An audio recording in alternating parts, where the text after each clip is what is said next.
light here on the center podium.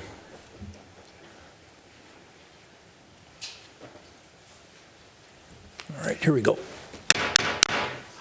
Well, good evening, everybody. Nice to have a full city council chambers. Been since before COVID we've had something like this, and a matter that has a lot of people interested. I'm going to call the meeting to order in just a minute or so, but this is the Edina City Council meeting for Tuesday, December 6, 2022. It is 7:02 p.m. We have been conducting these meetings both during COVID and since COVID in a hybrid sort of fashion, so there are some people that are going to be watching this remotely, either on cable TV or on edinamn.gov live meetings or on Facebook.com, EdinaMN, and we're going to let them participate both at the community comment level and the public hearing level. The number to call in, just as a reminder, is going to come up on the screen, is 786-496-5601 for either public testimony or for community comment. Community comment will be coming up shortly on the agenda, and there's the conference PIN number. You press that, get that PIN number logged in, press *1 to speak to the operator. The operator will then bring you into Director Benarott, and Director Benarott will bring you into the council to speak if you're listening remotely. We'll take live testimony that's in the chambers first, and then we'll move to the people that are tuning in from the virtual world. If you're going to be calling in during community comment, remember that you cannot talk to the council tonight about something that's on the agenda or otherwise scheduled for a future public hearing, so just keep that in mind, and then everybody will be subject to the 3-minute rule regardless of whether it's a community comment or a public hearing. You'll get a yellow warning light when you've got 30 seconds left, and then we'll ask you to wrap up your comments when the red light clicks on so that we treat everybody the same. That equal treatment amongst all of our residents is really important. So now I'm going to call the meeting to order, and I'm going to ask our clerk, Sharon Allison, to call roll. Councilmember Anderson. Here. Councilmember Jackson. Here. Councilmember Pierce. Here. Councilmember Staunton. Here. Deep in thought and here. Mayor Hovland. Here. Next is the Pledge of Allegiance. Pledge allegiance to the flag of the United States of America and to the republic for which it stands, one nation, under God, indivisible, with liberty and justice for all. That's the best pledge we've had in many years. Thank you. We've got a form of meeting agenda in front of us this evening. It's been published as well to the public so they knew what kind of work we were undertaking at this meeting. Is there anyone on the council or staff that wishes to modify the agenda in any form? Is there a motion to approve the meeting agenda as published? So moved. Second. There's a motion by Member Staunton, second by Member Anderson to approve the meeting agenda as shown. Any further discussion? All those in favor of adoption of the motion as stated say aye. Aye. Aye. Opposed? Carried. Now we are at community comment, folks. So again, let's put that number up on the screen so people can call in if they want to talk to the council. Again, a reminder, not about something that's on the agenda this evening or scheduled for a future public hearing. Otherwise, feel free to call in, and we'll get you through the system and so that you can talk to the council about a matter of concern to you. Director Benarott, anybody on the line? We do, though. Typically, we hear from those in the room first, giving people a chance to call in. All right, let's do that. That's a good idea. Is there anyone in the council chambers that wishes to speak to the council about a matter that's not on the agenda tonight or scheduled for a future public hearing? Yes, sir. Please come forward and give us your name and address. And Michael Seebeck, 4401 Fondale Drive over by Cornelia Park. Single-family residence home, family of 4. Just commenting on the Edina article on utility fees and rate changes. Just want to congratulate the council and any of the associate commissions or staff here. I guess we have approximately $125 utility bill here. $10 is water. My wife is always asking as we keep cutting our water usage and reuse water from laundry and everything to flush toilets and everything else, that really there's no incentive to cutting our water. Yeah, honey, we'll save $2 if even that for a family of 4 with grown kids. So anyway, I guess just lauding the efforts to move that toward that direction. I still see so much waste with irrigation. I guess I just see when water is so cheap that it's not valued to the bottom line. The last comment I have is just the new lift station going in Cornelia. Again, I thank you for investing and maintaining such a basic government function. When I hear articles on NPR like Duluth has some old pumping station that they're literally trying to hold it together by baling wire, in other small towns, that the utility rates don't reflect the forward thinking of the maintaining the system. So many cities, I would say, would be envious of that, to keep that government function going is strong and well maintained. So thank you. Yeah, well, thank you for coming in and providing that information. I think for all of us that live in Minnesota, we've taken water for granted, and it's going to be a different situation here in the years to come. So we need to be good stewards of that water. Yeah. Thank you. Agree. Thank you, Michael. Anyone else in the audience? Yes.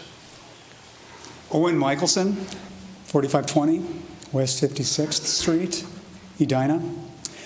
I'm here not to talk about anything substantive, but I'm here to talk about our hardworking city council members, and our two in particular who are leaving. A year ago, when I rolled off the school board, a number of people came and thanked me for my service. And I wanted to thank all 5 of you, and you two in particular, who are rolling off. Whether we agree with them or not, this is a demanding role that all of you have taken, and you don't get any pay compared to what you're putting into it. So thank you for being servants on our behalf. James, you and I have talked a couple of times. Carolyn, you and I have talked a number of times. I know your servant attitudes. Jim, I've known you for nigh over a dozen years, and you've just got that servant's attitude. Kevin, when I became Cub Master at PAC 123, you were legendary. You had been so involved, and now, how is it, 2 or 3 terms you've been on? Just 2. Just 2. Rolling off, a lot of work. And I want to thank, in particular, my friend Ron Anderson. Ron, I didn't know you 4 years ago, but you and I developed a friendship, and it was very good to talk with you. You and I share so many things in common, and it's been hard work. All of you, it's been hard work. Thank you so much for your work on behalf of the citizens of Edina.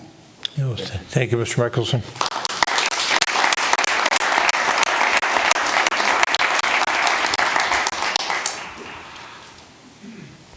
Anyone else? Yes, sir. It's a tough act to follow. My name's Andy Bilodeau. I live at 6904 Wooddale Avenue South. I'm here tonight to draw the council and the mayor your continued attention to the speeding issue that we have on 70th Street. Earlier this year, my wife and daughter, Evie, she's 4 years old, they were crossing 70th. Car traveling over 40 miles an hour nearly hit my young daughter. We began to talk to our neighbors about this incident and came to find that this is a very common and shared concern within our neighborhood. The reality is that people just travel too fast on 70th. Our next step was to invite the city council out to see for yourselves how bad the situation is. Councilman Anderson, Councilman Jackson, I really want to thank you for coming out to see with your own eyes. I know both of you are taken aback at the frequency and the audacity of the speeders right in front of you, and so thank you for seeing it for your own eyes. You recommended that we submitted an issue to the form for the Edina Traffic Commission to take this up formally as an agenda item. We did that. It's the 4th time we've done that. They still have not taken it up as a formal agenda item. So Mayor Hovland, we invited you out on November 4th. I want to thank you for taking the time to come out and see with your own eyes the clear and present danger that exists for not only the neighborhood children, but the school children in the area. I think while you were there, we saw a number of cars go over 40 miles an hour during broad daylight. I would tell you that your recommendation to get a petition, to formally petition this council to look at the issue, really lit a fire under us. And over the past 4 weeks, I, along with 12 other volunteers in our neighborhood, through the wind and the snow and the holiday, we gathered over 375 signatures from our neighborhood asking you to work with us to analyze and address how we can reduce speeding on 70th. I can't tell you the number of stories that we heard from residents about their own near misses and close calls, individuals driving down 70th at the speed limit only to have cars pull into the opposing lane, narrowly missing head-on collisions. I've experienced that personally. Family putting up Christmas lights last week, and in view of the speed reader, watched a car do 56 miles an hour in broad daylight right along 70th while their kids were in the front yard. So I think this is an obvious and necessary thing that we need to fix together. We're going to submit this petition formally this evening, but again, I would really ask you to pay attention to this and to work with us to find a solution to fix this. A lot of concern around the development going up at 70th and France and the 5,000 daily trips that's going to add to that road, and it could make a bad problem worse. We're still at a point where this is preventable. We don't want to come back and have this discussion under different circumstances after a tragedy. Please, please work with us to help fix this. Thank you, Mr. Bilodeau, and if you would submit that petition to the clerk.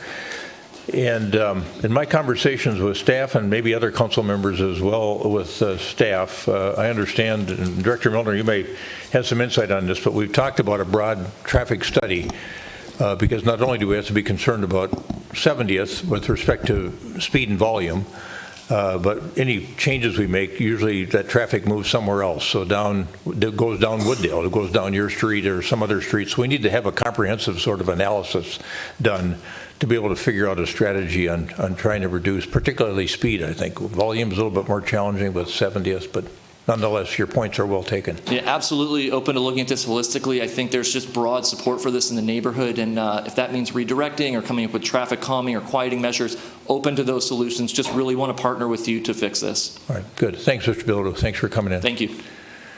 Good evening. Luke Andrew, 6924 Cornelia Drive. Hi. Good to see you again. I go to Cornelia Elementary School, and I do school crossing guard patrol, and I've seen people going way too fast on West 70th Street, especially during school hours, considering the speed limit's 20 miles per hour. So I have just a few stories about that. I was once crossing a family across West 70th Street, like by the school, and a car that was going like fast the other direction almost swerved and almost hit them. And my friend also has concerns about this because he was once crossing he wasn't crossing at the time, but once he was doing the crossing guard patrol, and he saw a car going just way too fast. This was only a week or two ago, so there was like snow out, and a car just going way too fast tried to stop at a red light, told me, and skidded right across the intersection. Additionally, on Cornelia Drive, when I go outside to play sports with my siblings and other people, we have to be really careful to watch. Me or my parents have to watch my siblings to make sure that they don't go near the road because of the speed of cars going down Cornelia Street. I'm just here tonight to encourage you to take action to make our city safer for us. Yeah, I know when we were out and we visited, when I was out there in early November, you and I talked about both the speed on Cornelia and on 70th Street. So thanks for doing that work at the school too. And thanks for coming tonight, caring enough to come and talk to the city council. Thank you. Okay, all right.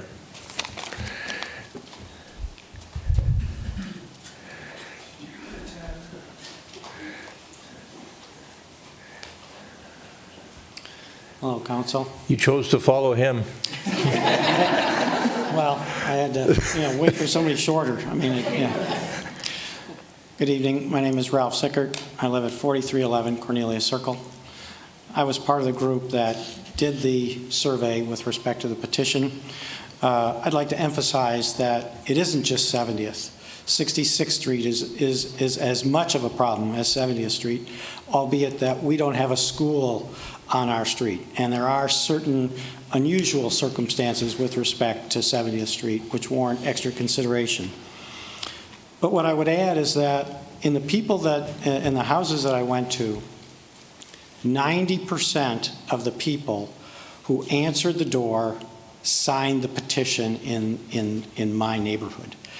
And I went to 100 houses and got over 30 signatures. And again, 90% of the people who answered the door signed the petition.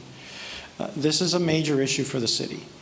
And I hope that there's some, I was incredibly disappointed to hear that 4 times it had gone to the Transportation Committee and didn't even move forward with some sort of action. So I look forward to hearing what comes of this.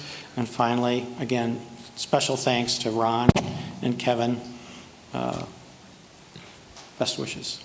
All right, thanks, Mr. Zickert. Anyone else in the audience wish to address council on a matter of concern to them?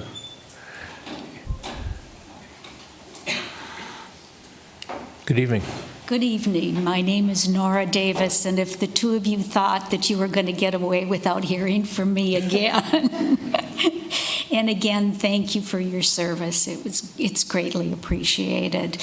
My name is Nora Davis, and I live at 6921 Southdale Road in the Lake Cornelia neighborhood. And I tell you, this traffic issue has become huge in our neighborhood. And I want to thank the young families that came to me so concerned about their children, and they were afraid that they were going to be severely injured with these traffic issues that we're having. And I told one of them, I said, you know, you need to come to community comment and you need to speak and tell them what you think. And I'm looking at these lights and I see a green and a yellow and a red. Nobody pays attention to red in the traffic, so does that mean I can just go right on after the red light comes on? But it is a serious problem, and I'm finding that even with lowering the speed limits, if you're driving at 20 or 25, you have someone on your tail, and they're flashing their lights, or they're just getting really angry or going around you. And there seems to be no consequences for this kind of behavior. And I don't think that bodes well for Edina or our society. So, as Andy said, we do need to work together to solve this problem because it's an issue. And I have a feeling it's not only an issue in the Lake Cornelia neighborhood, I think it's an issue in other neighborhoods too. But we do need to start addressing it. So thank you. Thank you, Ms. Davis. Anyone else? All right. I do have a caller on the phone for community comment tonight. Operator, will you please unmute our first caller's line? And caller, please begin by stating your full name and address for the record. Yeah. Am I on? You are Hello? on. We can hear you. Hi, this is David Frankel, 4510 Lakeview Drive. After hearing some of the previous testimony, one of the things I've brought up in the past several times, Edina hired a new police chief from Brooklyn Park, Minnesota, and he was instrumental in writing the community policing program for Brooklyn Park, of which there is a website, which I have sent numerous times to the Edina City Council. And I'd like to know why Edina has not formally looked at the program that Brooklyn Park has done since our new police chief wrote it. One of the things that's been addressed nationally with community policing is speeding. If we're going to do things the same old way, it's not going to work because everyone, as you heard tonight, is not happy with the status quo. One of the things Edina needs to do is get our police force off the freeways. Community policing, as far as I know, nobody lives on our freeways here. Get those police officers into our communities. It'd be a big help. The other thing is, as you're well aware, the city of Edina belongs to the National League of Cities. We send a very large contingent of staff and elected officials to an annual meeting in Washington, D.C. The National League of Cities heavily promotes using data and evidence, and they have a website that talks about it in making decisions. Too many decisions at the city council level are made that have no backup, have no data, have no evidence. Basically, the staff will say we need it, and the city council votes on that. That's not the way to run an organization, and it's not the way the National League of Cities is promoting. They do run training at their conferences, and I'd like to know if any staff or city council has ever gone to any training by the National League of Cities on using data and evidence in decision making. Tonight, you're going to make decisions based on things that have no data and evidence. And again, I'd like to know why you make decisions like this.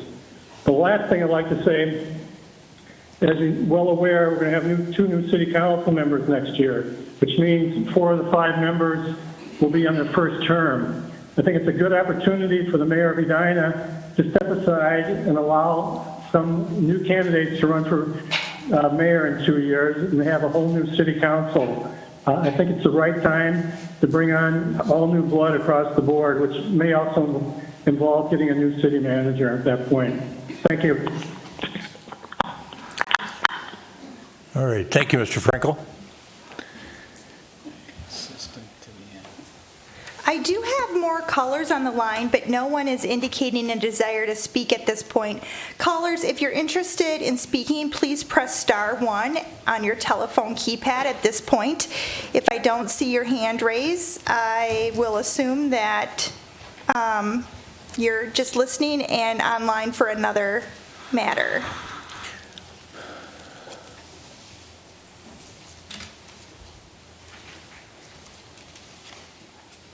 Okay, I do have another caller. Operator, will you please unmute our caller's line? And caller, again, please begin by stating your full name and address for the record.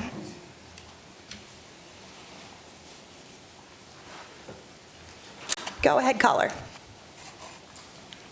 I was going to comment on the West Side development. Could you, you must be calling in for the public hearing on the Kevin Keys matter? Correct, yeah. Okay, you'll have to wait until we get to the public hearing portion of the agenda. This is just for community comment for things that aren't on the agenda this evening or scheduled for a future public hearing. So if you can be patient and wait until we get to the public hearings, then you can call back in. Okay. Okay, thank you. I have no other callers at this time. Okay. You could hardly contain your giddiness when you had a caller, actually, on that first one from Mr. Frankel. All right, and so what we usually do is we have the city manager respond to comments that were made at their prior city council meeting through community comment and address some of those issues. And we may want to just touch briefly, I don't know, Director Milner or City Manager Neal, about the requests we've had for traffic studies in the broader Cornelia neighborhood, and I don't know if that's premature to talk about that a little bit, or you want to maybe comment on it tonight. We didn't have any comments at our previous November 15th City Council meeting. Concerning Cornelia traffic, we have had some discussion about it. There are some elements of a traffic study that we can do now during the winter, but there are other elements of it, traffic counts and things like that are better done in spring when we can use the equipment to best measure them. I don't know. Director Milner, anything? Yeah, I think based on the comments we heard, thanks for council members sending over the emails after they met with the neighborhoods. That was super helpful. We're reviewing what data we have on hand for speed and volumes. But like Manager Neal mentioned, we can't do a lot of counts in the winter because we can't put the tubes down with the snow. So if our historical data is too old, we might want to supplement that in the spring. So we'll come together with a game plan, meet with the neighbors and talk about the data we have and what we might need, and then see if they have any good ideas. Sometimes residents have a lot of good ideas too on what could be done. So, all right. So data gathering we could do more effectively starting in the spring, but so we could look a little bit look at enforcement. Sure. A little bit more aggressively now. Yep. Between now and spring, take a look at that.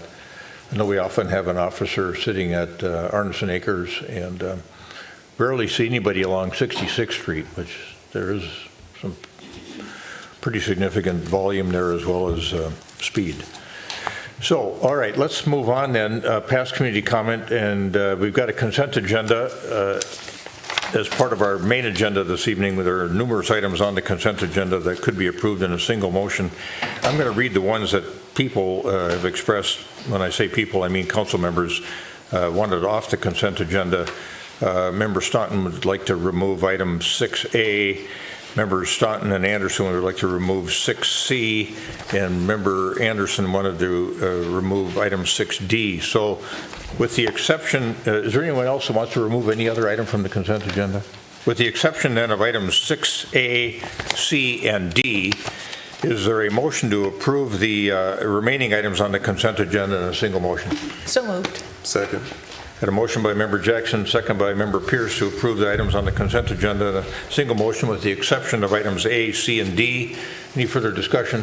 All those in favor of adoption of the motion as stated, say aye. Aye. Opposed? Carried. And then Member Staunton, the minutes of the regular and work session November 15, 2022. You had a question or a comment there? Well, I just wanted to abstain from approving those minutes since I wasn't at the meeting. Can we have the minutes then reflect the abstention? Clerk Ellison? Yes, Mr. Mayor. All right. All right, and with that a change to the minutes, was that both in the regular and the work session? I imagine it was, yeah. Would you move the approval of the minutes as amended? So moved. All right. Second? Yeah. All right. We've got a motion to approve the amended minutes reflecting Member Staunton's recusal, or not recusal, but, yeah. And of the regular and work session meeting minutes from November 15, 2022. His abstention. Any further discussion? All those in favor of adoption of the amended minutes as stated, say aye. Aye. Aye. And I'll abstain. You'll abstain? All right. Very good. One abstention. Amended minutes are approved. And then item C, which was the tax increment financing policy, potential approval of that. Member Anderson, I'll turn to you first there on that matter. Mr. Mayor, my understanding was that we were going to entertain a motion to carry that over until the next council meeting. If that's not the case, we could certainly discuss it tonight. Yeah, I'd be in favor of that as well. I have a number of items I just want to talk about, and given the length of the agenda, it's fine with me to put it off if that's okay with the rest of the council. Yeah, I think that was the intention of what the removal was about, so I think that's a good motion. So one of the two of you want to make a motion to move the tax increment financing policy potential approval to the December 2022 meeting? And seconded. All right. Member Anderson moves, Member Staunton seconds the tabling and moving of the tax increment financing policy matter to the December 2022 meeting of the Edina City Council. Any further discussion? All those in favor of adoption of the motion as stated, say aye. Aye. Opposed? Carried. And then the last matter was Member Anderson wanted the removal of item 6D, which was the second reading of an ordinance amendment for some townhomes on Hankerson, known as the Hankerson Townhomes at 5132, 5148 Hankerson Avenue. Member Anderson had recused himself on the first reading of that ordinance change. And Member Anderson, did you want to recuse yourself on this matter as well? Yes, sir. And hence the removal from the consent agenda? Yes, thank you. All right.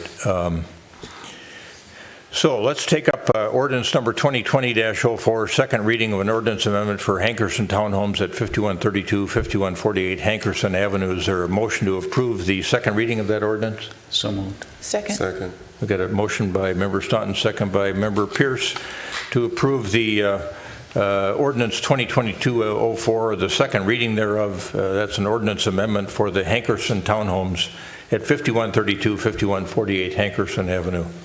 Any further discussion? All those in favor of adoption of ordinance 2022-04 on a second reading basis, say aye. Aye. Aye. Opposed? Carried. Member Anderson, you may return, and we will go now to that portion of the agenda dealing with special recognitions and presentations, and we have one matter in that portion of the agenda this evening. Every year, our Human Rights and Relations Commission presents what they call the Tom Oy Award, and it is a really significant award in our community. And I'm going to bring Chair Michael Epstein from the Human Rights and Relations Commission forward to present the award this evening, and we have the awardee with us, I assume? And all right, very good.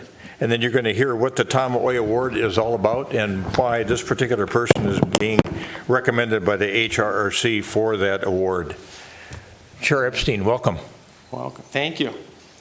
Thank you, Mayor, and thank you, Council. And I also want to echo everyone's sentiments about all the hard work you do, but I want to make a special mention of all the hard work you do to support all the commissions in Edina. There are a number of commissions, and I know it takes a lot of time in meetings, and we greatly appreciate it. This annual award, given by the Edina Human Rights and Relations Commission, which I have the honor of chairing, pays tribute to the late Tom Oy and other members of the Edina community whose good works promote human relations and advance human rights. Nominees were evaluated based on their effort to foster respect and dignity for others, model courage and/or compassion in the advancement of human rights, and demonstrate leadership by example for improving human relations or advancing human rights. Edina's Human Rights Award was established in recognition of the late Tom Oy, a second-generation Japanese-American who served at the Nisei Soldier in World War II in the 100th Infantry Battalion at the 442nd Regiment Combat Team, and who was an early member of the city's Human Rights and Relations Commission. In 2003, Oy received the Prize for Humanity by the Immortal Chaplains Foundation. The first Tom Oy Human Rights Award was presented in April 2006 to Mary Elgin, a woman rights activist. Since the inception of the yearly award, the Human Rights and Relations Commission is able to discover many accomplishments in the community that promote human rights and relations in Edina. Personally, I have found that distributing this award has been one of my favorite parts of being on this commission. This year, I am thrilled to recognize Sally Sudo as the 2022 Tom Oy Award recipient. Sally was nominated by Cheryl Hirata Dulis, I apologize if I pronounced that incorrectly, who wrote a beautiful and descriptive application on behalf of Sally, which I'm going to quote from now. Sally Sudo was born on December 1st, 1935 in Seattle, Washington. She is the second youngest of 10 American-born children of Yosagi and Saki Ono, both originally from Japan. In 1942, 6-year-old Sally and her parents and siblings were forcibly uprooted from their home in Seattle and were first imprisoned at Puyallup Fairgrounds near Seattle. When permanent quarters were completed several months later, they moved to Idaho, one of 10 War Relocation Authority incarceration camps, where she spent the next 3 years of her life. In August 1945, after being released from there, Sally, her parents, and 6 siblings resettled in Minnesota, where 4 other siblings were already living. She graduated from Roosevelt High School, then received a degree in elementary education from the University of Minnesota. During the years that she was teaching, there were several opportunities at her school where she was asked to share her experience with her students. After retirement, she started giving presentations with the Twin Cities Japanese American Citizen League, the JACL, and in 1997, she became chairperson of the newly formed Education Committee. Right now, her role is critically important because the number of second-generation Japanese Americans who lived during World War II and can tell their story through first-hand accounts is dwindling. Sally's contributions are numerous, and there's way too many to mention all of them here, especially after I saw your agenda. So her impact on the Edina community is significant. She's given presentations to Edina students at Highlands Elementary School, Southview Middle School, and Edina High School, just to name a few, plus many Edina community groups. She has coordinated and participated in several teacher workshops on the Japanese-American World War II experience, at educational conferences, including Education Minnesota professional conferences, and the National Council for Social Studies local and regional conferences. Sally has demonstrated, as you've just heard, visionary leadership and volunteerism, and she does so willingly, selflessly, and professionally. And that's where I'm going to end the quote from the application and just personally say, that I'm honored to award Sally Sudo with this year's 2022 Tom Oil Award.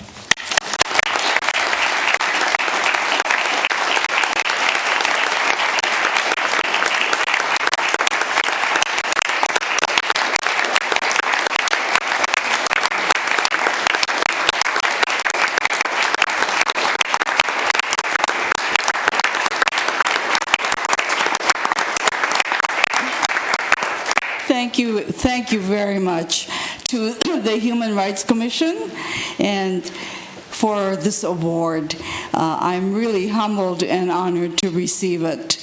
It has special meaning because I personally knew Tom Oye.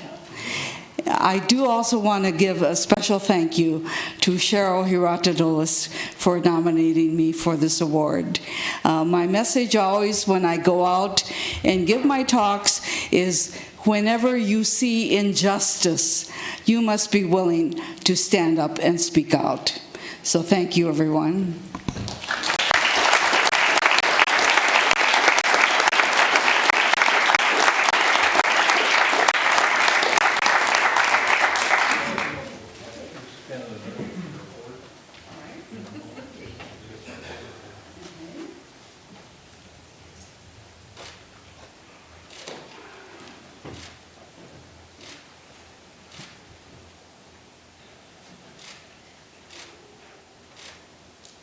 Family here. Oh, let's come up. Yeah, bring your family over. This is my son, his wife, Bianchi, and Molly, the daughter.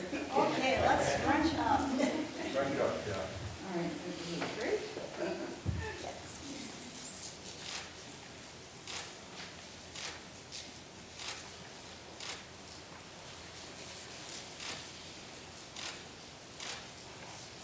Any others you'd like to? Thank you very much. Thank you.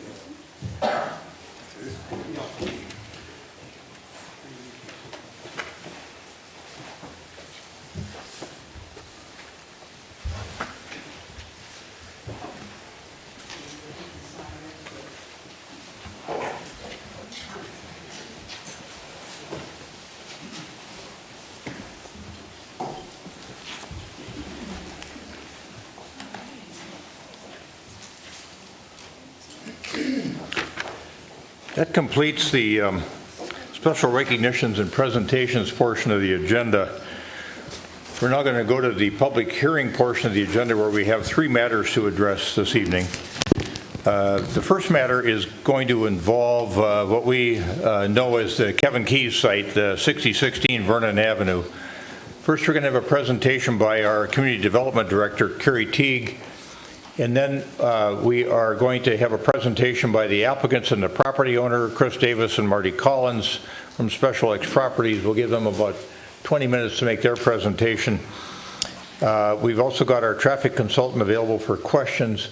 And then we're going to open it up for public testimony. Because we've got so many people here, one of the things that's worked well in the past when we have a significant number of people with opinions on an issue that the council will eventually have to make a decision on, I usually have them, or we usually have them line up one side or the other. So I think if you want to speak in favor of the Kevin Keys project, you can be on this side and line up. If you're opposed to it, you can get on this side and line up, and then we'll alternate people to come up and testify. And you'll have 3 minutes, as Director Bennerod indicated, to make your comments. You'll get that yellow cautionary light when you've got about 30 seconds left to go and wrap up your comments, and then we'll take testimony. We'll try not to be redundant, but I think everybody has a voice. Everybody wants to be heard, and that's democracy. And that's why the Greeks created it years ago, so that people can have a voice and their voice mattered. So let's turn first to Director Teague, who's going to talk about some of the issues involved with respect to this matter. It's been postponed several times, and it's a matter that's ripe for decision one way or the other. So we're going to take that matter on now, and I'll turn to Director Teague. Yes, thank you, Mayor, members of the council. So this property is located up in the northwest quadrant of town. We don't see a lot of development applications in this area. The site is unique in that it's zoned planned commercial district. Number 4, within this district, only car washes, gas stations, and auto repair are allowed. Note that this is surrounding it on all sides are residential uses. You have single-family homes to the north, medium-density condos and townhomes to the west and south, and duplexes and single-family homes to the south. While it does have a commercial zoning designation, it's guided within our comprehensive plan for medium-density residential, similar to the properties to the west. The existing building, the auto repair, was built in 1957, so that zoning has carried forward since that time, and that comprehensive plan designation has been in place since 1980. This site did have gasoline sales up until the early 90s. The gas pumps were removed in 1992, and the site has since been cleaned. The MPCA has determined that it's available for development in terms of the cleanup. Additional soil borings and things like that will still need to be taken before anything else is built. Just to show you some existing pictures of the existing building out there. You can see there is fencing to the west and to the north. The applicant did go through a sketch plan review several months ago. At that time, you may recall, it was a 2-story building. There was an office on the second level. There was a patio proposed on the north end, trash enclosure on the south end, maintaining the existing access off of Vernon. The applicants made a number of revisions since that sketch plan. They eliminated that second story. They reduced the number of indoor seats from 68 to 59. There were some revisions submitted late last week. I'll go through those here in a couple of slides, and they've indicated that the number of seats would be 54. They have eliminated the patio, and you may have noticed that in their plans that they submitted late last week, they did indicate the desire to have rooftop dining or a rooftop patio. That type of a use is a conditionally permitted use, and that was not part of the original application. So the council can't consider that at this time. Should this project be approved, they could come back and make that request at a later date. But they can't add an application this late in the game.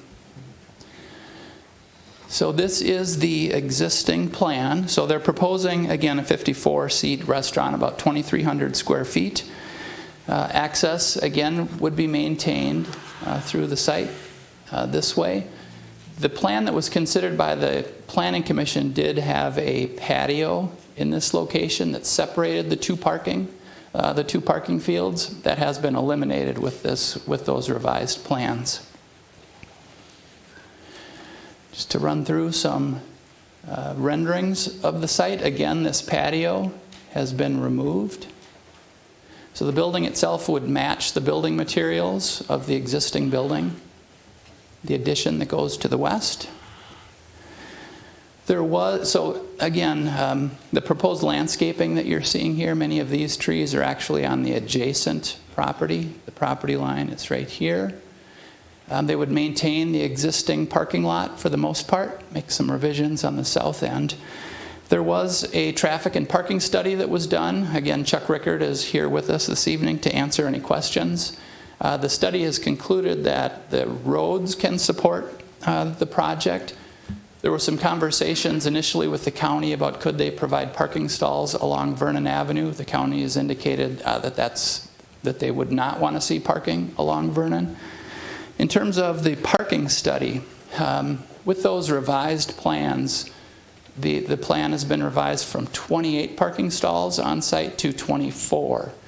And the parking study, which was revised again last week, concludes that based on the number of parking stalls that are proposed, the maximum seating capacity would be 46 within that restaurant. So they would have to reduce the number of seats.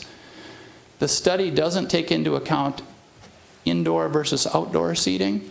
So in that regard, if the project is approved and limited to 46 seats, really that rooftop dining couldn't be considered because it would add additional seating. So this next slide highlights the changes that were made last week. So on the left is the original plan. This is the plan that was reviewed by the Planning Commission. On the right is the revised plan. So they've eliminated a couple of variances. Staff doesn't find that the revisions are enough to change any recommendation here this evening. But I'll just walk through some of the changes. So you can see the trash enclosure right here required a 20-foot setback from Eden Prairie Road. They've just shifted that to meet a 20-foot setback. So that just slightly shifts that trash enclosure down and eliminates that variance. The building addition itself still would have a 12-foot setback towards Eden Prairie Road. No change there. They did make a change on the west side. They've increased the setback from a 5-foot to an 8-foot setback. So the addition has become more skinny, as you can see. And to make up for some of that square footage, you can see it extends out beyond the existing building line, where it was flush with the original plan. City code requires a separation between the building and parking area of 10 feet. The original plan had a 4-foot sidewalk that separated. They've made that a little bit wider, and it's now 5 feet. Another area that's changed, originally the parking area was proposed to be expanded right to the lot line with a 0-foot setback. They've brought that in 10 feet to meet that setback, so that is one variance that's been eliminated. In doing that, the result is reduced parking on the site. As I mentioned, it's gone from 28 spaces to 24. The patio here has been eliminated. That's probably the most significant change, is the elimination of that patio. The 1-foot and the 3-foot setback for the existing parking, those are existing conditions. So what this request requires, 3 things. A comprehensive plan amendment from the medium density residential designation to neighborhood node, which would allow the commercial use. A rezoning from PCD 4 to PCD 1. Within the PCD 1 district, the minimum lot size for a restaurant is 1 acre in size. The size of this site is 16,373 square feet. So a variance is requested there as well. So before the council also is a site plan review with several variances, those variances that I pointed out in that last slide. Based on the 59-seat restaurant, 26 spaces are required, so the variance would be required to 24. The reduction in the number of seats within the restaurant would eliminate that variance. This is a project where they're asking for a comprehensive plan amendment and a rezoning, so the city has complete discretion whether to approve or deny the request. As such, within the staff report, staff has provided alternatives for both approval and denial of the proposal. So the primary issues that were considered by staff, the Planning Commission, and the council will consider as you make a decision: are the proposed variances justified? And is the rezoning reasonable and the comprehensive plan amendment reasonable? I'll start with the variances. Before I go there, the staff recommendation here is for denial, as well as the Planning Commission recommendation. That was on a 7-0 vote. So the findings for the variance, both staff and the Planning Commission believe that the requested variances are excessive for the site and don't meet the variance criteria. The request essentially develops this site lot line to lot line. They've increased the setbacks a little bit, but as you note on the site plan here, there's no landscaping proposed within the site itself. The screening, as proposed, would be those fences that are existing on the site. Again, these trees are located on the adjacent property. The trees along here are within the right-of-way. They would be proposing some landscaping along the street, as indicated here. There's reasonable use on the property. The site could continue to operate as a non-conforming auto repair. The other alternative here is to develop the site per the comprehensive plan. This site is similar in size to the 4404 Valley View Road project that the council approved about 6-9 months ago. And that was for a 4-unit townhome project. That site was just under 12,000 square feet, where this site is just over 16,000 square feet. So same number of units, potentially there could be additional green space with the residential development on the site. We believe that because of all those variances and the impact, it would alter the essential character of the neighborhood. Next issue is the rezoning reasonable. Again, staff and the Planning Commission don't believe that it meets the findings for a zoning. The proposal is not consistent with the comprehensive plan. The site would be detrimental to adjacent properties given the magnitude of the variances that are requested. Concerns over parking is indicated in the parking study. Would result in an overly intensive land use, and again doesn't meet the city code requirements. Because there's an inconsistency between the zoning designation on this site and the comprehensive plan, the Met Council would ask that we rectify those two documents. So if the City Council were to deny this request, we would bring forward a recommendation to rezone the site to PRD3 to be consistent with the comprehensive plan. The property owner could continue to operate the auto repair, or they could seek a new development for residential use. And last issue in regard to the comprehensive plan. So again, we don't support the comprehensive plan for essentially those same reasons that I've gone through. We have received probably more comments than we ever have on Better Together. As of when the staff report went out in the packet last week, we had 763 comments. 78 were against, and 685 were for the project. Those that were concerned, I'm just kind of summarizing because we've had a lot of comments, but those against, concern about the noise, the parking, potential for parking on the streets, and that this is just too much for the site. Those that are for it would like to see a neighborhood restaurant. There's no restaurants or really commercial uses in this quadrant of the city. Would be a community gathering center, and some in the neighborhood would like a destination like this to walk to. So as mentioned, Council is asked to hold the public hearing this evening. The action that we're seeking is to close the public hearing on December 12th and continue action to your December 20th meeting. And with that, I can answer any questions you may have. Questions for Director Teague at this point in time? Councilmember Jackson. Yes, thank you, Mr. Mayor.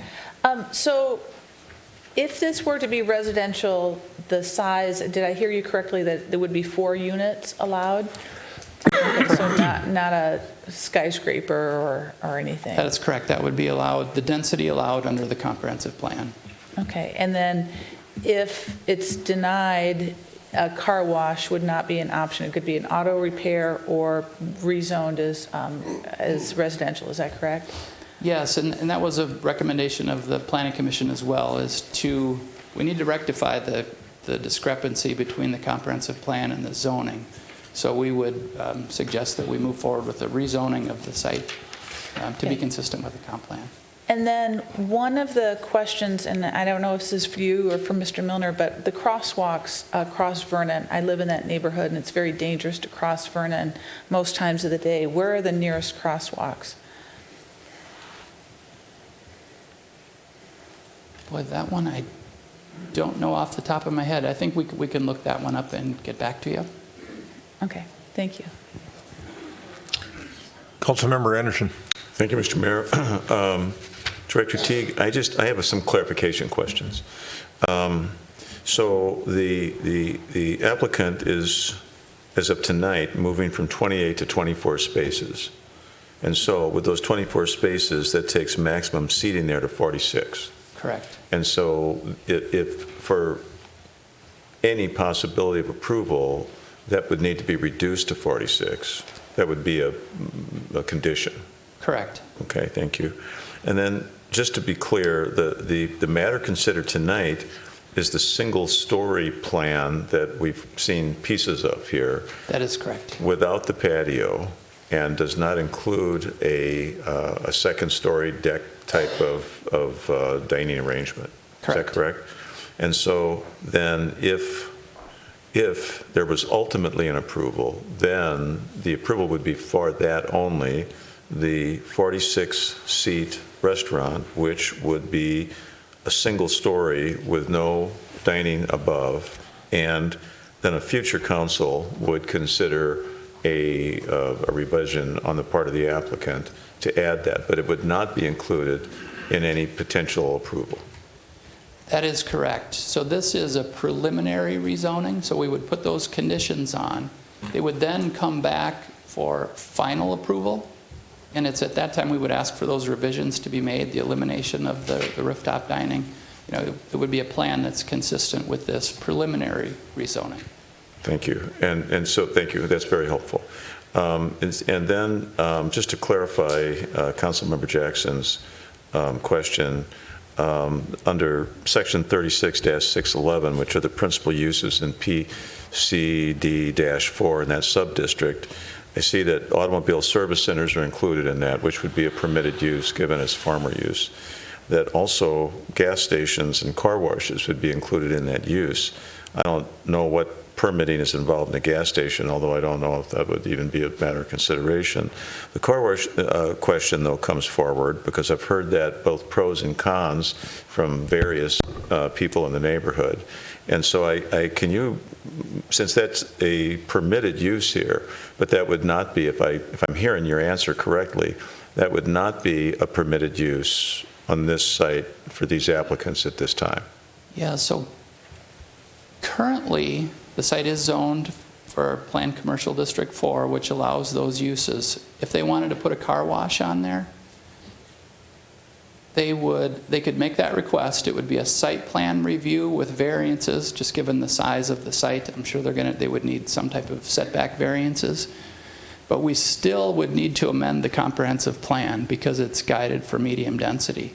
So they could come forward with that request. It wouldn't be a rezoning. It would be a site plan review with variances and a comprehensive plan amendment. So again, we'd be at the same point of having to make a decision on, is the zoning appropriate or is the comprehensive plan appropriate? Thank you. That's all very helpful. It defines really what we're considering. Thank you. Councilmember Taunton, anything at this point in time? No. Member Pierce, and I don't have any questions for you at this point in time either. All right, we're going to give the applicants a chance to make a presentation. We've got, I think, the property owner with us, Chris Davis, Marty Collins. Before you move on, you talked a little bit about housing or comprehensive plan. Are there variances included in that would need to be approved? Yeah, so this isn't this isn't the way we conduct the process. That's why I asked. So, yeah, so you'll have your chance to speak and raise that question during the public hearing portion of the agenda. So, sequentially, what we've had the presentation from staff, their recommendation, the recommendation from the Planning Commission, and then the applicant's going to make their presentation. Then we'll open it up for public testimony, and that question can be posited. And then at the end of the public testimony here tonight, we'll try to answer as many of those questions as we can. So, thank you. All right, let's get Mr. Davis and Mr. Collins up here and give them time to make a presentation. Here, just speak into the microphone.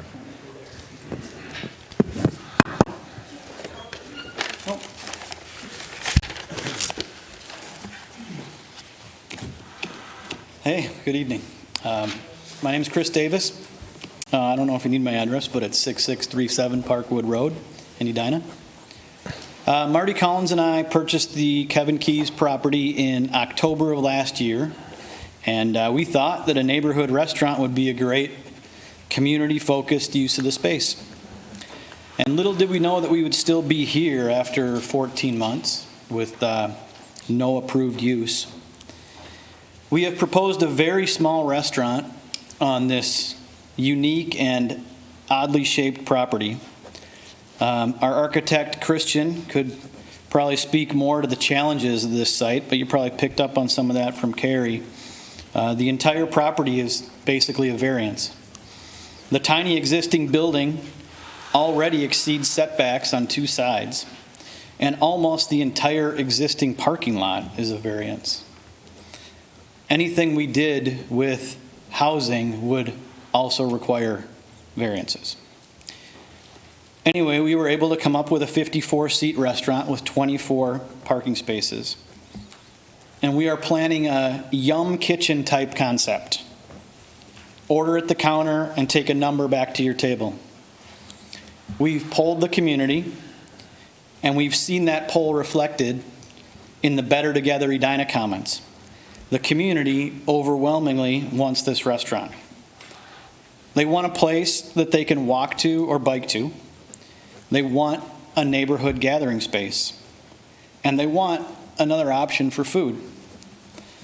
There are a handful of local neighbors that are scared that this restaurant would negatively change the character of the neighborhood, that it would fill their streets with parked vehicles and loud and unruly patrons. We don't see that.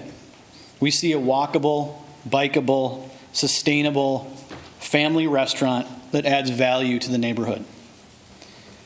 There are really no comps to look at for this property, not in Edina. And the council truly has a unique opportunity to add a much-needed amenity to West Edina. The current comprehensive plan guidance, which guides for medium-density housing, is over 40 years old. It's outdated. It's time to bring this property and its guidance into the 21st century. Edina residents don't want more multi-tenant housing. Please support a change to the comprehensive plan to allow us to bring this restaurant to our community. Thank you. Thank you, Mr. Davis. Does anyone else on your team want to make a presentation?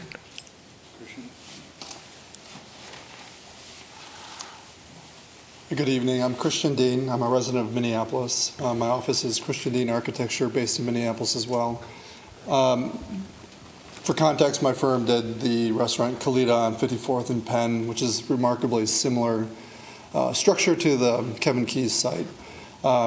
We've been working for a year with Marty and Chris to develop a small-scale restaurant that revitalizes an existing structure that I think has some nostalgia for the neighborhood, part of the urban fabric, part of people's collective memory, honoring Kevin and his meeting place that has been there for so long. And we think it's a great project. To the question that someone asked, whether a medium-density housing project would require variances, yes, it would. We've had unsolicited architects offer sketches for a 4-unit townhome development, which, by the way, is not supported by the AIA Code of Ethics. You shouldn't engage with a client when you know it's under contract with another architect, so you should be careful when you do that. But I've looked at it as well, and it will require variances, and a host of variances, probably more variances than this restaurant will require. So it's a site that requires variances. I mean, we work with change. We're architects. People ask us to come up with things. We're changing the environment, and change is scary. It always happens. Even if it's a small house addition, people are wary of that. And it's hard to get over that fact.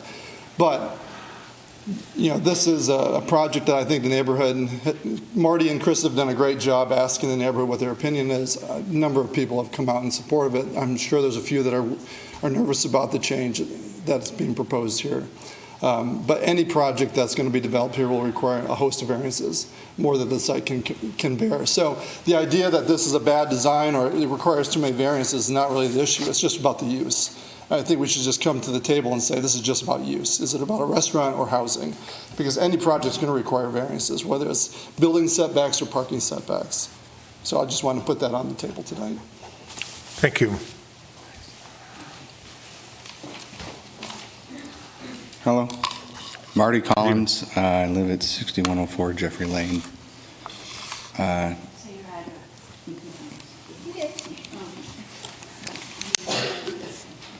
So, long story short, I do restaurants. I love them because they bring the community together. There's lots of first jobs for the teenagers. There's lots of careers. There's health insurance for folks. There's hockey teams that get together and celebrate their wins. It's just a good thing to have a place to go and talk to your neighbors. Have coffee in the morning, walk around Bredesen, walk into this place, and relax with your friends, your family. We're offering that to the city council tonight, that these people on the west side that live in a barren land without any restaurants, we just want a place to walk to. That's all people want, is a place to hang out and chill with their family and friends. We think that we polled people, and your Better Together site was very clear. 90% of people want this. 90% rule, if it was an election, is a landslide. People want this. And Mayor, your quote was perfect. People have a voice, and their voice matters. You opened this hearing tonight with those words. And people have spoken. And if their voice matters, give them what they want. They actually want this. Thank you.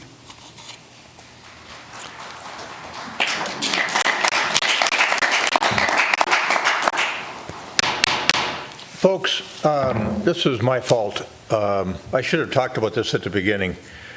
Sometimes these public hearings can get emotional.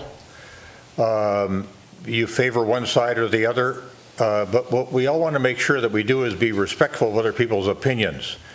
And so when emotions surface and there's clapping, which in this case was pretty polite, or there's shouting in favor of one side, we don't want to be intimidating our neighbors, other people in our community that may have a different opinion. So if you can just restrain yourselves, and I apologize for not raising that earlier, and keep the decorum at the level that we want it, and treat each other in a neighborly and professional sort of way as we go through this process, that's going to be best for everybody involved, and we're all going to be better off for it.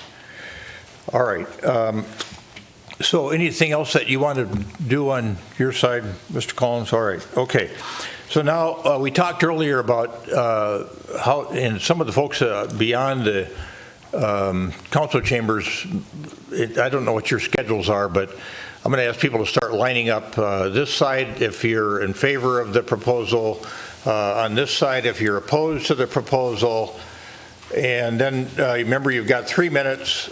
Come and give us your opinion. And you don't need to take the whole 3 minutes. That's not necessary. But when you do see the red light come on, make sure that you've got your comments wrapping up so that we can treat everybody the same. We're going to take quite a bit of time here. And we'll start with a proponent, and then we'll go to an opponent, and then you'll see. I think one of the benefits that we've had over the years in doing it in this way is that people get to see that people in our town, that might even be next door neighbors, have differing opinions, and we're going to respect all those opinions. So go ahead, sir, and give us your name and address, and then your testimony. Thank you. Thank you. My name is Pete Glarum, and I live on 5717 Continental Drive. I'm right on Walnut Ridge Park. I lived there when they connected the bike trail, and there was a lot of fear in the neighborhood that the bike trail was going to open up that little hidden gem park to the outsiders. I live on the corner. My window faces that park, and it's been fantastic. We brought people together. I'm an avid cyclist. I've probably ridden more miles than this collective room on my bike, and that park starts and finishes every one of my rides. I've lived in Edina 20 years. I've lived on the west side for 20 years.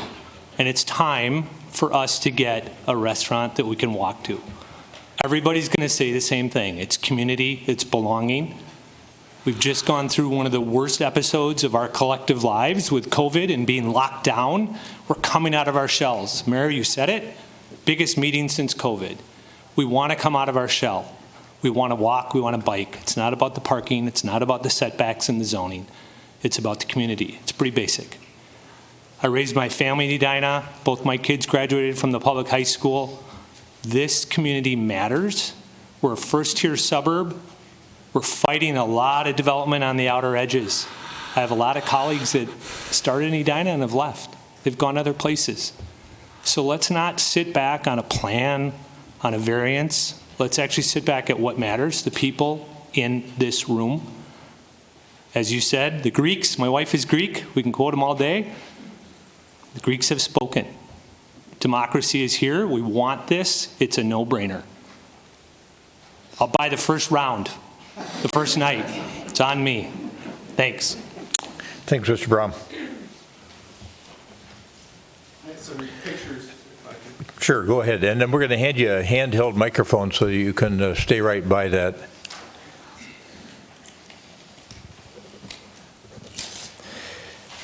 Right by that center podium there. Matthew Pepper, 6004 Eden Prairie Road. Excuse me, I think I forgot my comments are at the bottom. So, of the many reasons a restaurant is unsuitable at this proposed site, a recurrent theme is parking. And Mr. Teague's staff report describes the city's 3 other small neighborhood nodes. So what I did is I went to Google Satellite and I just counted the number of available parking spots at these 3 places. Valley View Wooddale, 44th and France, 70th and Cahill. You see that all of them have over 150 or more off-street parking available to them. So this is the extent that Westside Cafe would be an outlier if approved. So 5 or more staff are going to be using this lot and a few to-go pickup spaces. Where are all these folks going to go park? They're going to come park in our neighborhood. So a neighbor of mine had this idea, let's see what this looks like. So we got 13 cars. This is just 13 cars right here on the corner. And this is what our new reality would be. And this would be the worst kept secret in Edina. Why would you risk going to that dangerous in-out parking onto Vernon when you just can come park right here behind and walk 100 feet to grab a bite? So envision the garbage truck, the school bus trying to get through this, and this would be our reality. So the circumstances of daily overflow parking into the neighborhood, it really doesn't exist in Edina. Because we wanted to find somebody that had to deal with this to come talk to the city council and say, it really changes the essential character of the neighborhood, just like the staff report says. We couldn't find them because it's very deliberate. So the city's comprehensive plan, it's 4,600 pages, over 4,600 pages. This is the first page, the first of 4,600, and this tells you why we couldn't find anybody. The very first page talks about what the comprehensive plan is supposed to do. And it says, growth, redevelopment, and public investment are directed to neighborhood nodes in order to focus growth to preserve the integrity of single-family and low-density neighborhoods. And that's what is at stake here. Will you preserve the integrity of this neighborhood? We talk about the large numbers, pro and con, but really every vote is not equal here. And that's really important to understand, is the folks that are going to be very affected and impacted, we hope that you consider our votes to be more worthwhile than somebody 2 miles away that will not have to deal with the negative parking. Thank you. Thank you, Mr. Pepper. Yes, sir. Good evening. Hi. My name is John Prosser. I live at 6881 Langford Drive over in the Manor Homes of Edina. We just moved into Edina about a year and a half ago. We love the area. We plan on staying in our manor home for quite some time. And the one thing that was missing in the area, which is over off of like Vernon and Lincoln Drive right along 169, was somewhere to go. And there's the Loden, there's the Manor Homes, there's Edina West condominiums. There are so many, and there's townhouses all the way around. There are so many multifamily homes. We just don't need any more there. And there's also multifamily homes being built over by the light rail. So there is really no shortage of that. And having a gas station or something, I don't think that would be a very attractive use for the area either. So, like I said, my wife and I are very new to the area. We really would look forward to having a small restaurant like that to gather at and to enjoy food. We've been to McCoy's, delicious, so we have no doubt that the food would be great. and just encourage you to reconsider the direction that this seems to be going, and let them put a restaurant in there, and let's see how it brings the community together. So that's all I have. Thank you. Thanks, Mr. Prosser. Good evening. Hello, I'm Kristen Horvath. I live at 5601 Highwood Drive, 4 houses up from the proposed development. And I live there with my husband and 3 young kids. I urge the council to listen to the recommendation in the city's report dated September 28th and do not rezone this property for a restaurant. The staff report had 3 main questions to answer regarding the rezoning and recommended no to all 3, as we all heard from Carrie earlier tonight. The report detailed many of the reasons, including the detrimental impact to the surrounding properties, given the magnitude and number of variances required. A reason that resonated with me living so closely to the property is the findings from the WSB traffic study, that there's potential for parking on adjacent streets, as we've heard. After reading the traffic study, and yes, I read the entire thing, I saw that to meet city code and this was done with the 69-seat restaurant, which as of a week ago was still the current plan, it required 28 proposed spaces to meet city code. But that was dependent on a maximum of 5 employees on the maximum shift, which to me felt very small. I don't know the restaurant business, it just felt like that would be light for what I imagine would be a very busy restaurant. Additionally, the analysis conducted using the industry standard approach required 36 spaces to minimize overflow into the adjacent neighborhood. That's 12 more than proposed tonight in the plan. All of this amounts to the fact that this proposal is overdeveloped for the size of the site. I am definitely in support of additional restaurant options in West Edina. I have young kids. I'm often running home late from work. I need something to pick up. However, the restaurants need to be developed in spaces that can handle the traffic they will generate. Luckily, there are some options coming to West Edina, including the restaurant proposed in Mason Green and the proposed 347th Street restaurant at 5146 Eden Avenue. So with that, I believe that there's going to be some solutions coming to this problem, and I urge you to stick with the plan and rezone 6016 Vernon for medium density residential. Thank you very much for your time. Thank you, Ms. Horvath.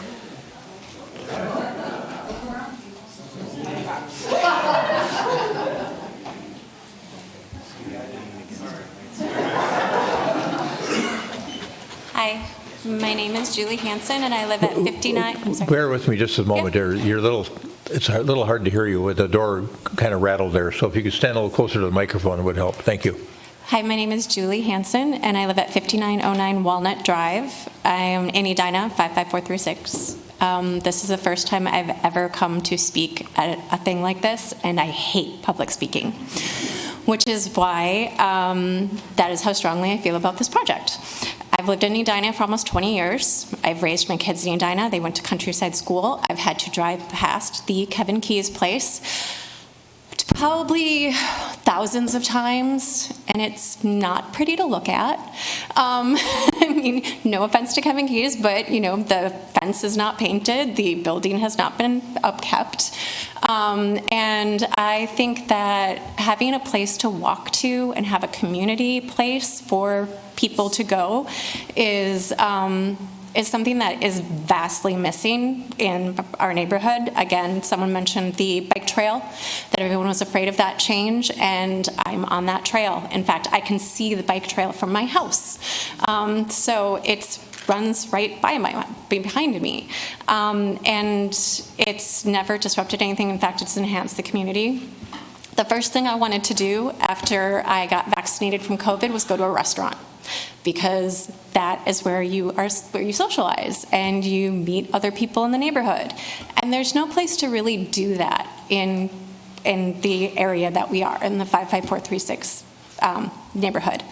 Because, we have Bredesen Park, say hi to the people walking the dogs, but we don't have a meeting place. And the fact that people are worried about parking means that people think it's going to be successful, which means that people want this. And so the fact that, parking is an issue and people are upset about or concerned about that I think that everyone here believes that it will be a successful meeting place because we have no other options in our area. And I can walk there, and I know many people who walk there, and I also know many people who've moved out of the area that we live in because there is no walking score. There's no places to walk to a restaurant. I've looked in the Sun Currents of the DWIs going down Vernon because people have to go far away to go get a cocktail or something, and then they're driving down Vernon. This is a place where a lot of people can walk to. It also sounds like a family place. Doesn't sound like a place that's going to be uptown or downtown. I remember I went to the U of M, 1 o'clock in the morning, college kid. Doesn't seem like that kind of place. So I just really believe that it's an important thing for us to come together as a community. And I know change is hard, but I think that we can all persevere. All right. Thanks, Ms. Hanson.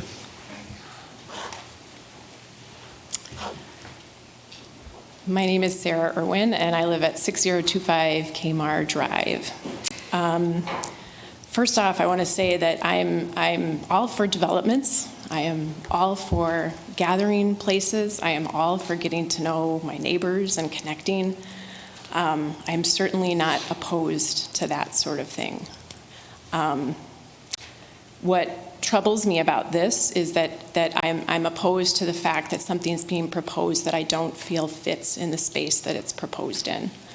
I appreciate that the city of Edina has planned neighborhood nodes with many dining options in locations with appropriate parking and sidewalks, where people who live nearby can expect that and purchased homes where they expected that. There's many options. Planning Commissioner Padilla mentioned at the September 28th Planning Commission meeting that one restaurant does not a node make. So I just want to echo that sentiment. I think there's lots of excitement, understandably, in the West Side that this would be something and a place to go. But it's not, it's one restaurant, I guess. And I love the sentiment, too, that people would bike. I'm all for the outdoors and biking and walking and getting places like that. At the same time, my neighbors all have seen me. I'm a regular at Bredesen. In September, I once did an informal count, and there were, it was a beautiful September day. I passed 18 people on my circle. I might have missed a few somewhere. I counted the cars in the parking lot there and on the side on Ollinger, and there were 21 cars parked. People in our community drive to where they want to go. I think we have to acknowledge that. I love the sentiment that people want to bike and walk, and maybe they would a bit more, but we also live in a state where it's winter the majority of the year. One other thing that I want to make note of is that I've lived in Edina for 7 years. Last year I had the honor of serving on the Climate Action Plan Task Force, and one thing I appreciate about Edina is that it's a city that doesn't just rest on the laurels of its reputation, but keeps a keen eye on the future. And I think a city that's growing and adapting to what the future will call for, especially in terms of housing, is a forward-moving city. I don't understand, and if I'm being honest, I am troubled by comments that are so vehemently opposed to housing on this site, or upset by housing options in Edina that veer from traditional single-family homes. And to me, these comments sound a bit like wanting to keep Edina a certain way. And I don't think that that's the city I've come to know in the past 7 years, a city that, to me, is more forward-looking and welcoming to all. So, thank you for your thoughtful consideration, and I hope you stick to the city's comprehensive plan. Thank you, Ms. Irwin.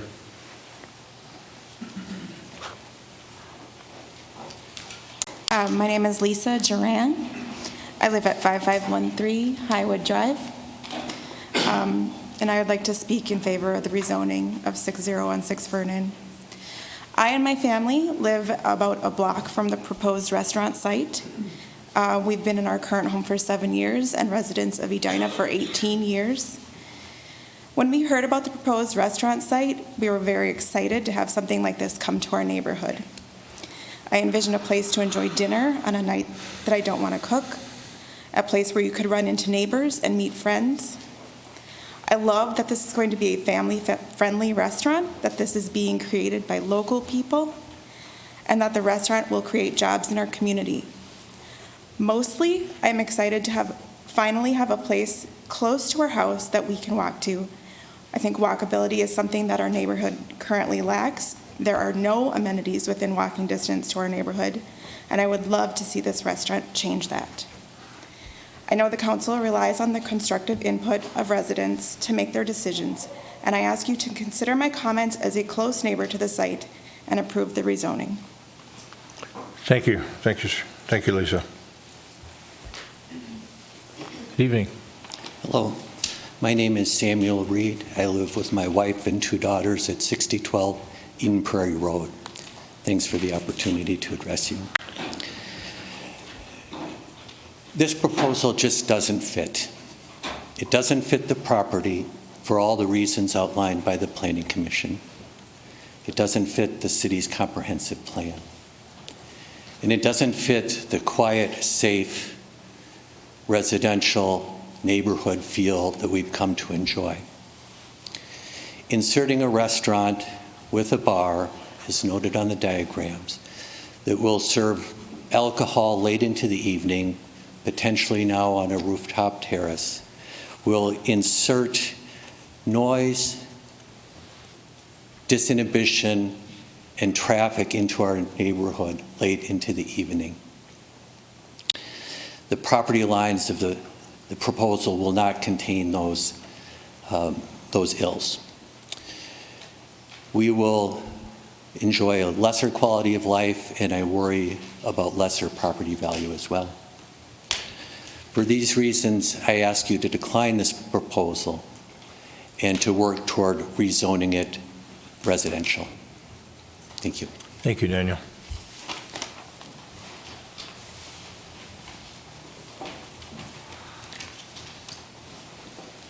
Good evening. Hi, my name's Tom Nevers. I live at 6012 Kmart Drive. Family of 4/5 with one in college, comes home occasionally, and a dog that definitely these neighbors know tends to bark when they walk by, so I apologize for that. I think everybody's going to take care of what their thoughts and feelings are, so I'm not going to give my thoughts and feelings on whether what the neighborhood needs or not. But I'm going to give it from a value. I've been selling real estate for over 20 years. I got a number of clients that, fortunate enough, that live in the neighborhood and locally close by. And I'm a competitive person. I take a lot of pride in making sure that the value of their home is something that when they leave is going to be a great investment for them.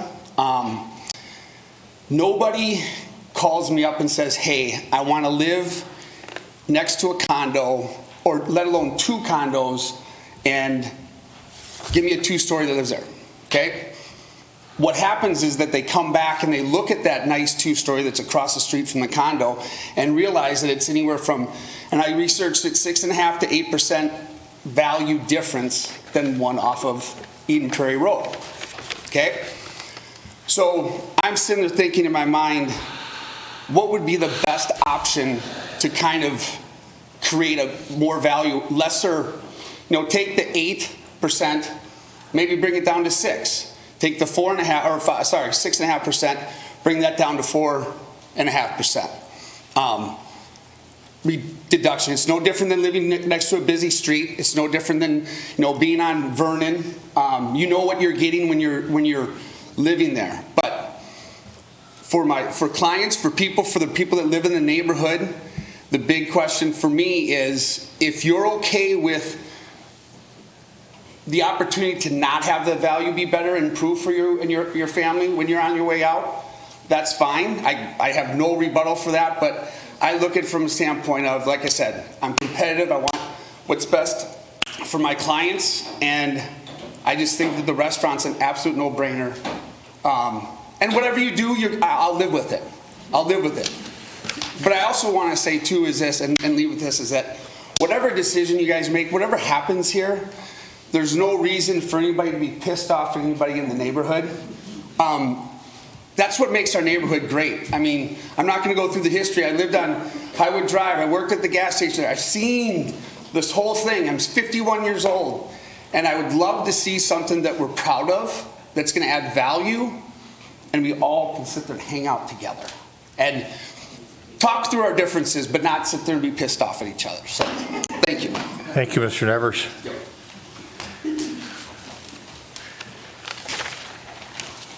Good evening. Evening.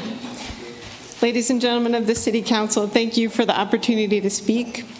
My name is Tracy Pepper. I live at 6004 Eden Prairie Road, directly across the street from 6016 Vernon Avenue. We are a family who stand to lose a lot if this site is redeveloped as a restaurant. A safe place to raise a family, a place to work productively, a good return on our investment, and a beautiful neighborhood. Personally, my favorite place to walk to eat at, to gather at, to bike to is my home. And I feel that those would all be impacted negatively by having a restaurant across the street. The Planning Commission staff report states because of the significant variances requested, concern over parking, lack of landscape screening, lack of green space, car and truck maneuvering on the site, staff believes the restaurant would be detrimental to surrounding properties. Our neighborhood is a very short 1.5-mile bike ride along the beautiful 9 Mile Creek Regional Trail, already referenced multiple times this evening, to Olive's Fresh Pizza Bar, which I believe is in West Edina. As already mentioned, there are several new restaurants going in, a 347-seat restaurant 1.7 miles away. We ask Edina to adhere to its comprehensive plan, which provides guidance that residential areas should be developed in ways that, quote, protect the integrity of existing neighborhoods, end quote. In closing, it is clear the site is unsuited for a restaurant. Other proposed uses, including a car wash, require a comprehensive plan amendment, and a restaurant at the proposed site undermines the existing comprehensive plan when there are other restaurants nearby. Thank you for your time and attention. Thank you, Ms. Pepper. Good evening. Good evening. My name is Pat McGovern. I live on William Avenue in Edina, 5101 William. I grew up, moved in 1977 to the corner of Kent and Windsor. I'm an Edina guy. I have been since 1977. 3 quick points, real quick, just to offer my support for this. Mr. Davis mentioned that it's place your order, get your number, go to your table. I do that every morning, every Sunday morning after church. I go to OLG, I go to Jerry's, I place my order, I sit down with my 10-year-old and my wife, and we have breakfast. It's great. It's an opportunity for something to continue. It's one of the things I've always loved to do in Edina. Second, I live kitty corner in the same block of the new Hankerson development, the fourplexes. Now that the construction's done, it's ship shape. The city council gave them the opportunity. Everybody's going to come out ahead. But we're adding so many places. I go to Jerry's and place my order. I stand in the corner and wait for the food sometimes. We need more opportunities. You gave them the opportunity. The place looks great. But they walk. It's just more residents need more opportunity to have that good family environment. Just my opinion. And Mr. Collins, he does restaurants. He calls me when he's got something new, wants to go check it out, and we give our opinions on it. It's fun. He deserves a chance. Thank you. Thanks, Mr. McGovern.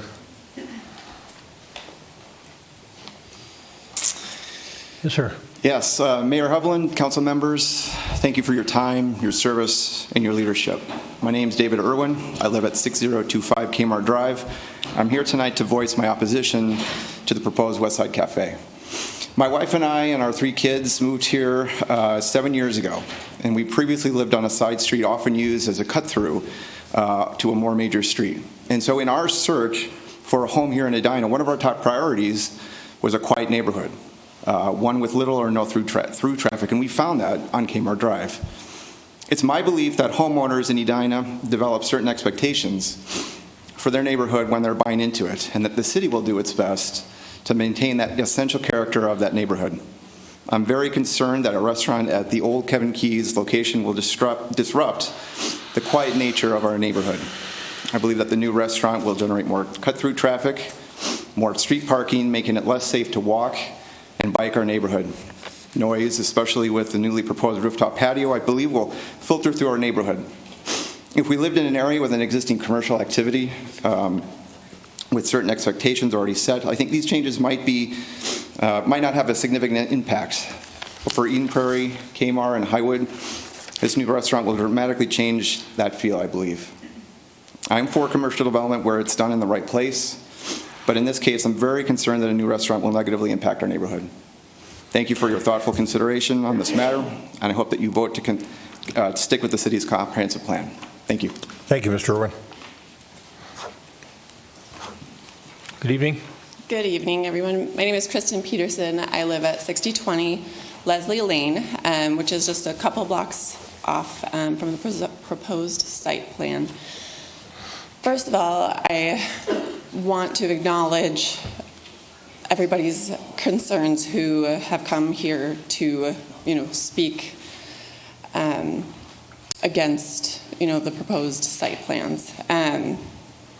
However, I feel that they seem to be very worst case scenario.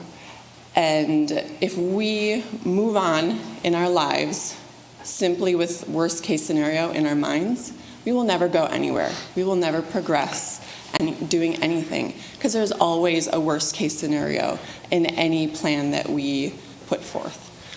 And I also want to acknowledge that whereas I live very close to the proposed site, I do not live across the street. So I sat down one day and thought, what if the house across the street from me was knocked down one day and a restaurant was put there? How would I feel if that were me? And I thought, okay, first of all, honestly, I hate having people park in front of my house that I don't know who they are. I will acknowledge that. At the same time, I'm thinking, but if it's for a restaurant that myself and my 3 children and my husband and my neighbors can walk across the street to get a bite to eat, to meet for book club, to get a glass of wine for girls' night, I personally would be okay with those people parking in front of my house. Also, when you're looking at who the people are that are going to using this restaurant, it's us. It's these people in this room. It's our neighbors. It's our friends. It's our family. It's not, hooligans, that just broke out of jail that are coming to cause a ruckus, And so it's not. I may not know the person who's parking in front of my house, but I can trust that it's someone, in the neighborhood that we already live in, that's, biking in the neighborhood.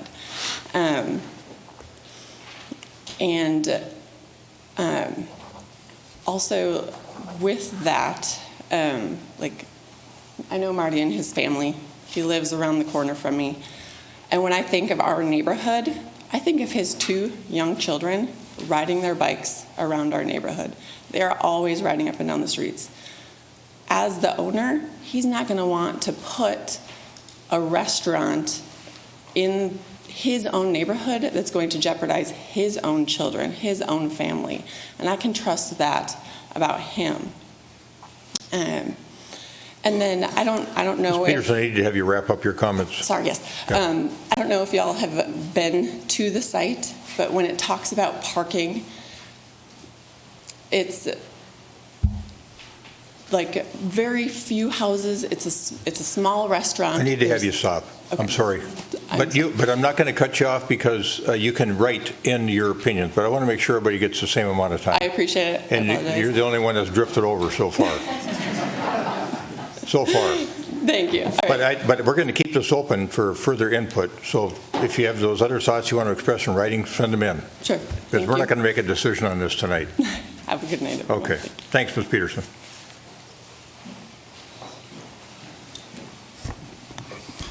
Hello, I'm Scott Forbes, 6101 Saxony Road, about 3 or 4 blocks as the crow flies from the property. I've been an Edina resident for 40 years and my current resident there for 30. I haven't really been involved in politics at any level for almost my whole life. Believe it or not, this is my first council meeting. I think I'm like many of my generation. I know I'm aging myself here. Feeling a little bit disappointed at the way government works these days. Last fall, I received this letter here about a public hearing on this property asking for numerous variances. I know nothing about the zoning verbiage, but the numbers did catch my eye. 35 variances of 35 feet to 12 feet, 25 feet to 8 feet, 35 feet to 1 foot, and 10 feet down to 0 feet. Those may be slightly incorrect because of the presentation given earlier. To me, those aren't variances. They're asking you to throw away the rule book. And that's not counting the big one. A variance to build a restaurant on a lot that they are not allowed to build restaurants on. So I went to the public hearing last fall to see how the system works and was pleasantly surprised when the Planning Commission, people who are paid by Edina and whose job it is to know about these kinds of things, recommended to the Planning Council to not approve the variances and permit. And I left the meeting somewhat encouraged by the process when the Planning Council voted their recommendation, or followed their recommendation, and unanimously voted 7-0 to not approve the variances and permit. But it seems in politics, nothing is for sure, and nothing is impossible. That's why we have such a big crowd here tonight. I only hope that as we begin the new year after the fall elections, my newfound optimism about the way government can function, at least here in Edina at the local level, is not squashed by your upcoming vote. I'm going to go off script here now for a couple minutes and just say we have this image of a quaint little neighborhood restaurant. And a close look at the restaurant shows that half of the neighborhood is south of Vernon Avenue, a county road with a 40-mile-an-hour speed limit, with the restaurant almost midway between two stoplights. And it's a hike between Blake Road and the restaurant, and then from the restaurant up to Tracy Avenue. Those would be the two crosswalks that I think you might have questioned about. I don't know that people are going to be walking and biking with their kids and stuff trying to cross Vernon Avenue for most of the day, in the afternoon and evening, either in the dark and or, especially since it has no center median, so you got to get all the way across pretty quickly. I'm going to guess the average speed is 40 miles an hour, the speed limit, maybe more. To the northeast side of that, which I'll say is Kmart Avenue, there's one road that has access to Tracy, and that's a cul-de-sac that goes, oh, am I red already? You just got red. Oh, I'm sorry. Yeah. Anyways, look at the neighborhood closely. Sure. I don't know that's going to get a lot of neighborhood traffic. All right. Thank you and very much. if you want to supplement your testimony, just send something into us in the next week and a half or so.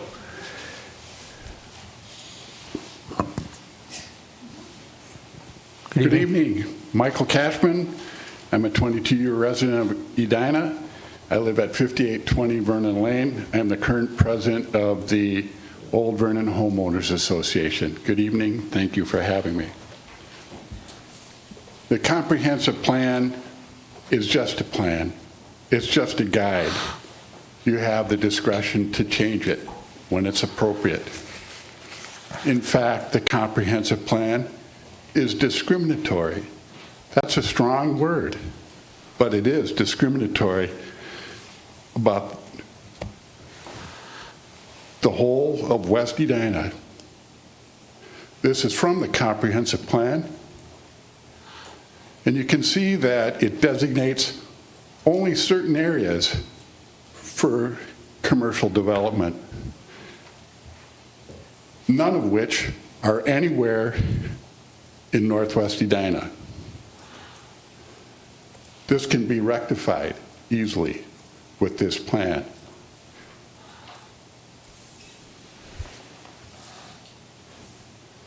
This is also from the comprehensive plan. The city's own land use goals and policies. This plan that's been put forth for the restaurant meets these objectives. We've been told only that it deviates from the medium density housing requirement for this parcel. But nowhere has that been presented to you. And why is that necessary? when it's necessary to correct other deficiencies that exist in the city for a large portion of the populace. What we've heard tonight is fear of change. And the comprehensive plan is all about change. It's all about looking forward. It's looking how people are going to look in the future, how they're going to live in the future. We've only heard really two primary objections. Parking on Eden Prairie Road, which is easily rectified. All that has to be done is no parking signs there for anybody but residents. I've lived in Washington, D.C. and elsewhere where that solution works perfectly fine. The other concern that's been expressed is about property values.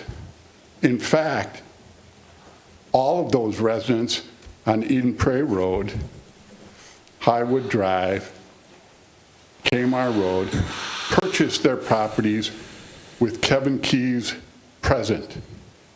Having a restaurant there will not in any way diminish their values, but will increase those property values. This plan should be approved. Thank you. Thank you.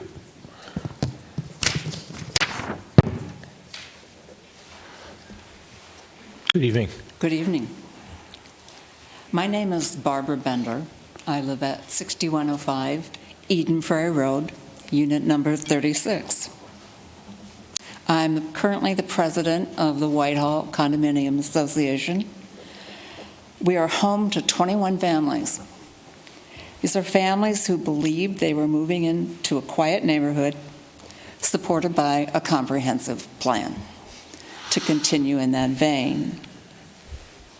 Now, there have been many conversations about community engagement on the part of the developers, and I know during last November's meeting, you all encouraged them to talk to the neighbors, and by neighborhood, you meant the people who were most affected by the presence of the restaurant. Since receiving a postcard in October of 2021, I have not been contacted by the developers. And to my knowledge, only one Whitehall owner was invited to the recent developers event at the Edina Country Club. I have attended the City Council meeting in November 2021, watched the Planning Commission meeting of September 28th, 2022, and have reviewed the continuing evolution of the site plan. To date, developers have offered only distinctions and distractions without meaningful differences. I've seen nothing to contradict what Mayor Hovland said on November 16th, 2021, quote, "This is 10 pounds of sugar in a 5-pound bag," unquote. I oppose the development and urge the mayor and council members to stick with the comprehensive plan. Thank you for your time. Thank you, Ms. Bender.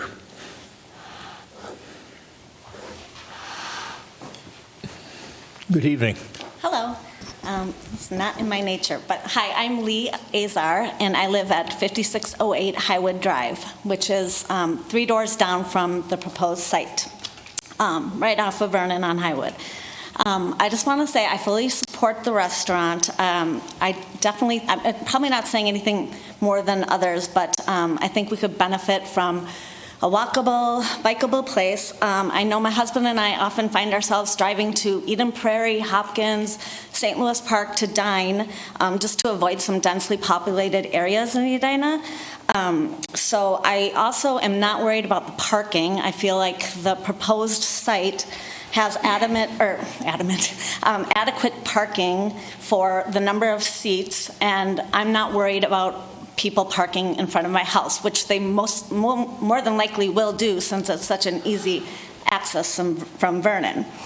Lastly, or maybe not lastly, and with the proposed Yum kitchen environment, I just want to say that I wouldn't be worried about a ruckus environment. I think, like everyone said, it's going to be neighborhood people. And lastly, I think it's important to support local families. These are two local families that are lifelong residents of Edina, and I think it's great to support local business owners and families. That's it. Thank you. All right. Thanks, Ms. Azar. Good evening. Good evening, Mayor Hovland and council members. My name is Pam Allen, and I am a longtime Edina resident, and I now live at 6105 Eden Prairie Road, which is just spitting distance from where the restaurant is proposed. I respect Tom Nevers. What is your unit number, Pamela? Oh, I'm sorry, Unit 15. I respect Tom Nevers. I've worked with him, and he has great real estate acumen. I would like to present another approach on the property values, what will happen to the property values in the neighborhood should the restaurant go through. As someone else has mentioned, the residents in our neighborhood are primarily young families, and they moved into the area to find a quiet neighborhood for their kids that are always running up and down the street and biking on the street. They will not want to live there with a busy commercial enterprise in the heart of our residential area. The noise, the lights, the traffic, and many other aspects of this proposal will reduce the property values considerably. And those depreciating home values will translate directly to lower tax revenue for the city of Edina. So I ask you to please protect our residential neighborhood. And I also have an invitation to the council members and the mayor to come to Eden Prairie Road, walk the site, and see just how close this is and how intrusive it would be to our neighborhood. Also, when you are reviewing the comments for tonight for your decision, I'd ask you to also review the addresses of the people that have spoken for and against the proposal. And I think you'll notice the people that are against it are the people that are directly impacted. The people that are for a walkable restaurant do not live right next to the restaurant. Thank you very much, and I appreciate your help. Thank you, Ms. Allen.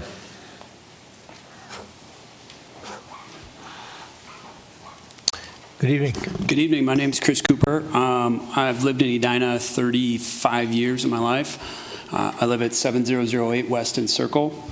I served on the Greater Southdale Redevelopment Volunteer Committee that helped develop a recommendation for the 2020 comp plan for the Greater Southdale area. I bring that up because some of the guiding principles that we discussed at every one of our meetings was walkability, sustainability, human-centric experiences, creating an experience where people could live from 8 to 80.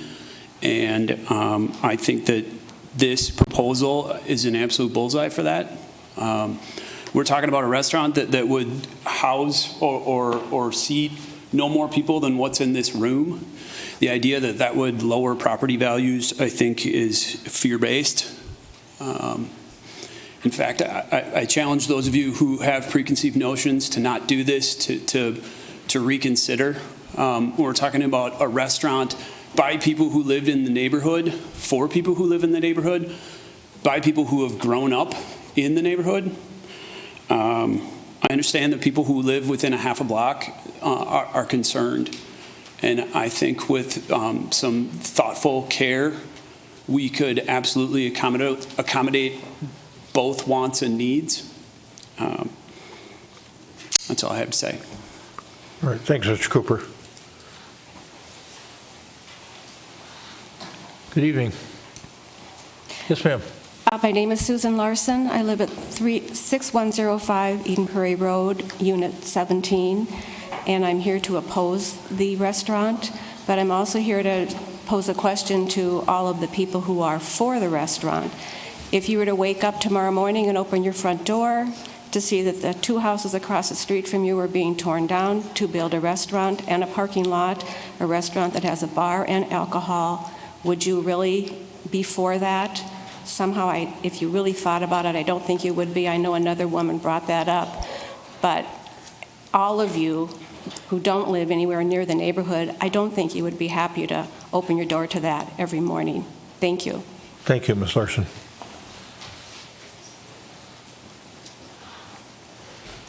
Good evening. My name's Dan Peterson. I live at 6020 Leslie Lane, a longtime listener, first-time speaker here as well. I'll answer the question. In fact, if I did live across from that location and it was previously an auto repair shop, which I had to look at, that was kind of decimated, wasn't really kept up well, and the opportunity was for it to turn into a local neighborhood restaurant supported by individuals in the neighborhood that grew up in the neighborhood and they're heavily invested in the neighborhood, I'd absolutely be in favor of that change. I've grown up in Edina all my life, and I'm not new to change. In fact, I was part of the very first class at Normandale French Immersion. What a change that was for people to be able to attend, and what an impact that had on my life. And now for kids to be able to attend, my hope is that my kids will be able to attend that as well. I have 3 kids, 5, 3, and 1 years old, and we're well within walking distance of that spot. In fact, we walk by 6016 Vernon quite often. I know it's a place that I hope we can spend time either getting meals together, spending time together. Maybe it's a future job for them to have. It's a place at a minimum that will create memories together as well. I can appreciate the concerns with regards to parking. I get it. Not a lot, we don't really want more parking in our neighborhoods, and that's part of the reason we moved to a quiet neighborhood in Edina. But when I think about what this can do for the community, what this can add, what it can bring from a connectedness standpoint, and the opportunity to have local restaurateurs, I appreciate the plan, the comprehensive plan in 1980, right? Had the foresight to say, we think we might want some medium density housing. But they have the foresight to say, there's going to be a couple restaurateurs in the neighborhood that actually grew up in Edina, that would be invested in the neighborhood and want to see it improved. What an opportunity we have to make that better and to bring the community back together after an event like COVID. My gosh, I hope I get to be a part of that with everyone, right? I appreciate you all listening to us here. I know there's a lot of comments and it's been going on for a long time. But given that it's been going on for a long time, I think that's just a reflection of the passion of the community behind this and the passion of Marty and Chris behind this as well. So thank you all for being, and one last thing as well, I actually saw one of my old friends, Seth here. He was just here and we hadn't connected in a long time. And I said, Seth, hey, great to see you. We should connect sometime. He said, yeah, let's do it. Let's do it at the Westside Cafe when it opens. So, all right, thanks you guys. Thanks, Mr. Peterson.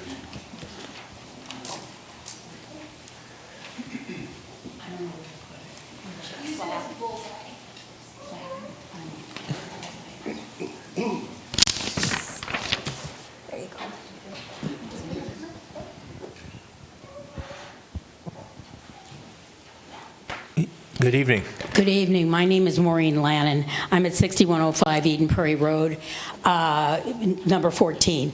I've been a resident of Edina for 54 years. I am opposed to this restaurant. This, if you look at this picture, you can see the photograph of our neighborhood. This is right out my front door, and the children and father are playing soccer.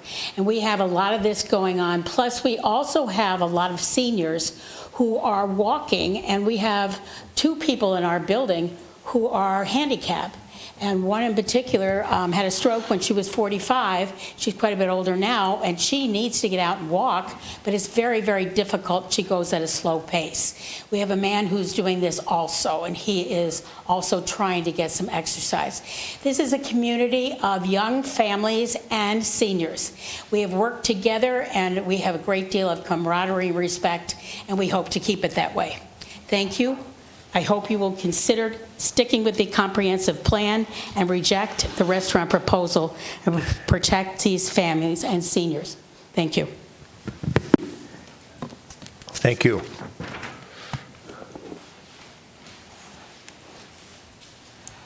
Hi there. Good evening. Good evening. My name is Heidi Moon. I live at 6009 Leslie Lane. And I was born in Edina. I lived in the Edina Highlands neighborhood growing up. And when Highlands closed, we all had moved to Countryside. And at that time, and I now live in the exact area of where the restaurant is being considered. And I'd like to express my support of the restaurant as a mom and a community member, as a homeowner that values my investment, and as a wellness professional who is working for a think tank that has produced a plethora of studies on the studies that support thriving intergenerational walkable living spaces, and it's actually the biggest exploding area of the wellness economy around the world today. So first, as a mom and community member, so I grew up in Edina Highlands, and we went to Highlands. I walked to school, and at that time, Parkwood, Knowles, that area was all, we all went to Highlands. Now, that neighborhood, my neighborhood, the kids go to Countryside, and my daughter, my youngest is 6, my oldest is 17, and I've got one in the middle who's 15. It's my daughter's birthday tonight. And the first thing I'll say is that I'm here representing a lot of people with kids my daughter's age who couldn't be here tonight. It was really hard to get out here on a weekday night, and over 12 people from our Countryside first grade gathering texted me tonight saying, oh gosh, last minute I couldn't be here. Will you please, say this and this in support of this? And it's just really hard for the young families to get out here and speak the words. But first of all, the city has deemed it safe for all of the kids that are 5th grade and under to bike and walk to school every day from our neighborhood to Countryside across from Vernon. And I go to the bus stop on Kmart and Jeffrey, and my daughter's just turned 7, so we're mostly taking the bus.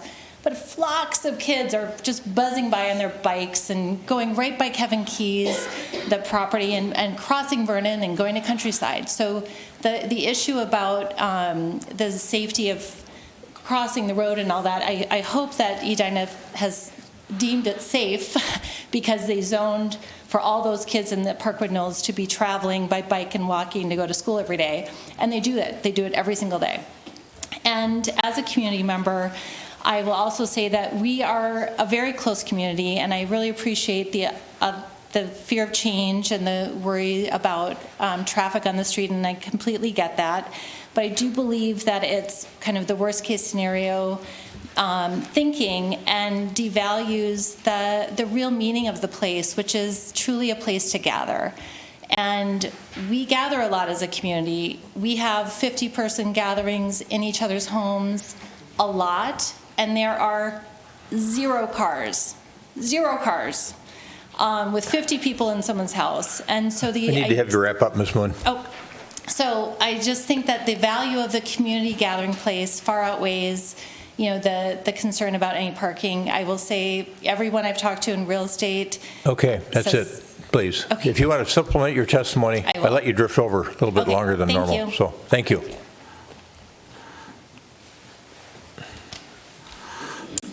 Hi, I'm Corinne Reed, and I have lived at 6012 Eden Prairie Road for almost 25 years. Thank you for the opportunity to speak this evening. I request that you vote to follow the City of Edina's comprehensive plan and rezone 6016 Vernon Avenue to a medium-density housing designation.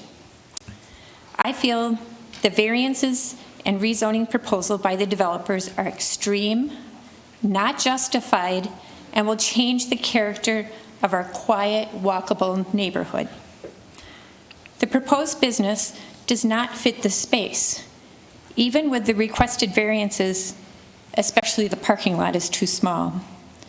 They propose 24 stalls for patrons of a 54-seat restaurant bar, 24 stalls for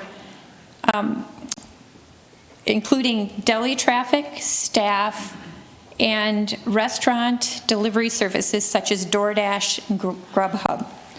Where will all these extra cars go to park? They'll go to Eden Prairie Road, Kmart, and Highland Streets.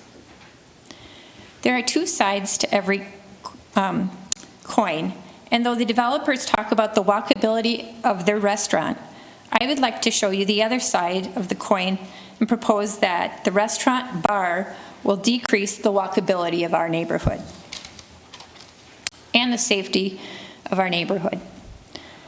I walk and run from our house almost daily 3 seasons of the year. Though we don't have sidewalks, I have navigated the streets safely with minimal cars driving and parking on Eden Prairie Road, Highwood, and Kmart. I know that this walkability will change with the increased traffic and parking from the restaurant bar.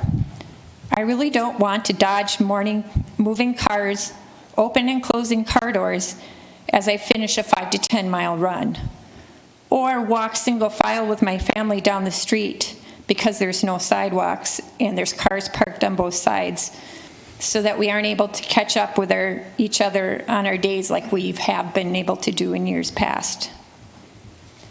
Will the busy delivery driver see me? Will the tired, stressed mom with kids slow down as she drives down my street to get the parking spot? Or when she rushes off after to get her kids to the hockey game?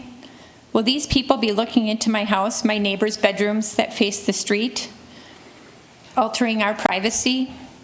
How about the people leaving the bar, neighborhood hangout, after a few more drinks or a lot of drinks? Noise, yes. Safety, I'm worried. The walkability, safety, and privacy of our neighborhood will all change. I once again ask you to vote to bring this property to the comprehensive plan of medium-density housing. Thank you. Thank you, Ms. Reed.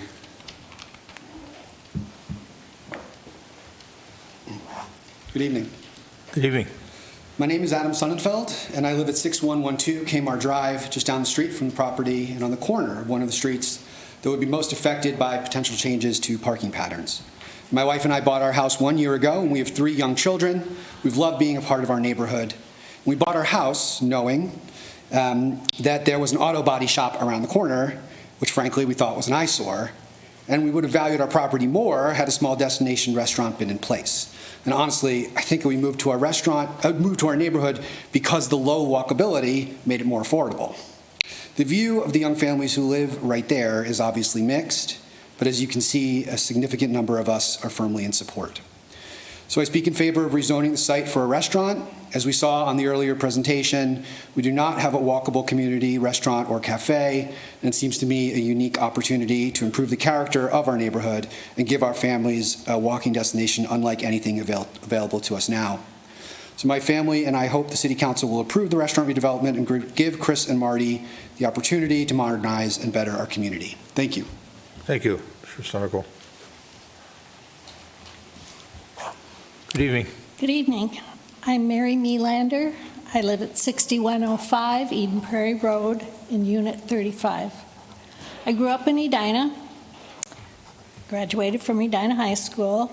Later on, with my husband and our 2 sons, we moved back to Edina in 1985, and we lived there until we moved to our current address 4 years ago on Eden Prairie Road.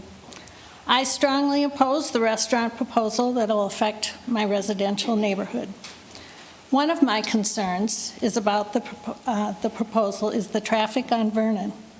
As Vernon is often the detour for the crosstown, especially during rush hour, entering and exiting the restaurant could be a problem. It would be a problem. Customers would soon realize that if they could avoid this, if they just went and parked on Eden Prairie Road. And they will do that in the winter because they can't walk or bike at that point in time of the season.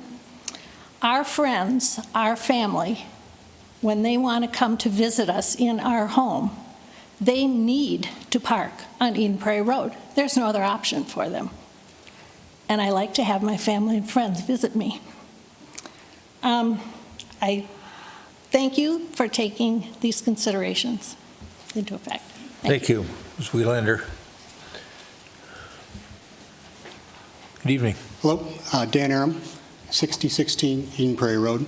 Thank you for giving me the opportunity to speak.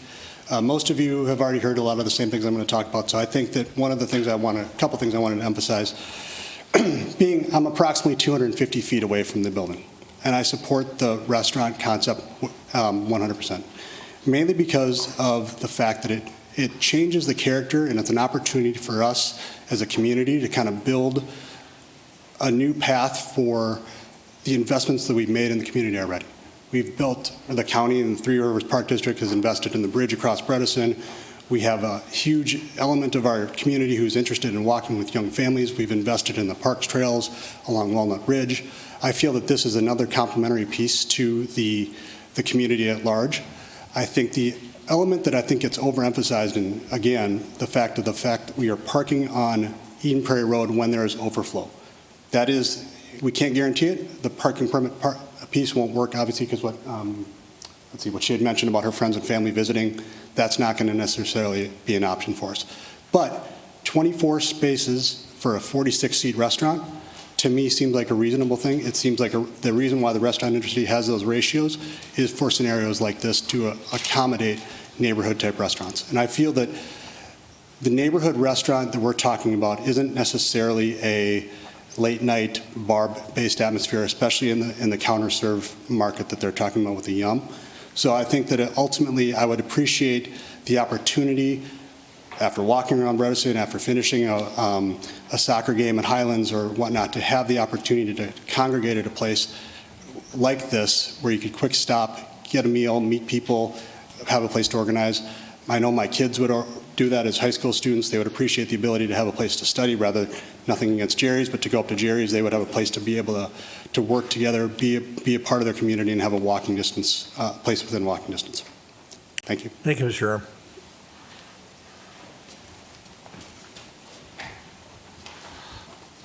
Good evening. Good evening. My name is Nancy Shear.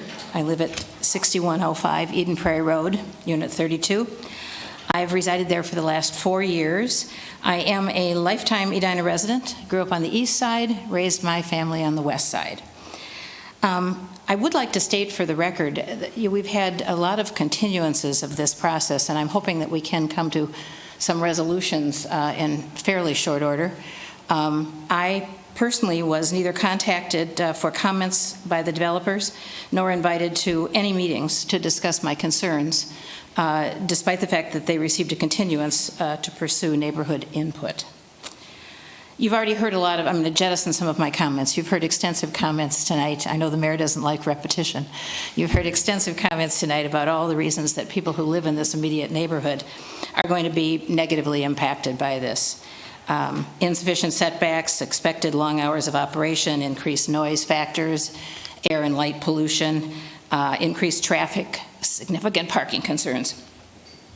I personally would like to focus on the comprehensive plan.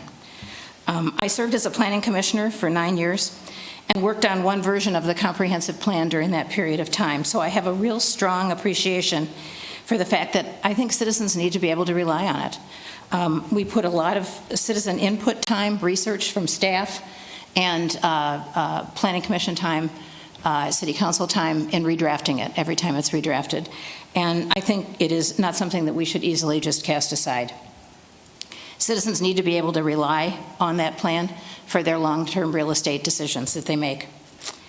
The developer would like you to amend the comp plan and think of this parcel as a node. All nodes in our community are joined. I've driven around town, looked at them all in the last few months. They're all joined by adjacent commercial businesses, or they're on a more commercial street, or they're in a strip mall where there's additional parking that can be shared with other businesses. This particular comprehensive plan identifies all the designated nodes in our city, and this parcel is not on that list. I think there's a reason. Someone else mentioned this, but one of my favorite quotes out of the process of attending all these meetings came from Commissioner Padilla in the Planning Commission review when she stated, "One business does not a node make."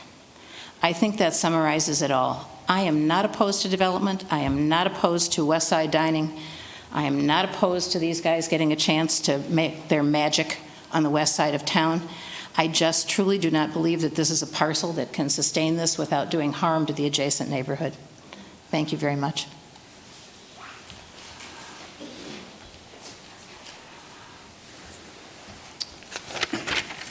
Hi there. My name's A.T. in Lobanya. I live at 6028 Kmart Drive, just a short walk from the proposed site.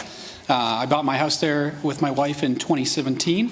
We since have had 2 children and are very excited to continue to have them grow up in this neighborhood. We both moved away for college and wanted to come back to Edina as a community that I grew up in. Love playing hockey here, love the parks, love the sense of community that came from being an Edina resident, and you can hear that passion from everybody in this room tonight. We were concerned about buying the house that we bought because of this auto body shop that existed there. I think there's some environmental things that go along with the current zoning for this site that I'm most afraid of continuing. I would not want to see this continue as an auto body site. And I think that one thing that hasn't been really addressed in this evening's comments is, I'd like to commend Mr. Collins and Mr. Davis for their entrepreneurial spirit here.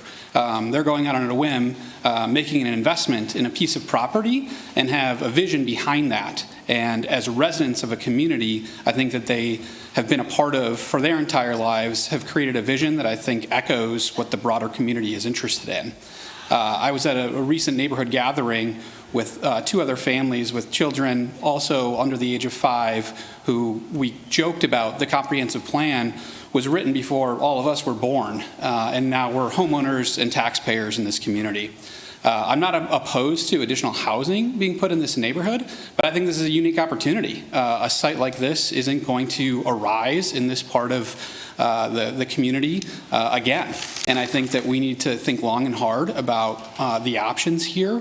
And I think a neighborhood gathering spot would be something that my family would cherish. I think it would impact the value of our homes in a positive way. I didn't mention this in the beginning of my comments here, but we're hoping to land in East Edina, which has a lot more walkability and more city-like character.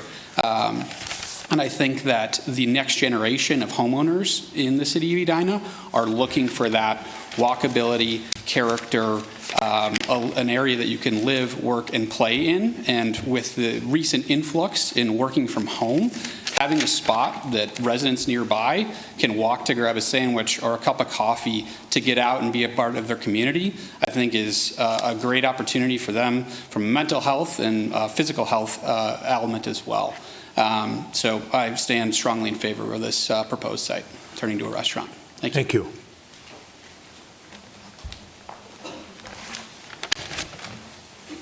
Hi, good evening. My name's Sedona Tim. I'm at 6,000 Eden Prairie Road, so directly behind. Would you repeat your name, please? Sedona Tim. Thank you. Yep. I'm at 6,000 Eden Prairie Road, directly behind the Kevin Keys site currently. And I don't have much more to say beyond what my neighbors have said this evening. I think they did a great job at presenting tonight. And I think your city staff did as well. And I'm opposed to this purely from a standpoint of I don't think this site is good for a restaurant or the commercial use. I think it's going to negatively impact our neighborhood and directly impact me and my neighbors that are adjacent to it. I do think with how many people are here in support that it's going to be a busy restaurant, and because of that, it's going to impact us even more. And I know people, even from outside of our neighborhood, they love Edina, they want to come to Edina, and there's going to be people outside of the neighborhood that come in. So I think we need to recognize how busy it could be, and that overflow parking is going to be an issue. And traffic on Vernon is also going to be an issue. So that's my opposition. Thank you. All right. Thanks, Ms. Sims.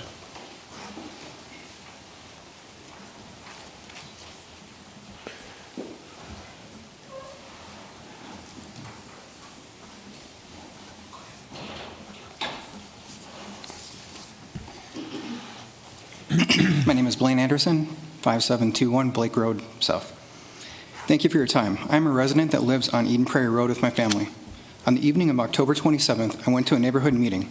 Of the approximately 30 to 35 people in attendance, I only knew one other person. I do not know the developers. I went in with an open mind to understand the overall situation and, in particular, the opposition's concerns. It was an open discussion forum with many voices heard. My summary of the meeting is that the opposition's concern is with the theoretical overflow parking and traffic that would come on Eden Prairie Road. I live on Eden Prairie Road. What was very clear in the meeting is that everybody agreed that the restaurant's parking lot will open to Vernon Road and not to Eden Prairie Road. The root or ultimate concern, as eloquently stated by an opposition individual, is that it is known that this particular restaurant will be so good and very successful, therefore the restaurant is not welcome. During the meeting, I heard some factual inconsistencies regarding Eden Prairie Road. Again, I live on Eden Prairie Road. The street is a cul-de-sac. The street is quiet. Nobody parks on the street. As mentioned, again, I live on Eden Prairie Road. I would describe Eden Prairie Road in a much different, realistic light. It is not a cul-de-sac. There are 3 large multifamily housing condo complexes on the street. It is one of the most densely populated streets in all of Edina, in particular, northwest quadrant of Edina. There is significant traffic that often travels very fast on the road. It is a very short road. There are cars parked regularly on the street. Over there is a couple pictures. On the evening of the meeting, after the meeting, there were cars parked on the street. A couple days later, I took a picture. Cars parked on the street. Tonight, cars parked on the street. Without a doubt, what I have mentioned of Eden Prairie Road is 100% accurate and verifiable. Come to the street. As for the parking, there are multiple pictures beyond that. I have them in my phone.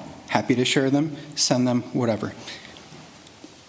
As mentioned, even on the evening of October 27th, attendees at the neighborhood meeting must have had to drive past parked cars on Eden Prairie Road on their way home. Anybody that lives on Eden Prairie Road has to notice parked cars, which are a regular occurrence. A picture says 1,000 words, and I have many. Edina is a first-rank suburb that has smaller lots on average than many other suburbs. Eden Prairie Road is one of the most densely populated streets in all of Edina. Everybody with a south driveway on Eden Prairie Road faces dense multifamily housing units. All property owners on Eden Prairie Road or nearby streets were aware that a commercial property exists where it does. We cannot pretend that Eden Prairie Road is something that it isn't. It isn't Mayberry. Additionally, people walk all over the neighborhood already, and people will walk to the restaurant. Not everybody will drive to the restaurant. My family and I would walk to the restaurant. We live on Eden Prairie Road. Many others would as well. A lot has changed over the past few years in the community, state, and country. People work differently, people live differently, people transit differently. A lot of change has occurred in nearly everybody's lives. Plans approved in 1980 or 2018 were on a pre-pandemic basis, and certainly couldn't and don't take into consideration how people live and work post-pandemic and what conveniences Mr. Anderson. that they now want. Thank you. If you want to submit your written comments to the clerk, you certainly can. Yes, I have it all. Yep, all right. I will Thank do you, that. sir.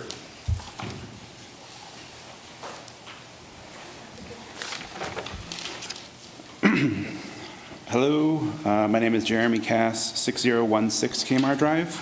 I'm here providing comments on behalf of my wife and 2 school-age children as well. So I agree with the staff recommendation against this project. I truly believe this project would alter the essential character of our neighborhood. The lot's too small, the restaurant's too big, and it's going to have an outsized negative impact on those who live closest to it. This is not the right site for this restaurant. I don't know of any good solution to the increased traffic and parking in the neighborhood with the overflow. Overflow is going to happen. There's not enough parking spots. It's going to be busy. Where are people going to go? I don't think the no parking signs are sufficient. People are still going to park. We're going to have to call police or something. It's not going to work out. And having people walk to and from their cars early in the morning, late at night, it's going to be really bad. Eden Prairie Road and Kmart are narrow. They have no sidewalks. People walk in the street. My kids ride their bike. Kids go to wait for the school bus. People walking their dogs, pushing their strollers. If both sides of these streets had restaurant guests parking on them on top of the existing parking that's happening, the school buses are going to have trouble, garbage trucks, delivery trucks, snow plows. It's going to be a mess, especially during the winter, especially trying to make the corner for Eden Prairie Road and Kmart Drive. I'm also really worried about the hazards of the parking lot against the traffic on Vernon Avenue. Somebody wanting to park slows down to turn into the lot. They could cause an accident on Vernon if somebody's not paying attention and slams right into them. People bike on Vernon. Those bike lanes are very popular. You're going to have people who are turning into the parking lot and potentially hitting bicyclists as well. So I think there's clear demand for a restaurant. I just don't think that this is the right place for it. Thank you. Thank you. Thank you, Darren. Good evening. Hello, good evening. I'm Karen Rulifson. I live on 5604 Heather Lane, 1 block from this area that was Kevin Keys. I appreciate all these neighbors here. I appreciate that we all care about our community. One thing I really like about living in Edina is the vision that Edina has. I like that there's a comprehensive strategic plan. I like that we are thinking walkability, sustainability, value for properties and community. I ask that you seriously consider having this restaurant be approved. When I think about something I saw earlier tonight about the strategic plan, I wrote down that Edina values the integrity of our single-family housing and low density. This restaurant, I do not think, is high density. It is not a node like 44th in France or 50th in France. It is a small family restaurant where families like are here tonight will gather. In regards to walkability and parking, living 1 block away, our whole neighborhood loves this idea. They couldn't come tonight, and we all walk anyways. We walk 4 seasons. The city does such a great job of keeping our sidewalks clean that it's very doable to walk in that neighborhood. In regards to Vernon Avenue, it is a busy road. We walk down to Bredesen Park a lot. Even when my daughter was 2, we would bike or walk that way. It's doable, and I think this community would benefit from having this gathering space. And I just think it would go a part of all the vision that Edina has. Thank you. Thank you, Ms. Rulifson.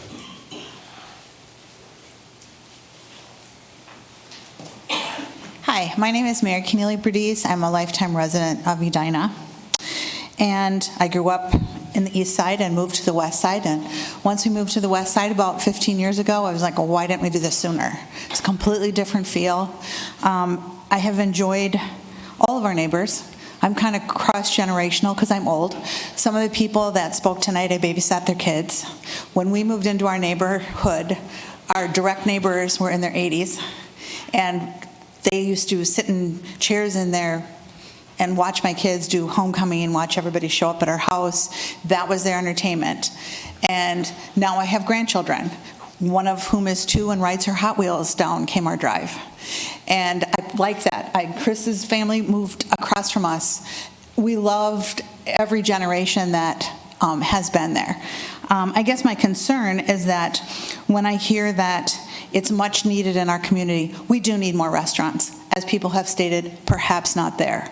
And when people say they want it, who wants it? Whose needs are being met? Not all of Edina by one restaurant. I'm also a data person. I'm a math teacher, among other things I teach. And I looked up the walkability score a while back, and that is an algorithm that was designed in the 90s. And the gist of it is to be able to, I'm not defining it exactly, but to be able to take care of your daily needs without leaving your neighborhood. My address currently has a walkability of 2 out of 100. It's based on 15 categories, one of which includes a bar or restaurant. So whether or not this bar and or restaurant is there is not going to impact the walkability score, which is used a lot with real estate developers and who wants that. And a lot of Edina has very low walkability. That doesn't prohibit people from wanting to live here in any of the neighborhoods in Edina. They're all great. I guess I've heard that 600 plus people want this. Who are those people? I don't have 600 neighbors.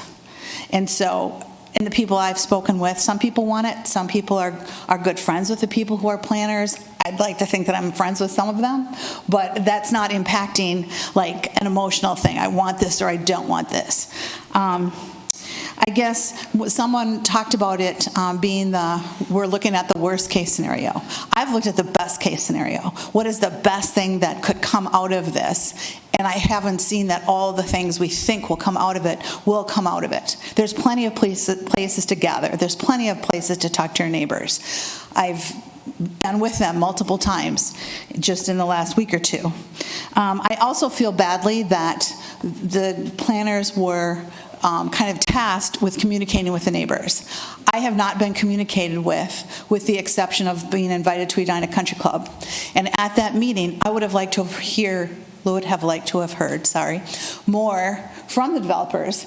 And other people spoke that clearly were supposed to say something, but I didn't hear directly some of the things that might have addressed my concerns. So I think there has been somewhat of a lack of communication. And I guess I'd just like to recommend that you follow the plan. And I guess my biggest, and people have talked about fear, I guess my only Mr. fear McCready, is I that... need to have you wrap up. You're sorry. on the red. Okay. Yeah. If you want to submit your written comments, feel free. Okay, Will thank you you. please give us your address for the record, too, please? 6020 Kmart. Thank you. Thank you. Good evening. Hey, how are you? We're good. Good, great. My name is Rick Stone. I'm at 6008 Kmart Drive. I want to first apologize for speaking out of turn, asking the question earlier. I didn't know what the process was, so I apologize for that. Secondly, I want to congratulate everybody here because it shows our passion for whether we're opposed to it or whether we're for it, and how passionate we are about our neighborhood, right? I am adamantly opposed to medium density housing. I don't think it raises the value of our neighborhood. I did a little bit of research over the last couple of days, and recent studies, or opinions, depending on the website, said that what increased the value of your house was amenities. Nowhere in that list was medium density housing. There was a restaurant. There was a grocery stores. There was not a gas station. Those weren't listed. So I believe that this would positively affect the value of my home. I believe that it would positively affect the integrity of our neighborhood. I believe in the two guys doing it. I have a personal relationship with them, which helps me. If it was somebody I didn't know, I don't know what they're going to put in there, right? They could put a discotheque, and I don't want that. But they're going to put in a right-sized restaurant for the neighborhood, for families that want to walk and maybe ride their bikes, and yes, drive to the restaurant. But I trust them. One other point. My mother lives in one of the buildings just west of the proposed site, the first building. And she doesn't want it. And I respect my mother's opinion. But when asked, would you and your friends in the condo enjoy breakfast or lunch or dinner there? Yep, we would.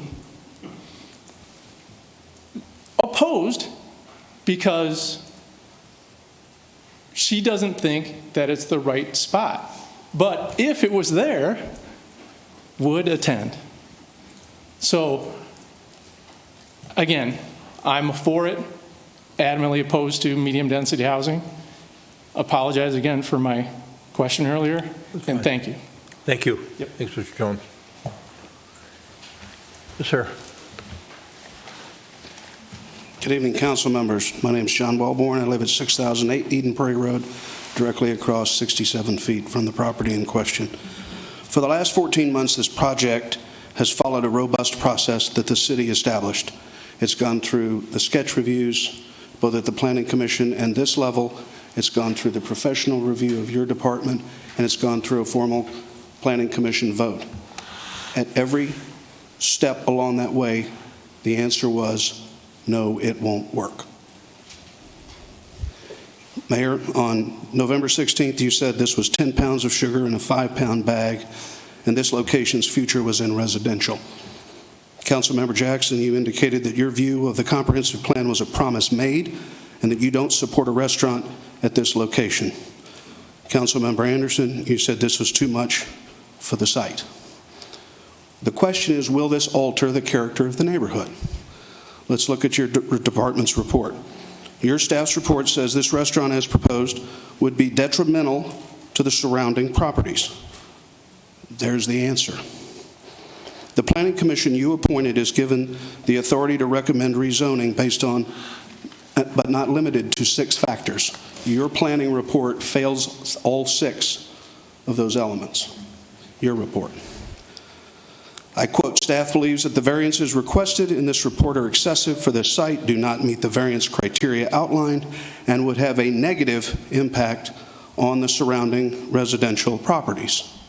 Asked and answered. After a year, the developers met with a select few of us to hear our concerns.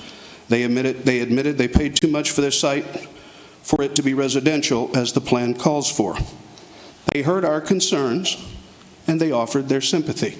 And we heard a lot of that sympathy tonight. Councilmember Pierce, you commented back in October while hearing the Arden Avenue appeal that developers had every opportunity to review the rules in advance of purchasing property. You were irritated with the technique of developers failing to perform adequate due diligence, then using the city's process to try and get their way. Council members, poor due diligence is not our responsibility, and their sympathy is not our solution.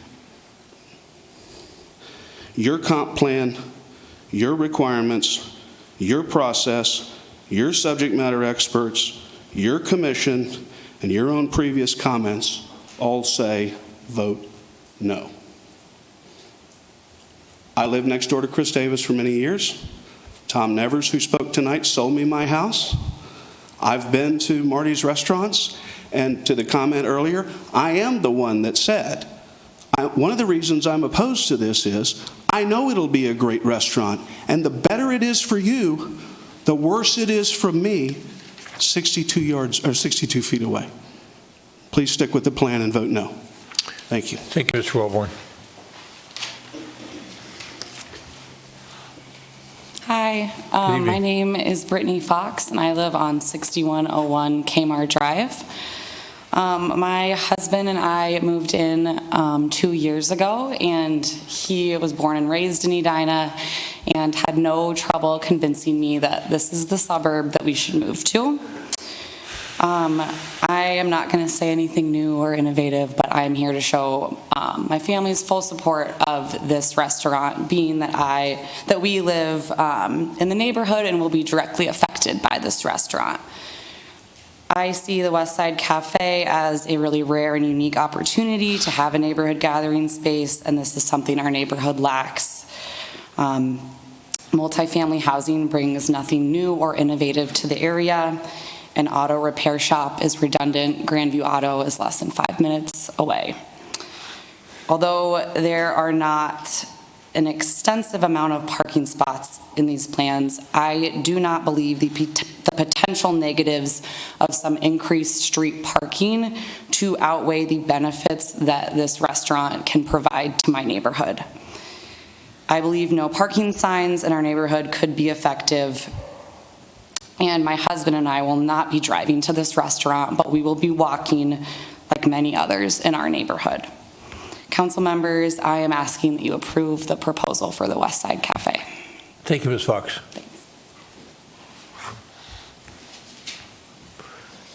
Good evening. Evening. My name is Rick Sabalka. I live at 6108 Habitat Court. I've been a resident of Edina since 1962, so a long time. Grew up here and have enjoyed Edina like many of us do. We know it's a special place, and I am in total support of what Chris and Marty are doing. I've known Chris for a bazillion years, since he's been 5 years old, and I've known Marty for a long time as I was in the restaurant business with him as well. But I'm not going to repeat all the great attributes, what everybody said earlier, but these two guys, Marty and Chris, are here for the goodness of Edina. They're here to help Edina grow. We all know how nice of a place Edina is. Communities are envious of Edina all day long, as we know, and these two guys are here to make it all better. Chris is a wonderful businessman, as well as Marty. Marty is a wonderful restaurant owner and manager, and I'm in total support of it, and I hope you do pass it. Thank you. Thank you, Mr. Kabalka. You bet.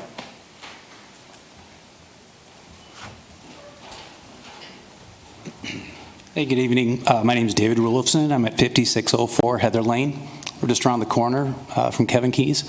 When myself and my wife bought our house, we knew Kevin was there. I took my car over there. Kevin's worked on my car a whole lot. I don't know if anybody around here ever got the car worked on at Kevin. But you know that the building's old. It's run down. It's got a really small parking lot. He had cars parked there all the time. It was kind of an eyesore. Eden Prairie Road folks and Kmart folks, I have ridden down your street hundreds and hundreds of times on my bike. I've run down there. I've walked. You guys have cars parked there all the time because of the apartments and condos there. You knew that when you purchased it. So fussing about a few more cars parking really seems out of context when you purchased the home that you were that close to Kevin. If you look at a map of the area, and if you're from the area, you know that we live in a food desert. My next door neighbor cannot drive anymore, so she has to rely on Uber and some other things to get food. If this restaurant was there, she could walk over there. That would be a very nice amenity for her. My last couple of points were, when the last time this was reviewed, before Kevin, and he wasn't there because he's not that old, but people were coming to meetings like this in 57 Chevy Bel Air convertibles, okay? My 13-year-old is going to be 78 by the time we roll around and do this again. Everybody's going to be on robo-taxis. The landscape is going to be so much different. We only have one time to do this right, and this is the time to do it right, because you're talking about 60-some years in the future before you're going to redo it again. Multifamily housing is already all the way up and down between Eden Prairie Road and Vernon Avenue. So I appreciate all the input and everything, but please do the right thing. Let's develop it. Let's create jobs. Let's create value in the community. Thank you very much. Thank you. I'm Marcia Miller, and I live at 6105 Eden Prairie Road, Unit 16. I've sat here all evening and listened very carefully. Lots of these people do not live like I do within 300 yards of the facility that they want to have a restaurant. It's a good idea, but not there. The parking that he's talking about on Eden Prairie Road, lots of construction have been going on that street lately, and that's probably the cars during the day. At night, there's very few cars that go up and down Eden Prairie Road, and my sunroom faces Vernon, and after about 9 o'clock at night, there's very little traffic on Vernon, and I don't know where they expect to get people. And secondly, I moved here 13 years ago looking for a quiet place to live. You open a restaurant, you serve liquor, you know people are going to stand out in the street, talk to one another, slamming doors, etc. We've got garbage trucks, food delivery trucks. That's a very small area, if any of you have ever walked it. It's really small, and I think a restaurant's fine, but it doesn't belong there. It belongs somewhere else in the neighborhood that it might fit. But this is just the stories I've heard about cars parked there. In the winter, the snow is piled on either side. That is a school bus route, both in the morning and the evening. That's a problem. And two of those apartment buildings or condos have very little parking for guests. So yes, they're on the street. But I think you need to think very carefully. This gentleman that is wanting the restaurant, I understand, was to meet the neighbors and discuss this. They had a fair at the Edina Country Club. 18 people I know that live on our street were not invited or even included. So I feel like this has been a political thing run for his office or his business. Thank you. Thank you, Ms. Miller. Good evening. I'm Megan Stone. I live at 6008 Kmart Drive. I guess I'm supposed to tell you how long I've lived in Edina, a long time. I graduated from Edina High School. I don't know if that has any bearing, but we've stayed here for a long time. We love Edina. And I disagree with a lot of the comments of people that are against the restaurant. The people close by don't want it. I am 2 houses away, and we are 100% for it. In terms of the parking, I understand that that could be a fear. I said this at another event and to other people. I think this is a very unique opportunity where I honestly don't think we're going to have overflow parking, because this is going to be the first kind of restaurant where a majority of the people on the north side of that restaurant are going to be able to walk. That is a real thing. I honestly don't think there's going to be as much overflow parking as we have discussed. Then let's go to the overflow parking, and then we talk about buses and this and that. That's not when that overflow parking would possibly even happen if it did. My house would have overflow parking in front of it, and I'm not at all concerned about it. So I am for this 100%. I believe it is a great opportunity to build community. I remember going to Bible studies and after-school activities and after games as a young kid. This would be a great opportunity for them to do that. I would love if my kids were still riding bikes and they could ride bikes there and have an after-school thing way back when we could do that. We don't have Perkins anymore to do that when we used to walk after the football games. This could be a little place like that for young kids and for families, and I'm in 100% in support of it. So, thank you. Good. Thanks, Ms. Stone. My name is Karen Van Dyke, and I live at 5425 Highway Say that Drive again. West. You started talking a little bit too far away from the microphone. Karen Van Dyke, Thank you. 5425 Highway Drive West. I have lived in my home 3 blocks north of the site for 18 years. I'm opposed to the project, to the setback variances, and to the rezoning with a lot size variance. I do not want the city of Edina to make changes to accommodate a commercial interest that will negatively impact the quality of life in my quiet neighborhood. I don't want the noise, the lights, and the street parking a mere few feet from some of the homes on the streets down there. As homeowners, we invested in our homes and planned to raise families and send our kids to school here. We relied on the comprehensive plan when we made our investment in our homes, and I don't think it's right for the city to change the rules in an area that is zoned residential and a little piece of property that's zoned medium density residential. I implore you to stick with the comprehensive plan. Thank you. Thanks, Ms. Van Dyke.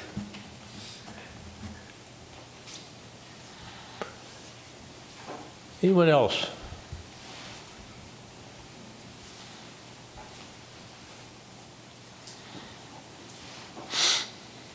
Good evening, Council. And you may have thought you were going to get the last word, but somebody's coming in now. That's okay. That's okay. I don't need the last word. And we've probably got some folks on the line too. I just thought of something that hadn't been said yet, believe it or not. My name is Tom Colbury. I live on 6004 Kmart Drive, right next to the Stones. Good friends and good neighbors. My concern is a little more long-term.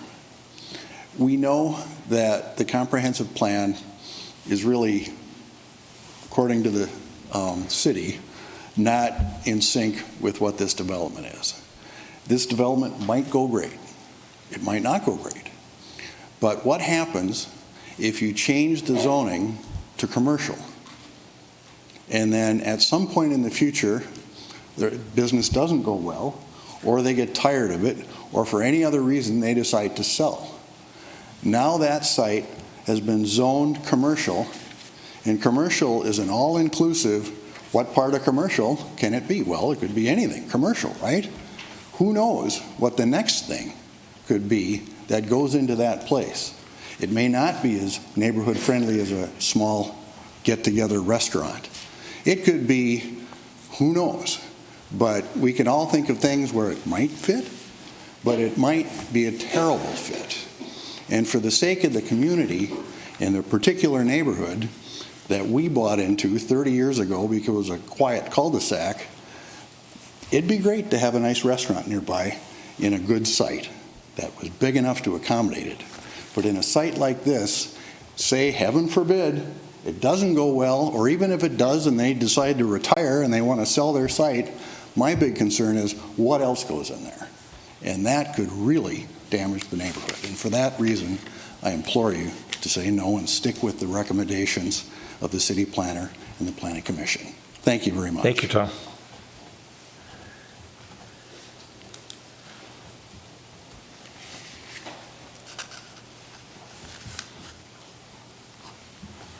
Anyone else present in the council chambers? We've lost some of our audience out beyond the glass. Let's turn to the viewers that are with us in the virtual world and see what we have for folks that want to testify either in favor of it or opposed to the matter. And here's the call-in number if you're not already in the queue to speak with regard to this application. 786-496-5601. Conference PIN number 1615700. Pound. Press star 1 to speak to an operator. The operator will bring you to Director Benarott. Director Benarott will bring you into the council chambers. Okay, we do have a couple of people on the line. Operator, will you please unmute the line of the first person to get in the queue? And caller, please remember to start your comments with your full name and address for the record.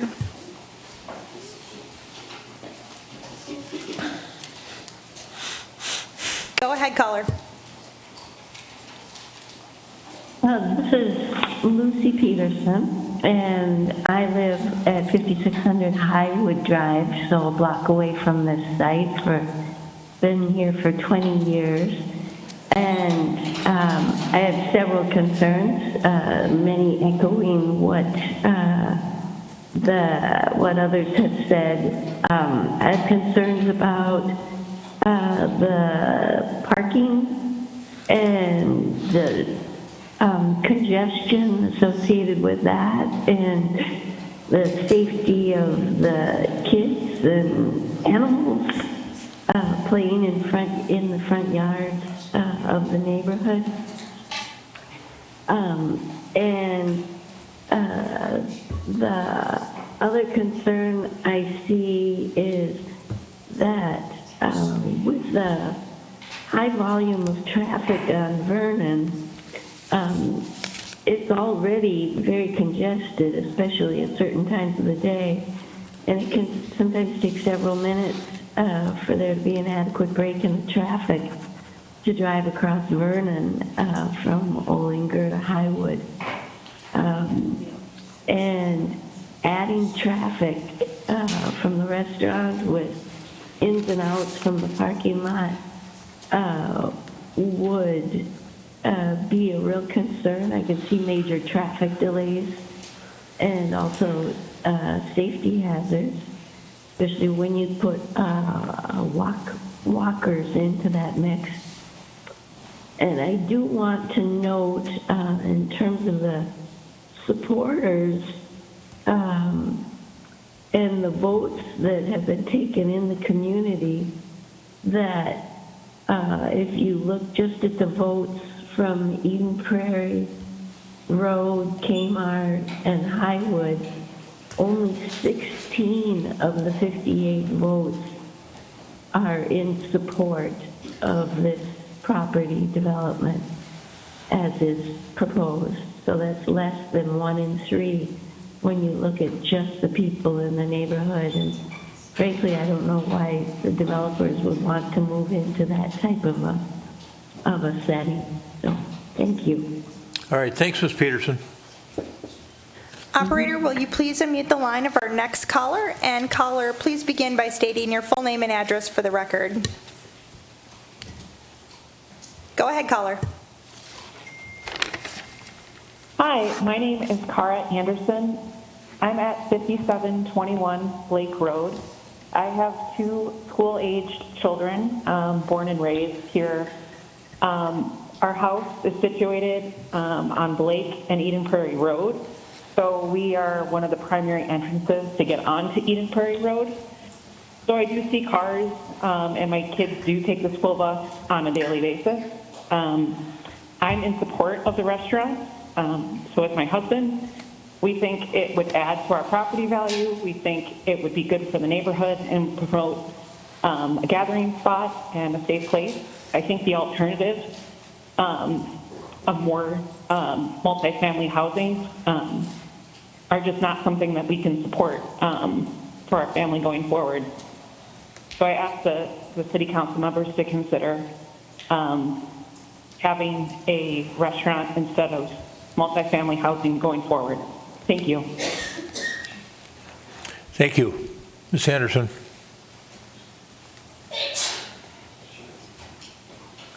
Anyone else on the line?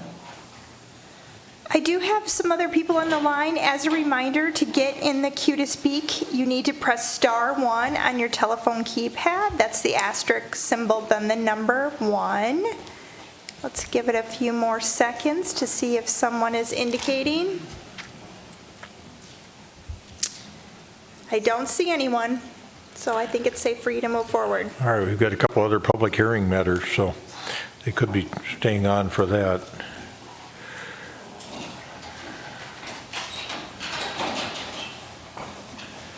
All right, we've got I'm thinking that we've had some questions that have arisen, but I think first we might want to deal with the possibility of a motion that would close the public hearing at noon on December 12th, 2022, and continue the action to the December 20 City Council meeting. Is there a council member that would care to make that motion? So moved. Second. Got a motion by Member Pierce, second by Member Jackson to close the public hearing at noon on December 12th, 2022, and continue the action with regard to resolution numbers 2022-97 and 2022-98, ordinance number 2022-17, comprehensive plan amendment, rezoning and site plan with multiple variances for 6016 Vernon Avenue, to our meeting on December 20, 2022. Is there any discussion about the motion as made? I would just say that was pretty extraordinary. I mean, I just, what a great, I applaud everybody who came tonight and talked online and, was really civil and a great, passionate group of people who care a lot about their neighborhood. Thank you for participating. Here, here. Thank you. Thank you, Member Staunton, for expressing that sentiment. I think we all sense. We got a motion and a second to close the public hearing on the matters specified on December 12th at noon, and then continue the action to the December 20 City Council meeting. Any further discussion? All those in favor of adoption of the motion as stated, say aye. Aye. Aye. Opposed? Carried. A few questions to think about, Carrie, and we've still got some of the folks in the audience with us. Somebody raised the question early on, would medium-density housing, which would be consistent with the comprehensive plan, require any variances? Yes, most certainly. Anything that's going to go on this site, I would agree with what was said. Anything that's going to go on this site is going to need some type of variances. All right. All right. So we are down to a use question, as I think the architect mentioned. And then there was some discussion about whether this was or was not a neighborhood node.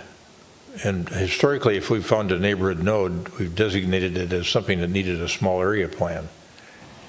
What are your thoughts on that? Yeah, we look toward what is the land use designation in the existing comprehensive plan that would allow commercial use. And a neighborhood node is the least, allows the least amount of density. It's really the closest thing we have. I would agree, a node is typically multiple properties over a much larger area. This is just one site, but it's the closest land use designation that we have in the comprehensive plan. Okay, so why wasn't a small area plan suggested then for this potential comp plan change before we even considered a comp plan change? Yeah, the Planning Commission had some discussion around that, and the thought was this really isn't a node, and really the only site that's really has potential for redevelopment is this commercial site. The rest of the residential property is those other areas that we designated for future study we thought were ripe for redevelopment. Really, within this area, this is the only site. And to do a small area plan or a study for a 16,000 square foot lot, they didn't think that was worthwhile.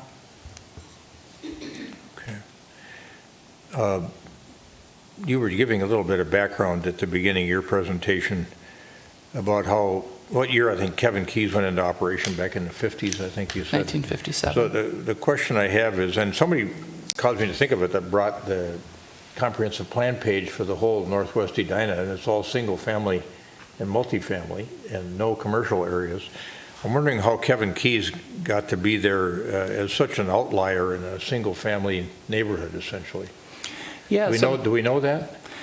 Well, the site was being built in the 50s. We didn't have a comprehensive plan at that time. The first comprehensive plan was 1980. So the zoning fit the use. And so when the first comprehensive plan was done in 1980, they must have determined at that time that the most appropriate future land use be medium density residential. At that time in 1980, the Metropolitan Council didn't require zoning to match the comprehensive plan. So that was the thinking at that time. And as we've amended the comprehensive plan every 10 years since, we really haven't looked at that specifically. And so that medium density has just carried over from one comprehensive plan to the next. Well, one of our residents who was on the Planning Commission, Nancy Shearer, said that was given some thought. That as they worked on I don't know what plan she worked on, would have been probably 2008. It was. That the site, that they understood the site was guided as medium density residential and wanted to continue that. So have you done any research on that issue? Yeah, I can go back and look. I don't recall any specific discussions. We lay out the land use map existing, the previous plan, and the next.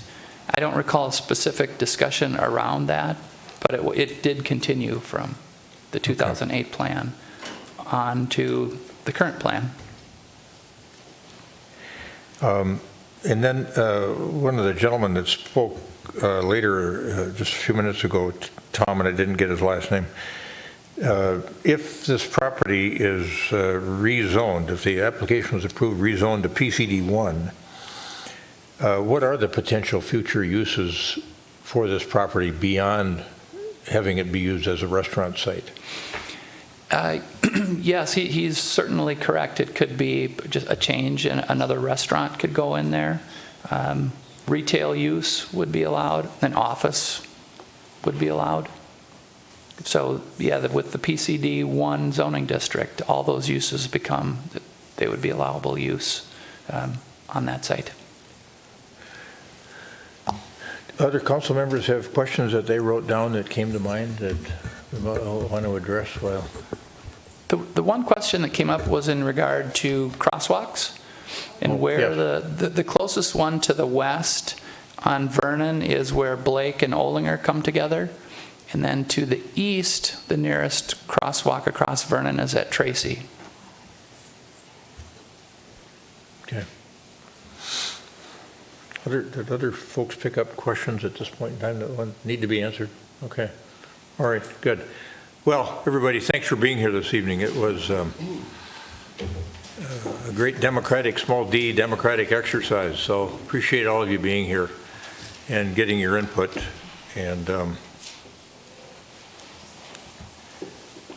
while it is true that all voices deserve to be heard and all voices matter, it doesn't mean that our job is to count noses. And so we'll make a decision accordingly, but it doesn't mean we just count noses. We never have, and I doubt we ever will. We'll do what we think is best for the town at this council. All right, thanks, folks. Thank you. We'll see you.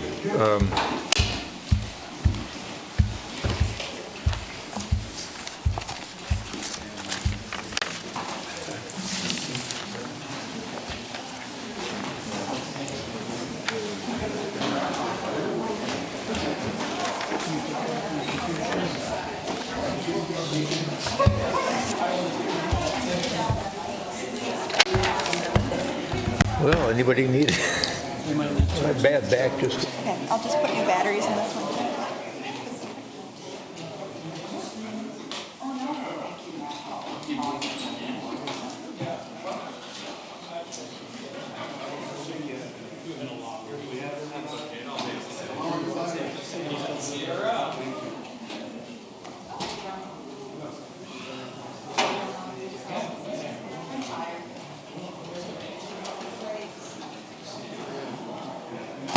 That was a long one.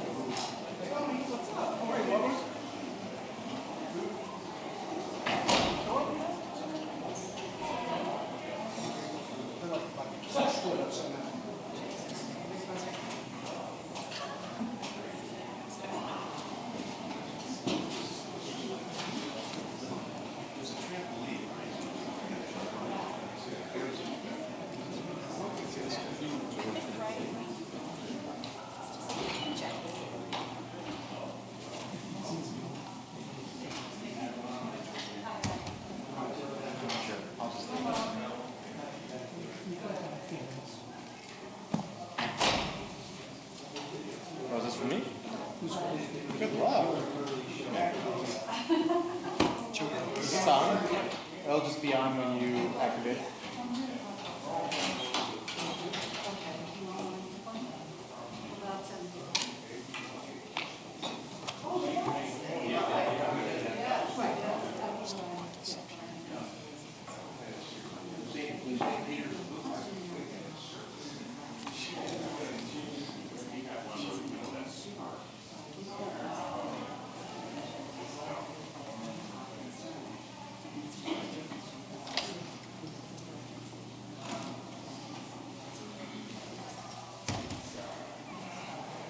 That's patience for people. You got a little wait.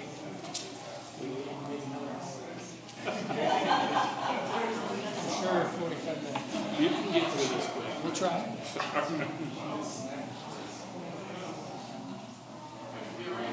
We could just tell them watch our presentation from last year. It's about the same.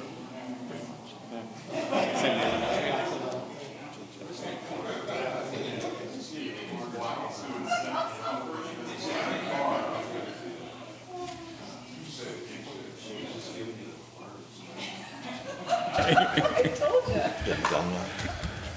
All right, we are on to public hearing number 2. And this matter involves the Morningside C neighborhood roadway reconstruction improvement that's proposed. And Director Milner has this matter, and look forward to hearing about what's being discussed up there to augment your other big projects up there. Yeah, we've got a lot going on up in the Morningside. So thank you, Mayor, members of the council. We'll do just a quick introduction, and then we'll get into the details of the Morningside project with Charlie Girk and Aaron Ditzler, also helping from the engineering department tonight. So one of the questions we get is, why my streets? You can see tonight we'll be talking about that last phase of the Morningside neighborhood, shown in that red circle on the map. This is part of our proactive pavement management program. Streets are grouped into neighborhoods to really maximize that economies of scale and extend that pavement life. And we prioritize these neighborhoods on pavement condition, the age, the underground utilities, what are we seeing there, and also any transportation issues or goals within that area. This is budget work plan pillar number 1, strong foundation. So infrastructure that meets community needs now and in the future. And we take a look at it from a multimodal transportation network, clean and safe drinking water, wastewater, the sanitary sewer system, and then the stormwater system that provides clean water, flood, and drainage service. We also want to mention infrastructure affects everybody, and not just Edina residents, but the entire state. 2018, we were graded out as a C, which is mediocre. You can check out that grade at raiseourgrademn.org. But we're asking that we continue to have those conversations with our legislators to make infrastructure funding a priority. We saw that at a federal level.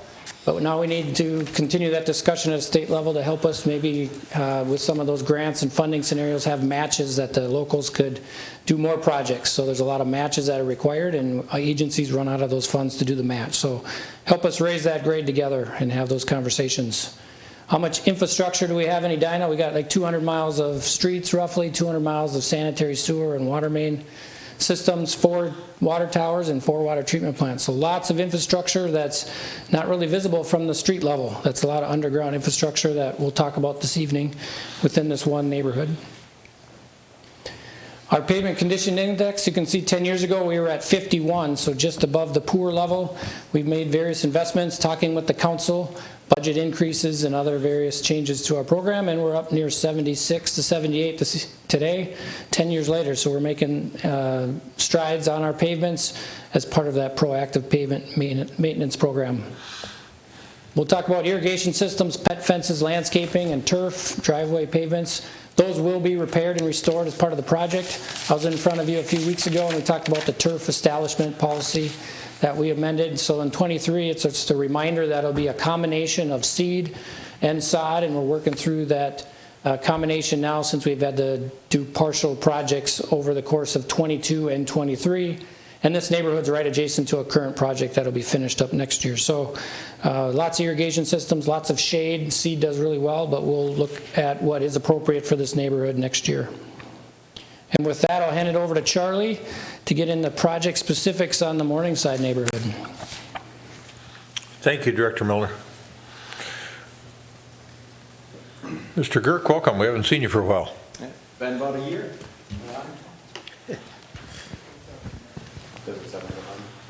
No. Okay. It's brilliant. Thanks, Chad. Good evening, Mayor, council members, residents that attended tonight. I'd like to thank you for your time to let us discuss the proposed reconstruction project in Morningside C. Moving on, we're going to try and make this a little quicker, just in a matter of time here. The Morningside C project area, I think we're all very familiar, but just as a reminder, it's in the northeast quadrant of the city. The project area is bounded by 40th Street to the north, 42nd Street to the south, Monterey to the west, and Englewood to the east. You'll notice that to the west there, Natchez Avenue is not included in the little dotted area of the project area. St. Louis Park actually maintains those utilities and does quite a bit of operations in that area, and they're proposing the adjacent work to that in 25 or 26, so they'll be doing that work then. There's about 128 properties in the Morningside C neighborhood. We're going to reconstruct about 1.4 miles worth of road and about 20,000 square yards of street pavement. Moving right into the proposed improvements, water main. We're going to replace the lined water main in Morningside C. You might remember in 2008 that we did do a lining project in this neighborhood. That lining product has not proven to be very maintainable and operatable as we've moved on over the last 14 years here. Public Works has requested we replace it, so we're going to replace it. Now's the time. As part of that, we're also going to replace the water services project-wide. Part of it's obviously because we're replacing the water main, but we also like to get the water services in areas that have high redevelopment so we don't put a bunch of new holes in the road as the houses are redeveloped. We'll verify appropriate hydrant spacing, we'll add hydrants where needed, and this is all paid for under the water main fund. Proposed sanitary sewer improvements. We'll make spot trunk repairs where they're needed. Those are open cut repairs. They're normally very few and far between. We'll also do a cured in place pipe liner. That'll be the entire project area. All the sanitary sewer in the project area will be lined. There's a couple reasons for that. One, it gives us a new pipe. It's pretty minimally invasive. It's cost effective. And two, it helps us reduce I&I, or inflow and infiltration. Infiltration inflow is basically when groundwater gets into our sanitary sewer network. Just as a reminder again, when water enters or any sewage enters our network, when it leaves our city, we pay for it. So we're paying to treat a bunch of clean water. So we try to reduce that by lining the pipes when possible. We're going to replace manhole castings and rings. We'll raise them up to grade when we make modifications to the road, and that's all paid for under the sanitary sewer fund. Proposed storm sewer improvements. We are proposing to make some modifications to the intersections and roadway grades. They'll add some storm sewer, some inlets and catch basins. We are planning on replacing the curb and gutter. Once you start doing those utility repairs to the water main and you start piecing out the curb and gutter as much as we are, it really becomes cost effective to do a wholesale replace. So that's what we're proposing. We're going to install a sump drain on the backside of the curb. Sump drain is a 6-inch pipe that we install that allows residents to connect their sump discharge to prevent nuisance drainage to their neighbors. That's paid for under the storm sewer fund. Looking at the existing roadway conditions, the photo to the right there, that is a photograph from the existing neighborhood. It's existing road from this summer. You'll notice that there's a lot of alligatoring, cracking. The road's in failure. Which is counterintuitive to the fact that these streets were originally resurfaced and the curb and gutter was installed in 1978. All the streets in this neighborhood are 30 feet wide, existing. Looking at another picture here, we can see that the road again is alligatoring, it's cracking, it's failed beyond probably repairable standard. We measure pavement with the pavement condition index. The pavement condition index throughout the city is 78. 0 would be a gravel road, 100 is a brand new road. So as Chad had mentioned, we've brought that number up quite a bit in the last 10 to 15 years. When we get to around 45, we start thinking about reconstruction, but 45, between 45 and 75, we think about maybe a mill and overlay. But once you hit 45, the wholesale replacement's required. Morningside C currently is at a 15. So the proposed roadway improvements are pretty basic here. Road construction. Construct a new roadway section. That means from the top of the pavement to the bottom of whatever subgrade needs to be removed, we're going to replace all that material. We're going to do that through a lot of excavation. We're also going to attempt to recycle the existing asphalt pavement material. That's done through a process called reclaiming. We basically take, if there's 4 inches of asphalt, we take the 4 inches of asphalt and we grind that up with the 4 inches of base material below it. That material is then allowed to be used in place as a temporary roadway, and then we can add in some additional material to mix it together and make it the new roadway base. We're also going to have some significant subgrade corrections. The soil borings do show mucky, organic, clayey soils at the bottom of the hill. If you know Morningside C topography, the north side of the neighborhood's on top of the hill, the bottom side's kind of on the bottom of the hill. There's the inundation area down there as well. All that soil is very poor, which is why we're here. These roads aren't lasting because of the poor soil, so we're going to replace those soils. All the roads in the neighborhood will meet the living street standards, so 27 or 24 feet depending if they have sidewalk, except for Grimes and Inglewood. We're going to keep those at the existing 30-foot width, and that's mainly due to the traffic at the 2 schools on Grimes and on 42nd there. Proposed sidewalks. There's not a lot of sidewalk in this neighborhood compared to the south. If we look at the drawing here, the red is existing walk. We have a little stub on 40th down on Lynn, and then we have a stub coming in from 42nd up on Grimes to Inglewood. We are proposing sidewalks on the east side of Inglewood, Grimes, and Lynn. The engineering study did mention a proposed walk on the west side of Inglewood. That was a mistype. Bicycle improvements, we might recall from last year when we talked about the bicycle improvements. The pedestrian and bicyclist master plan does call out a bike lane on Grimes Avenue. Unfortunately, the project area to the south in Morningside D and E did not have and still does not have enough right-of-way for a bike lane. So last year we proposed as part of that project a bike boulevard. We're going to propose that again as a continuation from 42nd up to 40th. And then right-of-way impacts. Every year before we even meet with you guys, we go out and we inventory all the items in the right-of-way. So whether it's landscaping, plantings, trees, outwalk steps, driveways, irrigation systems, pet fences, we're documenting all that. We're putting in our plans, we know it exists, and we're making sure that it's taken care of in the bid documents to be replaced because we know it will be impacted. Really big landscaping items are things that are a little bit more complex. As we get closer to construction after the project's been bid, we do work with those property owners directly to make sure that we've categorized and got the right plants and we know it's there and we work with them to put it back.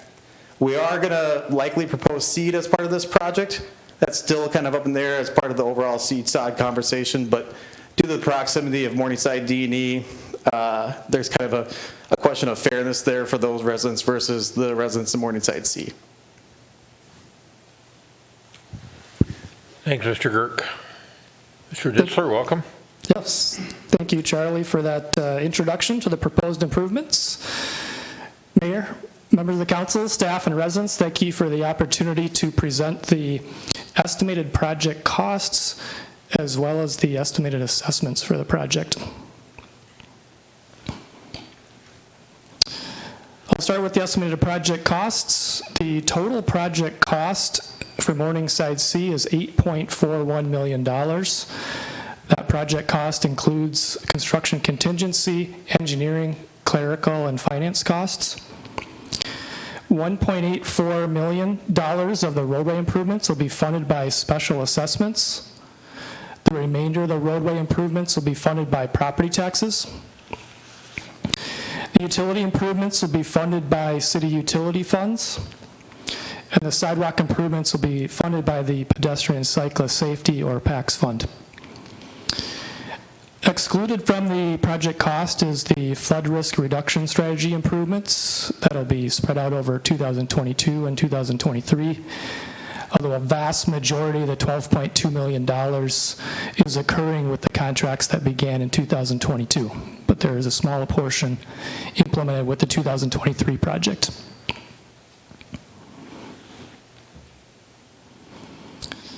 As I mentioned, special assessments are proposed for the project and are assigned to benefiting properties of public improvements per state statute, Chapter 429. City Council approved an assessment policy change last year. The policy says that assessments are going to be transitioned over to property taxes spread out over 16 years. And special assessments are going to cover 68.38% of the roadway project cost per the revised policy. Accessible roadway costs include roadway and driveway removals, asphalt pavement, the gravel underneath the asphalt pavement, restoration including topsoil, turf, driveways, etc. Also included are indirect costs like engineering, finance, soil investigations, and mailings. Again, special assessments cover 68.38% of the roadway project costs, and the remainder of roadway project costs are covered by property taxes. And then just to reiterate, not included in the assessments are related to improvements for utilities, curb and gutter, sidewalks, retaining walls, and poor soil replacement underneath the roadway. As Charlie mentioned, that cost is likely going to be significant for this project. Assessments are distributed based on residential equivalent units, or REUs. There are different REU factors for different land use classes used to compare properties to a single-family residence. Single-family residents are assessed an REU of 1. That's regardless of the lot size or the front footage of the lot, assuming that's a developable lot. There's one additional land use class in this project area, and that's a private school, which is going to be assessed an REU factor of 0.2 per 1,000 square feet of floor area. Let's review the total number of REUs and the estimated assessment calculation. There's 129 properties in the project area. Single-family homes will be assessed an REU of 1. Those properties are shown in blue. Corner properties with one side street in the project area and another side street outside the project area will be assessed 0.5 REUs. Those properties are shown in yellow. We also have 3 properties that are going to be assessed 0 REUs, as shown in green. There's 2 city-owned lots between Lynn and Kipling Avenues. That is where the stormwater pond is currently. And this is where one of the contracts is for the flood risk reduction improvements. That work is going to be occurring this winter. Those lots are not developable, so they're 0 REUs.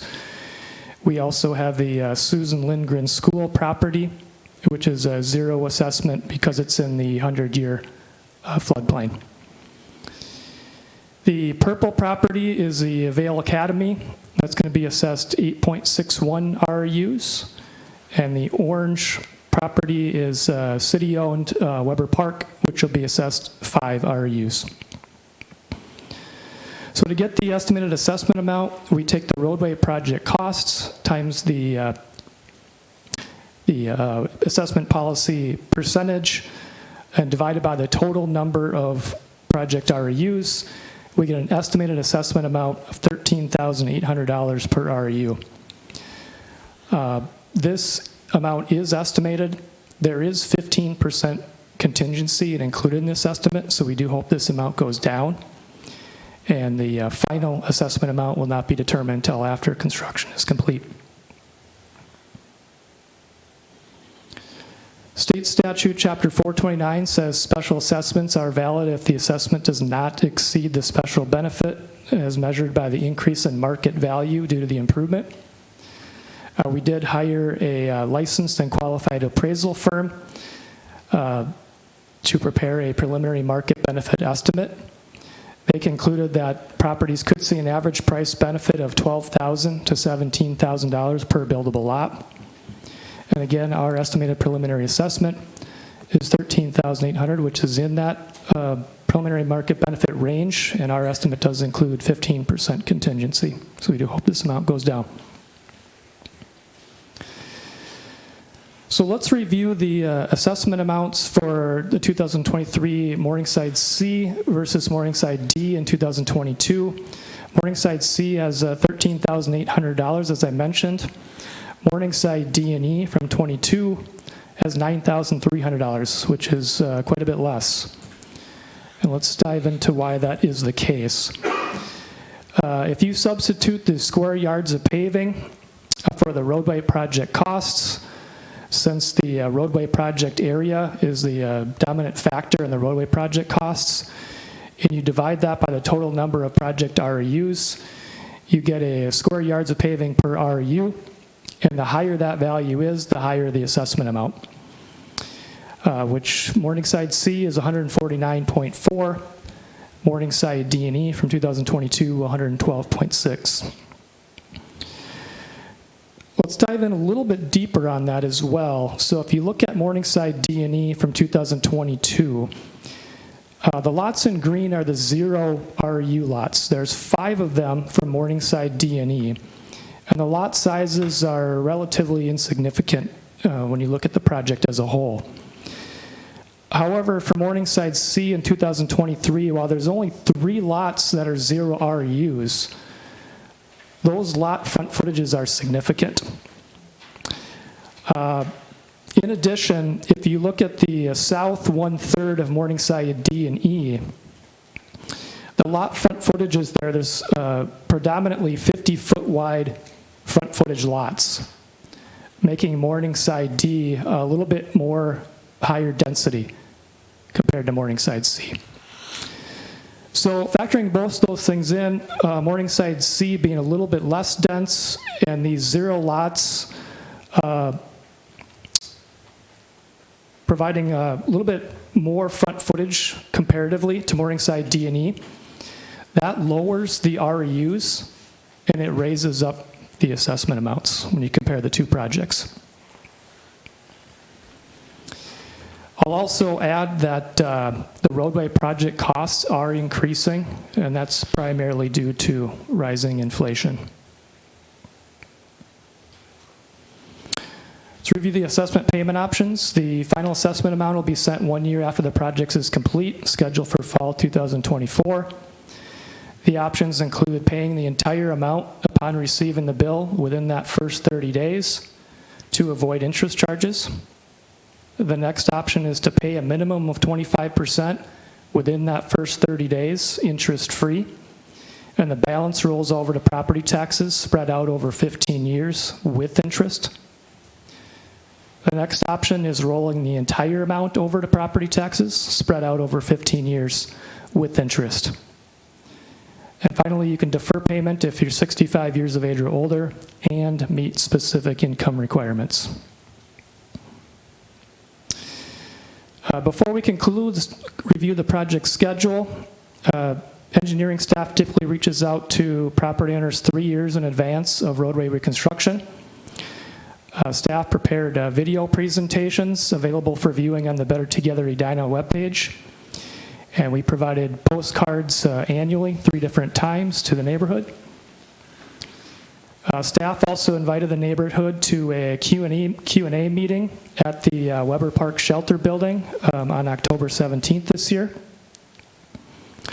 Staff also presented the draft engineering study to the Edina Transportation Commission at its meeting on October 27th. Tonight is the public hearing where residents can provide testimony. Residents can continue to provide testimony on the project up until December 14th when the public hearing will close.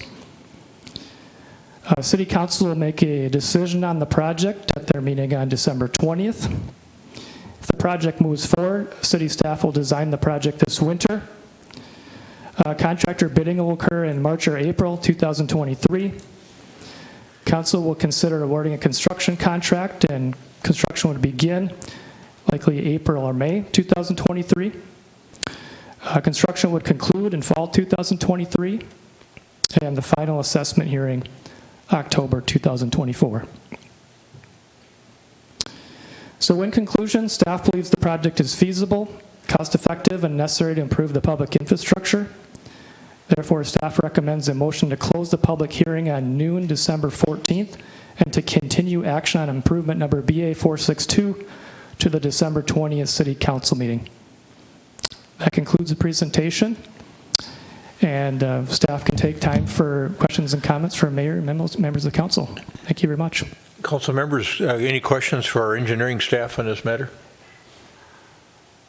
Yeah, very thorough presentation.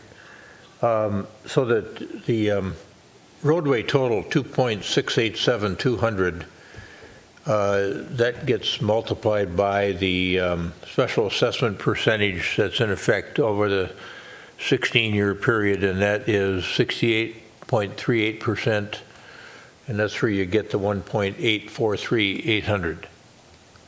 That's correct. Okay. Exactly. Okay. And, all right. Yeah, Councilmember Thank you. How many REUs did you mention at Avail Academy? 8.61 REUs. So again, that land use class is 0.2 RUs per 1,000 square feet of floor area. So we get that floor area from our assessing department and do that calculation, and it's 8.61 for Avail Academy.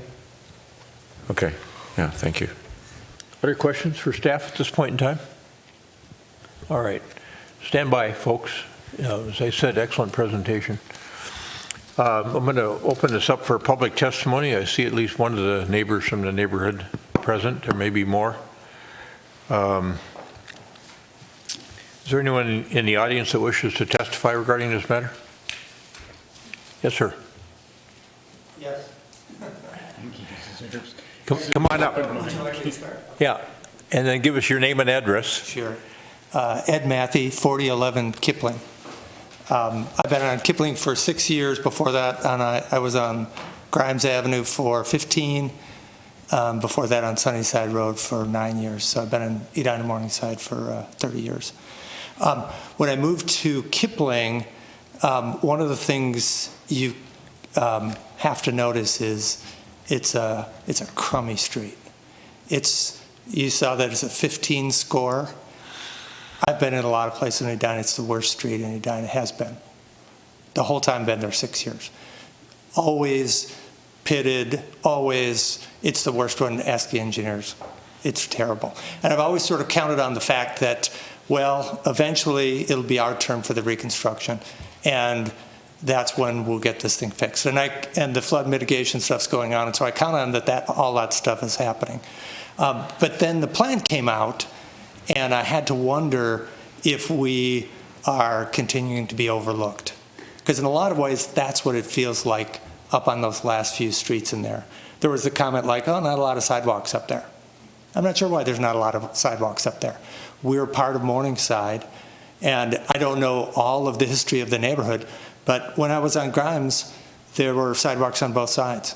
And if you go to, you name them across the board, everything south of 42nd has sidewalks. If you go block north, everything into St. Louis Park has sidewalks. For some reason, we keep getting overlooked, like we don't rate for some reason. We get assessed the same as everybody else, and as you saw there, we're going to get assessed 40% higher than these guys in this other area. I have a comment about that as well. But I'm wondering why there's no sidewalks. There should be sidewalks on Kipling. There should be a sidewalk on Monterey. Even one sidewalk on one side makes a huge difference, which is mostly what we do there.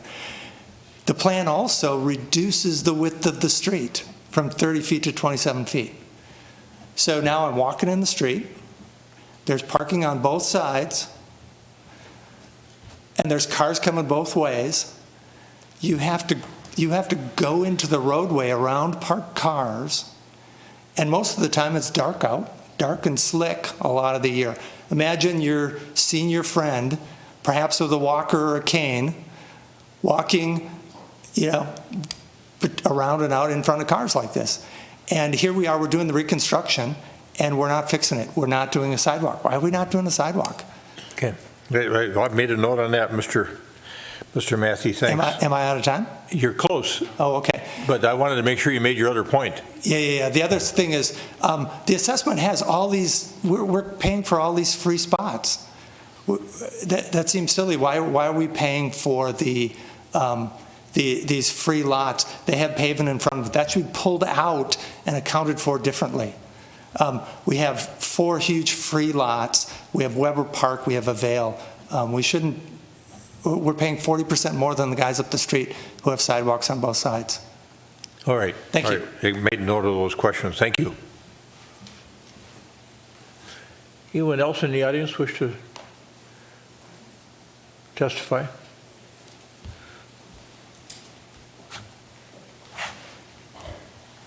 Thank you, Mayor and Council. Joni Bennett, 4003 Lynn Avenue. I'm also here to speak on behalf of sidewalks.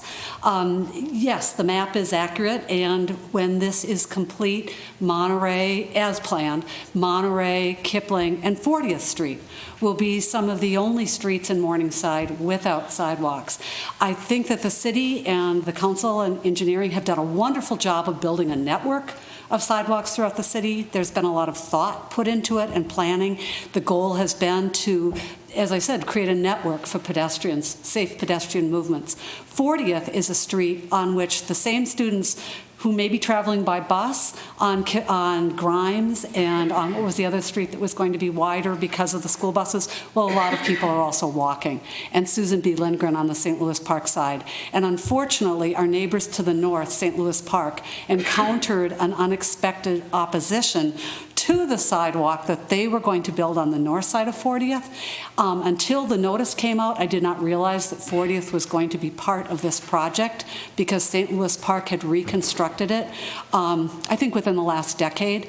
So that question wasn't raised earlier. I didn't think the opportunity was there. But definitely the opportunity is here now. And there are a lot of strollers on that street, a lot of bicycles on that street, again, a lot of children moving to school in both directions, and just a lot of walkers of all ages. So I really urge you in approving this project, please, to add sidewalks on at least one side works, on Monterey, on Kipling, and on West 40th Street. Thank you. Thank you.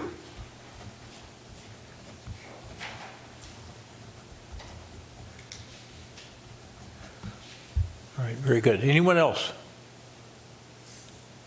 All right, have some, Yes, someone I have online. a caller. Oh, yeah, you are. I see that big grin on your face. Operator, will you please unmute the line of our first caller? And caller, please begin by stating your full name and address for the record.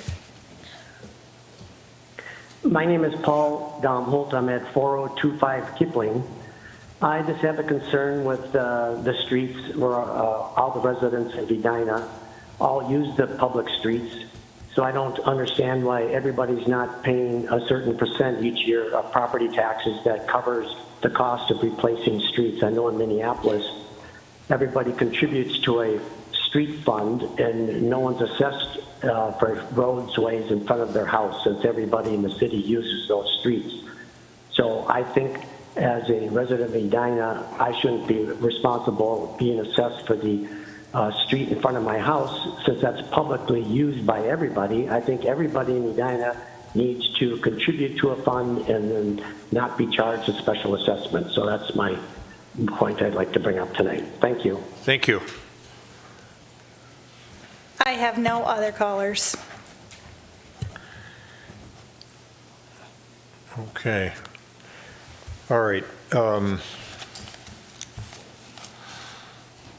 Why don't you cover these issues that Mr. Matthew raised, would like sidewalks on Kipling and Monterey, and Joni Bennett, our former colleague, talked about sidewalks, importance of sidewalks on Monterey, Kipling, and West 40th Street. And when you look at Morningside, you think, it's one of the oldest neighborhoods we have, and it seems like I was shocked that there weren't sidewalks everywhere in Morningside. So sure, we got a few gaps here. Why? Yep. Thank you, Mayor. I think the short answer is we're following our pedestrian facility master plan, which that plan has proposed sidewalks on Lynn and Grimes. It actually didn't have sidewalk on Inglewood Avenue, but in coordination with City of St. Louis Park and acknowledgement of the private school there, that was added even though it wasn't in the pedestrian master plan. And it's true that there are existing sidewalks on all the streets south on 42nd, maybe not on each side of the road, and there's a number of, I think each of the streets on the north of West 40th Street and St. Louis Park has sidewalks. It's certainly the possibility, if we want to entertain maybe a survey or of something like that to the residents for addition of the sidewalks. We would have to evaluate potential impacts of adding a sidewalk to infrastructure. So that's certainly something that we could entertain. And I'll just offer up, if you remember the Gulf Terrace project from like 2016, we kept getting petitions, more sidewalks, more sidewalks. So we would welcome more feedback than just two people, to be honest, make sure that others in the neighborhood. Sure. We approved that project and then came back in like January and came back to the council to say, is sidewalks feasible and wanted by more residents on the block? So we could do the survey that Aaron mentioned. But then can we afford it? Our PAX fund only has so many dollars and it's not assessed. So that was one of the other questions. So sidewalks are not assessed to residents. So we'd look at the budget. And then I also have concerns about trees. We got a lot of mature trees out here. The sidewalk's going to start taking down trees. So I think we'd like to have some opportunity to take a look at, does it fit? What do we have for budget? And then maybe come up with a survey on these streets. Speaking of the 40th Street one, we've had discussions with St. Louis Park. They're not interested in putting in a sidewalk right now as part of the project. Our part of the project is really hitting that flood infrastructure and trying to reduce some of those water flows coming down into the neighborhood. So that's really what the focus is on 40th Street right now. So they're not really interested in participating any more than, actually they're not willing to participate at all. They just want us to do our little section and leave it. So it is split right down the middle of St. Louis Park on the north, Edina on the south. And we did look at a possible sidewalk on the south. Very, very short side yards there. The driveways, so it'd be pretty impactful to those residents. But again, we could do a survey of those three streets. I don't want to speak for my colleagues, but for me personally, I'd say that we should do a survey.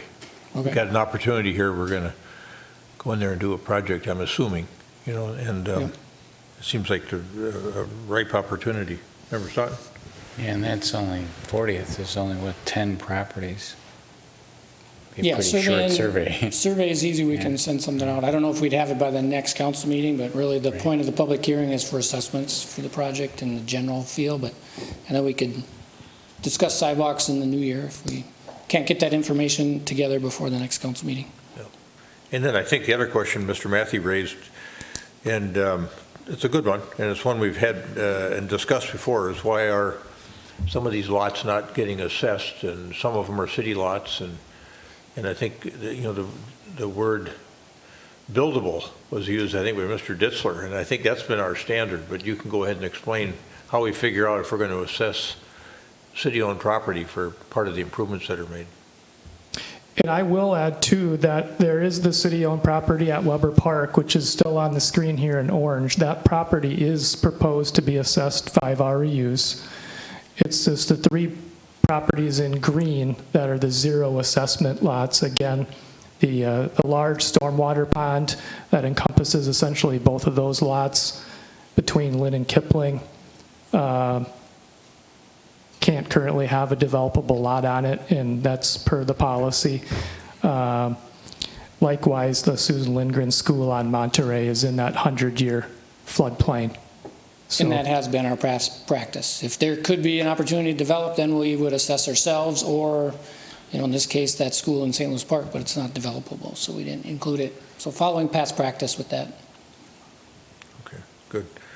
Those are the key questions I got. Oh, Mr. Domholt, I think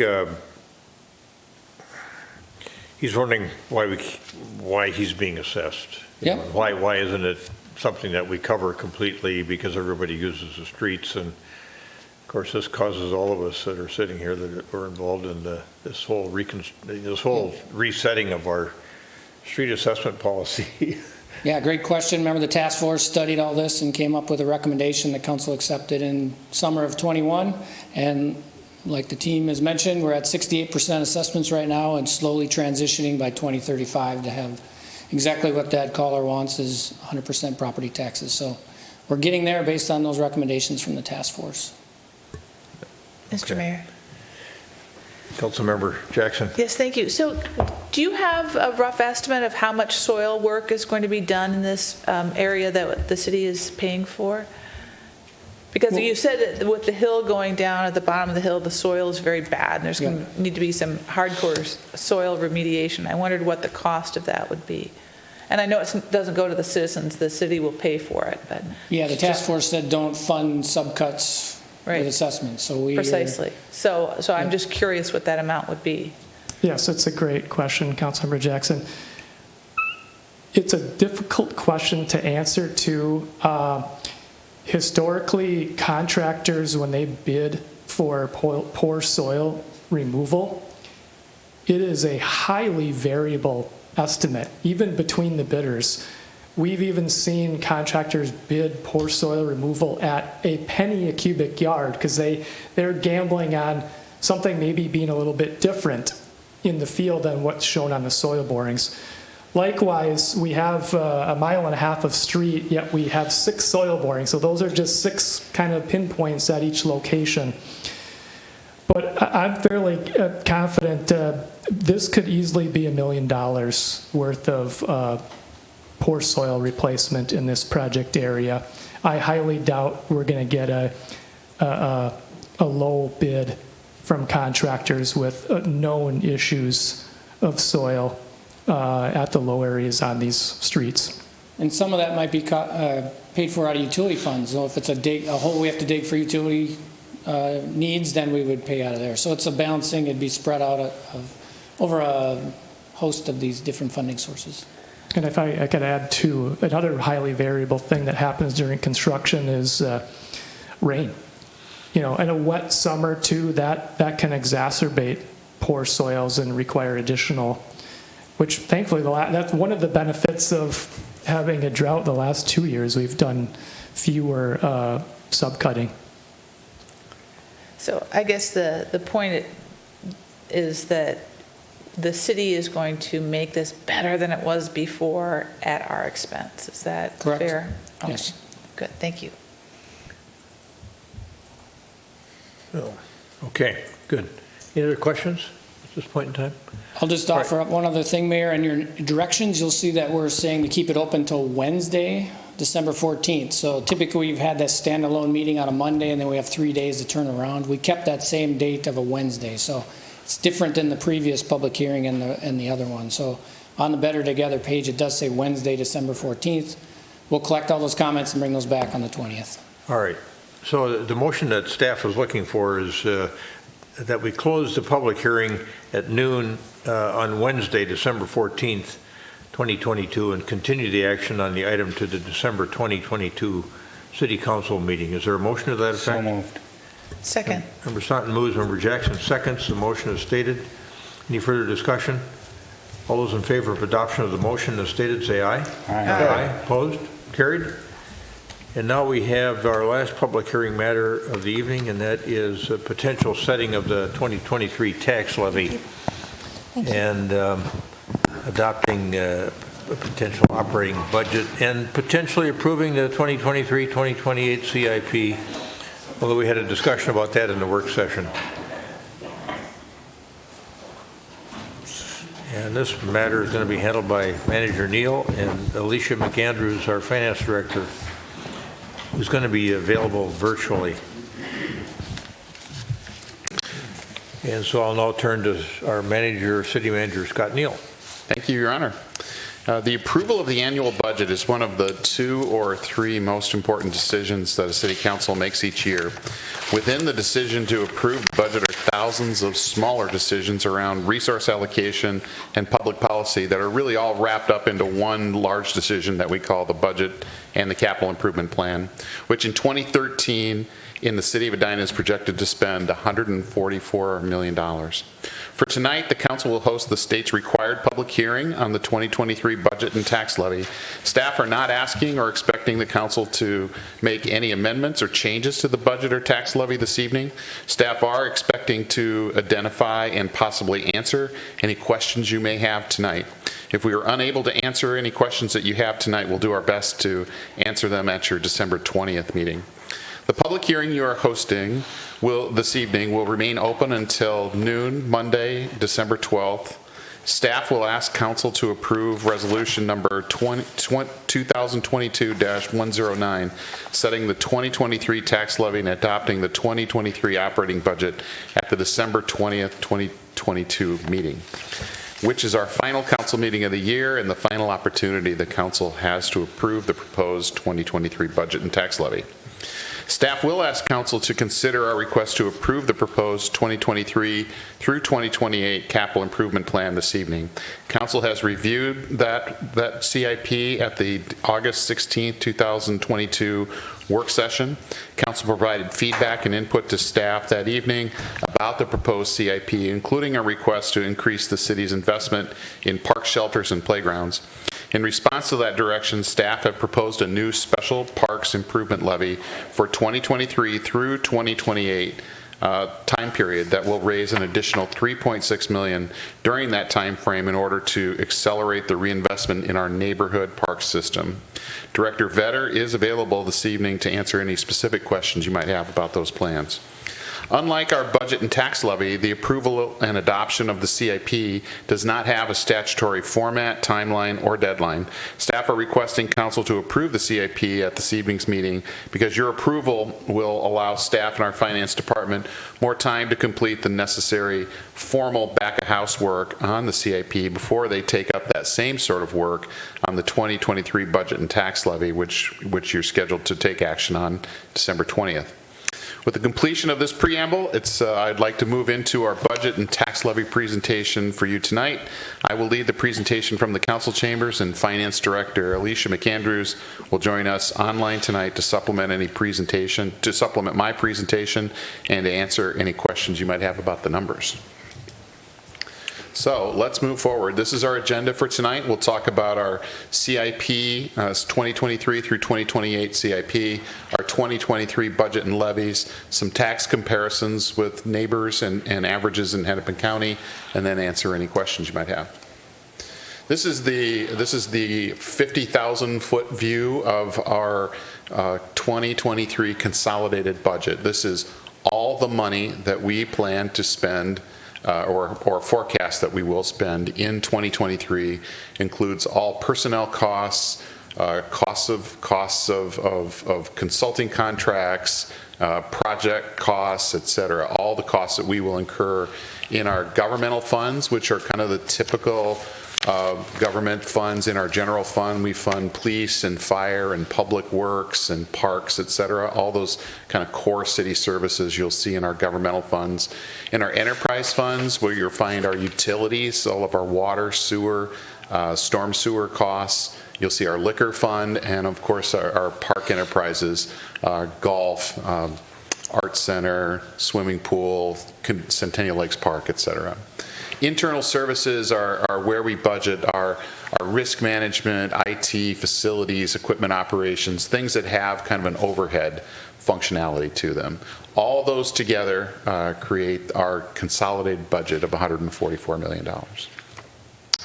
We do an annual budgeting process that has a biennial element to it. So in our even-numbered years, we spend most of our time and energy working on our capital improvement planning, and that's what we've been doing this year in 2022. In the second year of a 2-year budget, which is next year in 2023, we will spend most of our time and energy looking at our operating budget for the time period 2024 through 2025. Really the basis of our budgeting is Vision Edina, which is our long-term plan. That long-term plan informs 2 kind of medium-term plans, our comprehensive plan and our capital improvement plan. That informs our budget work plan, which is a little more of a shorter term, a 2-year plan. And then under that, our department work plans, commission work plans, employee work plans. We're a work plan-driven organization here. And this is kind of takes you from the top in terms of length of time horizon to the bottom. Our budget values, goals, budget pillars, and strategies, these are all things we talk a lot about with council. We want to make sure that your values and beliefs are what are driving our budget. Our budget pillars, we have 4 of them. Strong foundation is around infrastructure. Livable city is around how we foster a connected development and healthy development. Better together is about how we encourage inclusive, informed, engaged communities. And reliable service is all around city services and make sure they're right-sized for what people are needing from us. Budget values are a little easier to describe. Stewardship, equity, health, and sustainability are the 4 budget values that we have received from you, and we try to incorporate into all of our larger budgeting decisions. This is the timeline of our budget consideration this year. From a staff standpoint, it started very early in the year, but with a deadline of May 13th to submit kind of those initial CIP requests. There's process that goes around before we finally get those to kind of show you the first draft of what that might look like on June 2nd. The council gets to take another look at it on June 19th, another look at it on August 16th. On September 20th was when we set our preliminary tax levy for 2023, at least our maximum preliminary tax levy. And that takes us all the way to tonight, which is the evening of our mandatory budget hearing.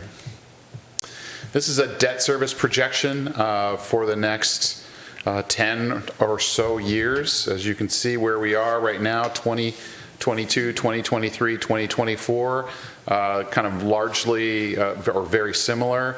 We see a stark change in our debt service happen in 2025. That's the first year that we project we will be paying debt service on a new Fire Station 2 Community Health and Safety Center. And that will continue on for the length of that debt service, which I think is projected to be 20 years, so way past the end of this graphic. This is just a spreadsheet showing you our debt service levies, which are generally tied to major public projects. And you can see here that we have a couple that will reach an end in 2025. The City Gyms project will be paid off by 2028. The Fire Station 1 debt will be paid off, and by 2030, the Public Works Facility debt will be paid off. We will incur new debt. We did with the Sports Dome and, of course, with the Community Health and Safety Center. So that debt service will remain sort of in that, unless we incur more, we'll kind of level out at that $4 million number into the future once we get past 2030.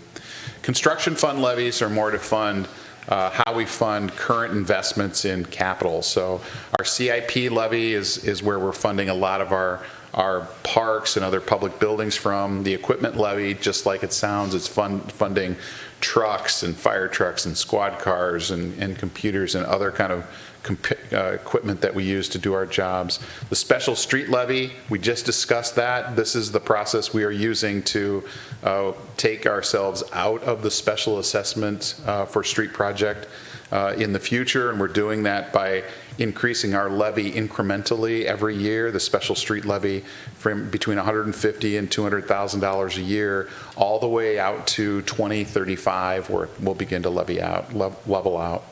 And finally, the special park improvement levy. This is a special levy. We discussed this in August. This is what we are looking for from you in terms of accelerating investment in a number of our park facilities. This is, I think, a notable graphic to look at. We are proposing $300 million of capital investments across the city in 2023 through 2028 through that 6-year program. And this is where the money, this is kind of where the money gets deployed, most of it into infrastructure, parks, buildings, equipment, and small amounts for technology. If you look at our major capital funding by funding source, our construction fund is where we're funding most of our park and public building improvements. Utility funds is where we fund utility capital improvements from. But if you take the construction fund, 52% of our capital funding, you can break that out into source, and that's what that smaller pie graph is on the right. You can see the varied kind of the different sources of revenue. Local option sales tax is our newest one. We're projecting that to be an important source of revenue for our construction fund. CIP bonds, our CIP levy, special assessments, special street levy, all of those are sources that contribute to that construction fund. Some of the highlights, and this is most notable because of the newly enacted local option sales tax, is that we will be able to invest $43 million in parks over this 6-year time frame, and that includes a major renovation at Fred Richards Park, new amenities and upgrades for Braemar Park and Arena, 3 park shelter replacements, 15 playground replacements, 8 other major park improvements, major improvements to our water and sewer capacities and expansions of capacities, design and construction of our community health and safety center. We are engaged in the design elements of that right now, construction soon, we hope. Enhancements to our security, energy efficiency, and critical infrastructure in city buildings.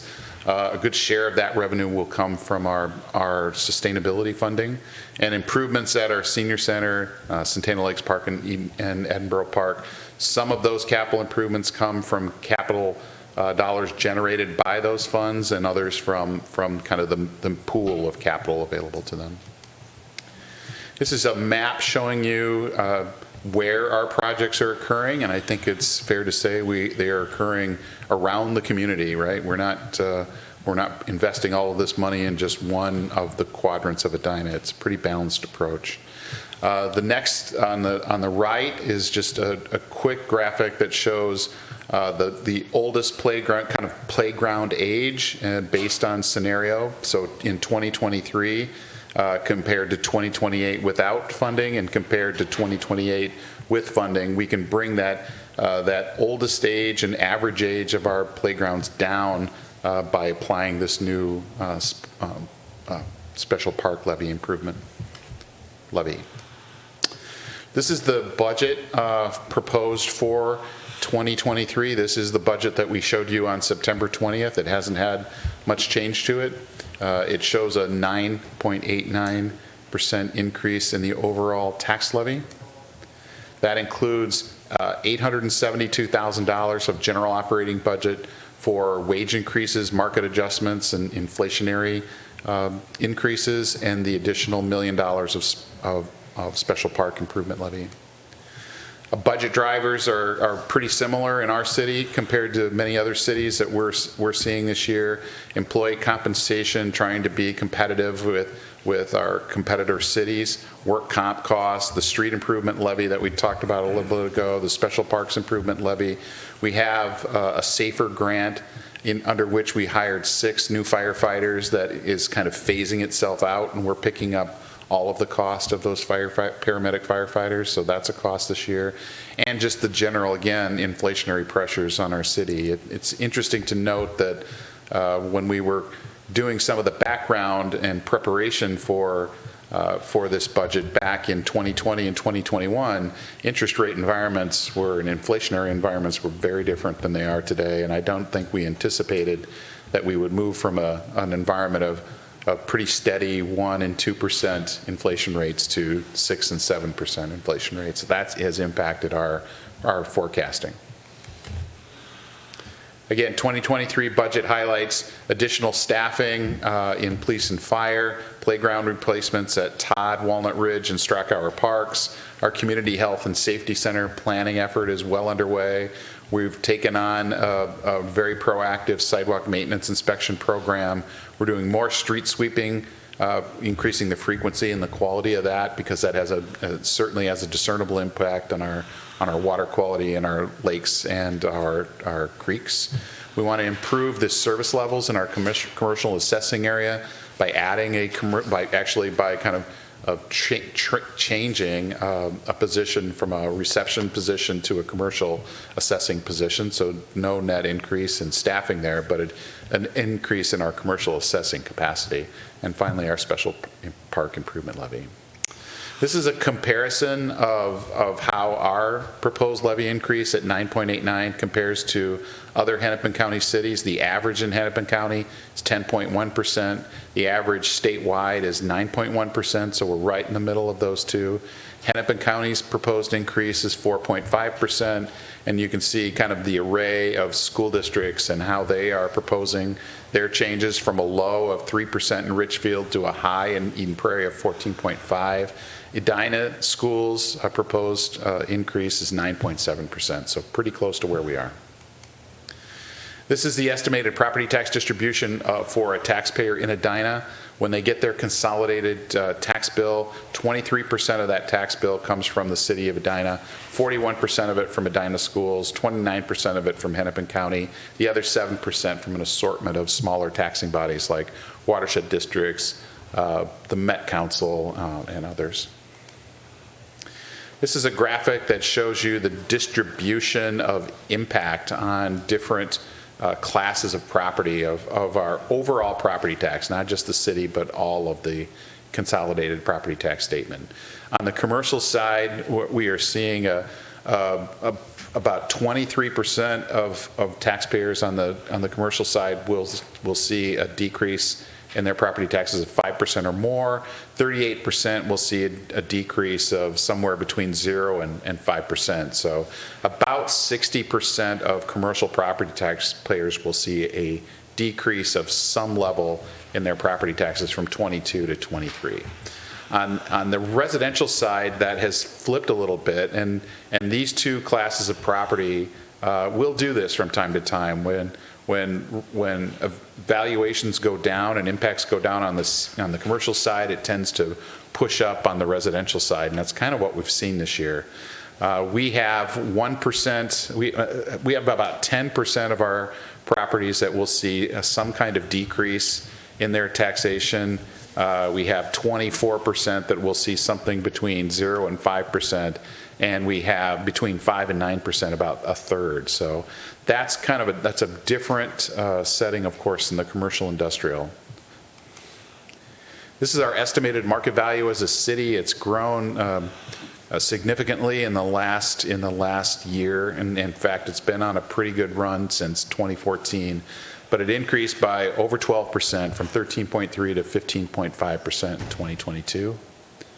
Median value home increased from $547,000 in 2021 to $659,000 in 2022, a 15% increase.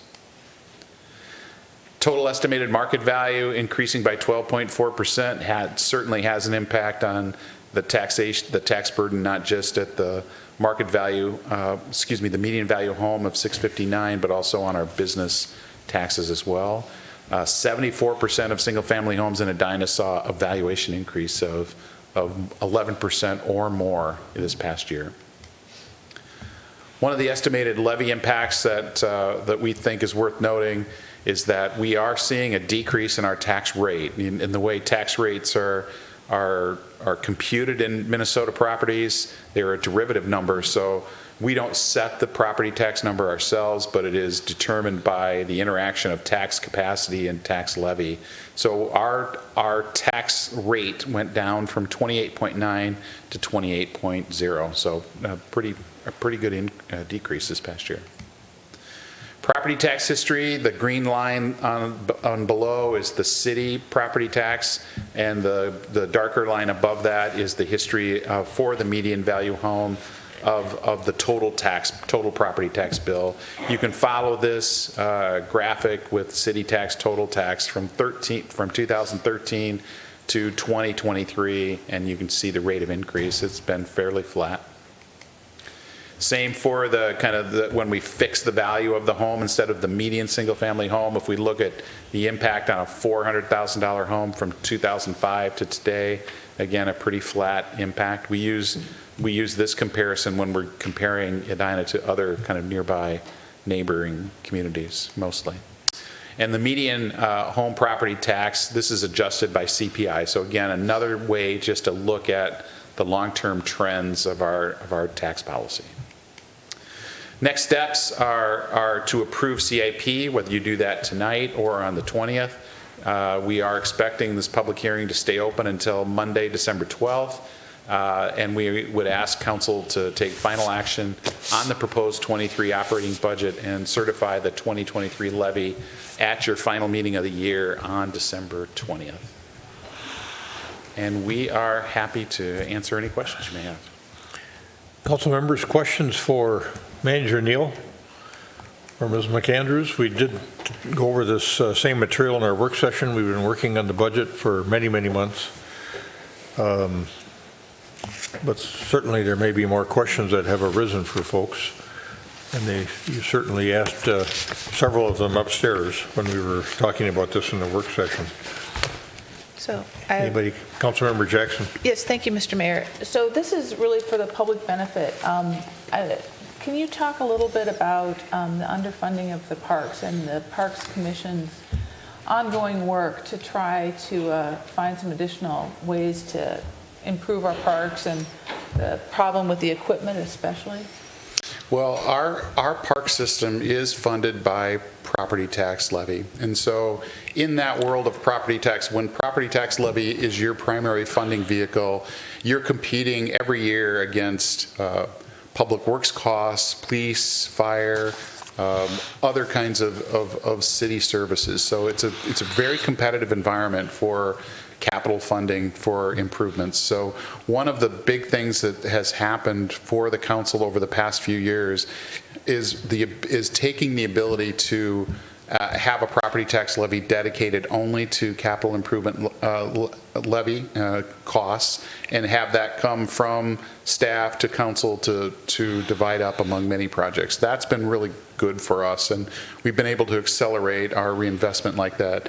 The biggest thing that happened to us this year that's a big change will be the local sales tax, because that brings up almost $40 million of new funding to a number of specific projects. But we'll be able to get those projects done, but those projects some of them had funding from our other capital sources, and we can redeploy that to other parks. So that's what we'll be asking you to do. Okay, thank you. That was it. Other questions, comments on the proposed budget? One thing we've talked about a little bit in the past is the annualized rate of inflation in October of 2022, which is just a couple of months ago. I think it was 7.75%. Yep. And we had made some estimates back when we were doing budget for 2022 and 2023 in December of 2021 as to what those increases were going to be, and we were a little short of the mark, and that affected you on your negotiations with our union employees, and you had to make some adjustments there. And then if we make adjustments there to compensate for some of that inflationary increase, that means for the non-union employees, you have to, if you want to provide compensation equity between union and non-union employees, that meant we had another increase there. So I don't know if you want to speak about that in a little bit more detail. But with 70% of our budget being labor, people that work for the city and meet the needs of our community, it's probably worth touching on that topic. Well, we talk a lot about how our workforce is composed. We have an element of it that's in a union or in some kind of collective bargaining agreement that takes care of how those employees are paid. We also have a fair number of non-union employees. We try to do our best to provide kind of compensation equity between those two groups. And not only the full-time employees, which you get to see in a lot of different formats, but we have a literal army of part-timers and seasonal employees, and there we have facilities that we could not operate but for those seasonal part-time employees. And we are finding that, unlike any time before, that market is competitive as well. So we have to do some adjustment to remain competitive in order to have our facilities open and providing the level of service that people have become accustomed to here. Good. Thanks for that. Councilmember Jackson, when we were up at the work session, you had expressed some thought about acting on both the budget and the capital improvement plan for 2023 through 2028 at the same meeting, as opposed to dealing with the capital improvement plan this evening. And I think the reason was because the first year of the capital improvement plan includes a budget for 2023, and why get ahead of ourselves? And I thought it was a good point that you raised. I don't know if you want to articulate that on that a little bit further. Well, thank you, Mr. Mayor. Yeah, well, we are adding additional money for capital improvements out of our annual budget. And this is a special thing. It's $1 million to address some of these long-standing concerns that neighbors have about their parks. So we need to replace the equipment. It can't be fixed anymore, things like that. And it just keeps getting pushed farther and farther back. But the money for that is budgeted for. So I would prefer to vote for all of them at once, so that if people are going to push back and say, well, really I'd rather have a tax cut than improvements to the parks, that's legitimate. But I want to hear that from the public before I make a decision on that. Sure. Thank you. And hearing from the public, we can do that tonight, and then we can provide some time for them to write in on that very issue, or others that are concerned to them. Yeah, precisely. Other members feel comfortable with that sort of approach? All right. Well, then let me ask, is there a motion to close the public hearing at noon on December 12th, that's a Monday, 2022, and continue the action? Oh, yeah. Thank you for that. This is a public hearing matter, and is there anyone in the audience that wishes to testify regarding this matter? Okay, seeing no one coming forward, hearing nothing, let me turn to Director Bennerat. Anybody on the line? No. All right. I guess I got a little bit ahead of myself there. So let me ask if there's someone on the council that would entertain making a motion to close the public hearing at noon on December 12th, 2022, and continue the action on both the setting of the 2023 tax levy and the operating budget, and also approval of the 2023 through 2028 capital improvement plan. So moved. Is there a second? Second. All right.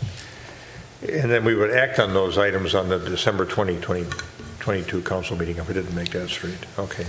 We had a motion and second to that effect. Any further discussion? All those in favor of closing the public hearing at noon on December 12th and continuing the action on these two items that were designated, the budget and the capital improvement plan, to the December 2022 City Council meeting, say aye. Aye. Aye. Opposed? Carried. All right. Now we are on to reports and recommendations, and we've had some people patiently waiting in the audience, still awake, hanging in there. 11:20. The first matter is a matter Director Teague has. We had this matter in front of us a few weeks ago, and this is Resolution 2022-104 and Ordinance 2022-19 for potential approval, site plan review and ordinance amendment, 4901 West 77th Street. Director Teague, I'll let you walk us through this. We've got the applicant's team, Jay Scott from Salmon Real Estate Group, Scott Logan from First Bank and Trust, and Kyle Peterson, not here from the, this is Kyle, yeah. I was looking at him, was that the banker or the architect? Couldn't remember. So, all right, we've got them available for questions. So go ahead, Director Teague. Yes, thank you, Mayor, members of the council. So First Bank and Trust would like to build a 15,000 square foot bank in the Pentagon Village site. Site has already been graded, just ready for a building at this point. The request, again, is a site plan review and an ordinance amendment to amend the PUD to allow that third sign on the building. Planning Commission recommendation was for approval, and the staff recommendation is for approval as well. We would also ask that if you're comfortable with this, if you could waive second reading for the ordinance and adopt Resolution 22-104. Anybody have questions for Director Teague? Yes, Mr. Mayor. Yes, Councilmember Jackson. Thank you, Mr. Mayor. So Director Teague, in the presentation, there was talk about a path with mulch instead of cement because it's not ADA applicable, but it wouldn't work, going up from the existing sidewalk to the bank, and that was sort of maybe it would work, maybe it wouldn't, but I wondered if that's something that we should put in as a condition and then have them come back if it doesn't. I just really want to preserve the feeling that people are welcome to walk. I think that was a community concern that I heard, and it's one of mine as well. You could add that condition if that sidewalk connection is feasible. Yeah, and so that's maybe how we would word it, to put it in if it's feasible. I guess I really want that. So I don't know what the engineering of it is like, but I just think having, in my neighborhood, there's a place where it just would make so much sense to walk up, but you have to walk on the grass, and you don't really feel welcome doing that. And I think that in this neighborhood, as it develops, this corner is going to have that same feeling. So I guess, can we put that in as a condition? And then we could make it if feasible, I guess, is the best thing. Okay. Yep, you could do that. Great. So would that be a condition we'd add to the resolution or the? To the resolution. Yeah. And Mr. Scott, Mr. Logan, any issues there in terms of that added as a condition?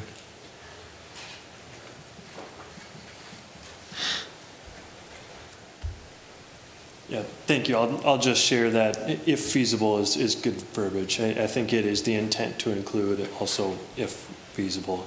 Engineers have advised it would be a challenge, and certainly the concrete or the steps would not be an option, but if a mulch path is a comfortable walking slope, then yes, it would be included. Okay. Okay.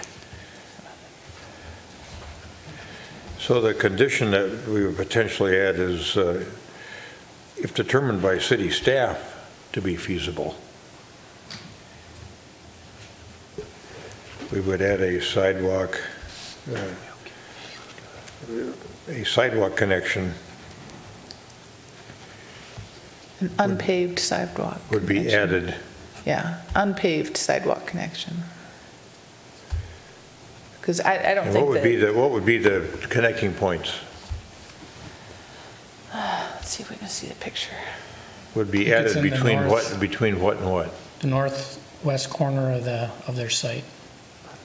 Right where the drive-through comes out, there was a spot there to connect to the public sidewalk, and my staff can review that with the applicant and see if it's feasible from a safety. We want to make sure it's a safe.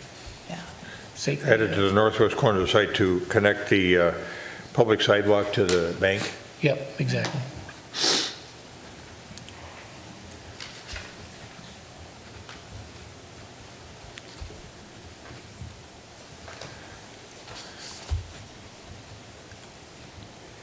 So I'll read that one more time.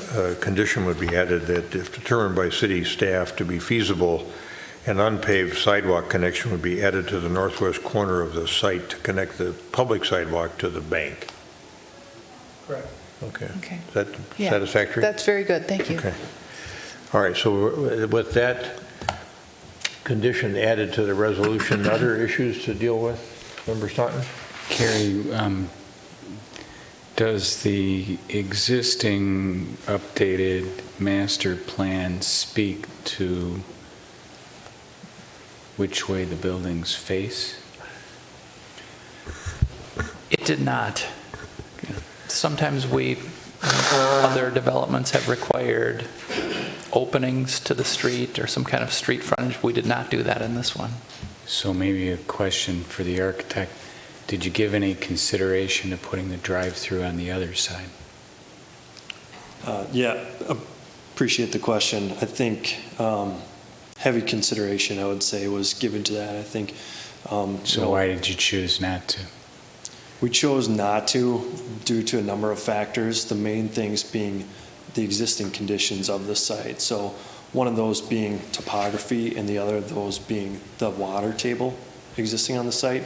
So a high water table is dictating what our finished floor elevation is required to be. We can't go lower than the finished floor that we're currently showing. Lower than that, it would require a 6-foot lower floor than that to be accessible from the opposite side, being Computer Avenue or West 77th. So the sidewalk along Computer and West 77th is 6 feet lower than where the building can be? Correct. Okay, thank you. Yep. I think you touched on that at the last Correct. Last hearing that we had. Okay. All right, any other questions?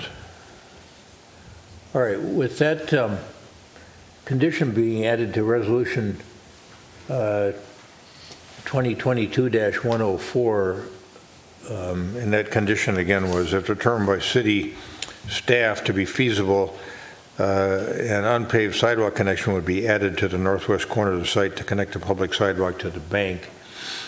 Is there a motion to adopt amended resolution 2022-104, waive second reading and adopt ordinance 2022-19 with respect to the property located at 4901 West 77th Street? So moved. Second. The motion and a second to the motion as stated. Motion maker is Member Jackson, seconder is Member Anderson. Any further discussion? All those in favor of adoption of the motion as stated, say aye. Aye. Aye. Opposed? Carried. Thank you. Thank you. Thanks for sticking around. Appreciated the input. All right. It'll be a beautiful new addition to the Pentagon Village. Yeah, fantastic. Yeah, beautiful new home for the bank. All right, the next matter we have is a potential subdivision approval request with a couple of lot size variances, and Director Teague has this matter, and the applicant, Mr. Mahaseth, is here and available for questions, and this is involving some property off Macaulay Circle, as I recall here. Dr. Teague, go ahead. Yes, that's correct. The address is 6416 Macaulay Circle. The site is unique in that it has two access points off two different roads, one off Macaulay Circle, one off Macaulay Terrace. The applicant here is proposing to tear down the existing home and build two new homes, as mentioned. So this is a request for a subdivision with variances. Lot 1 needs variances for lot area, width, and depth. Lot 2 for lot depth. And when we looked at the lot sizes in the neighborhood, the lot that accesses off Macaulay Circle is larger than the lots on that block. The lot up on Macaulay Terrace is similar in size. It's larger than some lots on that block and smaller than some, right in the middle. Planning Commission recommendation is for approval on a 5-1 vote. Staff's recommendation is approval as well. Some of the conditions that are attached to this include park dedication of $5,000 for the new lot that's being created, compliance with the tree ordinance that goes into effect the 1st of next year, but the applicant is agreeable to compliance with the ordinance now. The grading at the time of building permit needs to be consistent with the overall grading plan that was submitted as part of this subdivision. A conservation easement needs to be established over the steep slope area. That's about 100 feet back from the edge of the shoreline. So within that area, no trees can be removed unless they're diseased or dying. No disturbance of those steep slopes, no structures built. That document would be created between now and the time they come back. They have to come back for final plat approval. So at the time that we grant approval for the final plat, we would have that conservation easement for the City Council to review and approve at that time. We did receive a couple of more comments on Better Together. One that was opposed, again, for some of the same reasons that were stated at the public hearing, concerns about tree removal and the variances requested. Also had some feedback from the project engineer, just explaining how the grading plan works with that. But with that, again, staff and the Planning Commission are recommending approval, and I'll turn it back to the council for discussion. Thank you. Questions for Director Teague? Member Anderson.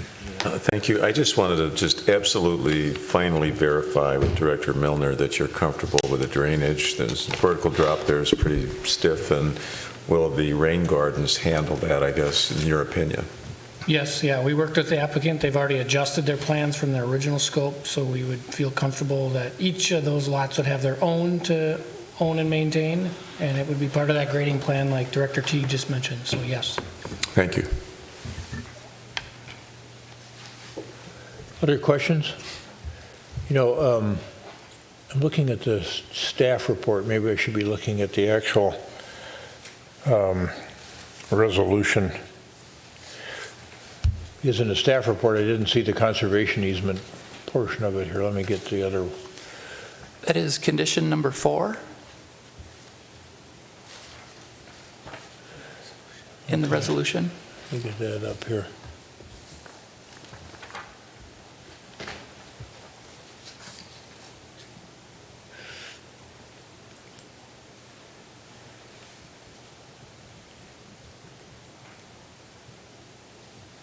Page 3. Yep, got it. Okay. Just wanted to make sure everything that you talked about was in there.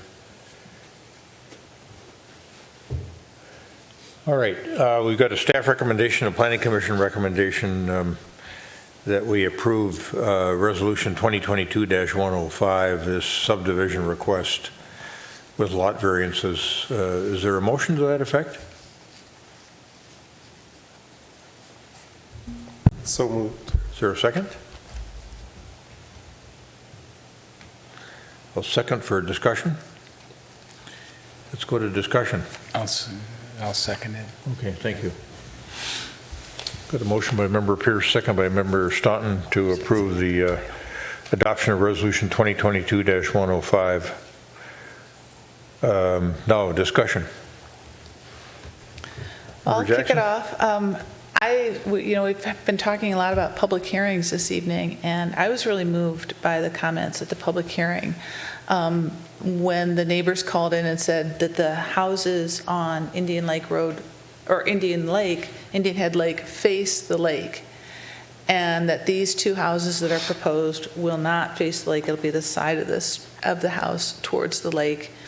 I went over there and walked around, and these are some pretty big trees that are going to be coming down to build these houses. And I don't think in the footprint of the house, maybe this would be a good question, is where the footprint of the house is going to go, those trees that removed are not counted for purposes of the tree ordinance? Did I read that correctly?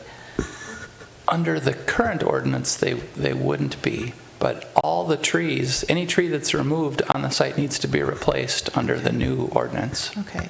Because it's a pretty dramatically wooded lot.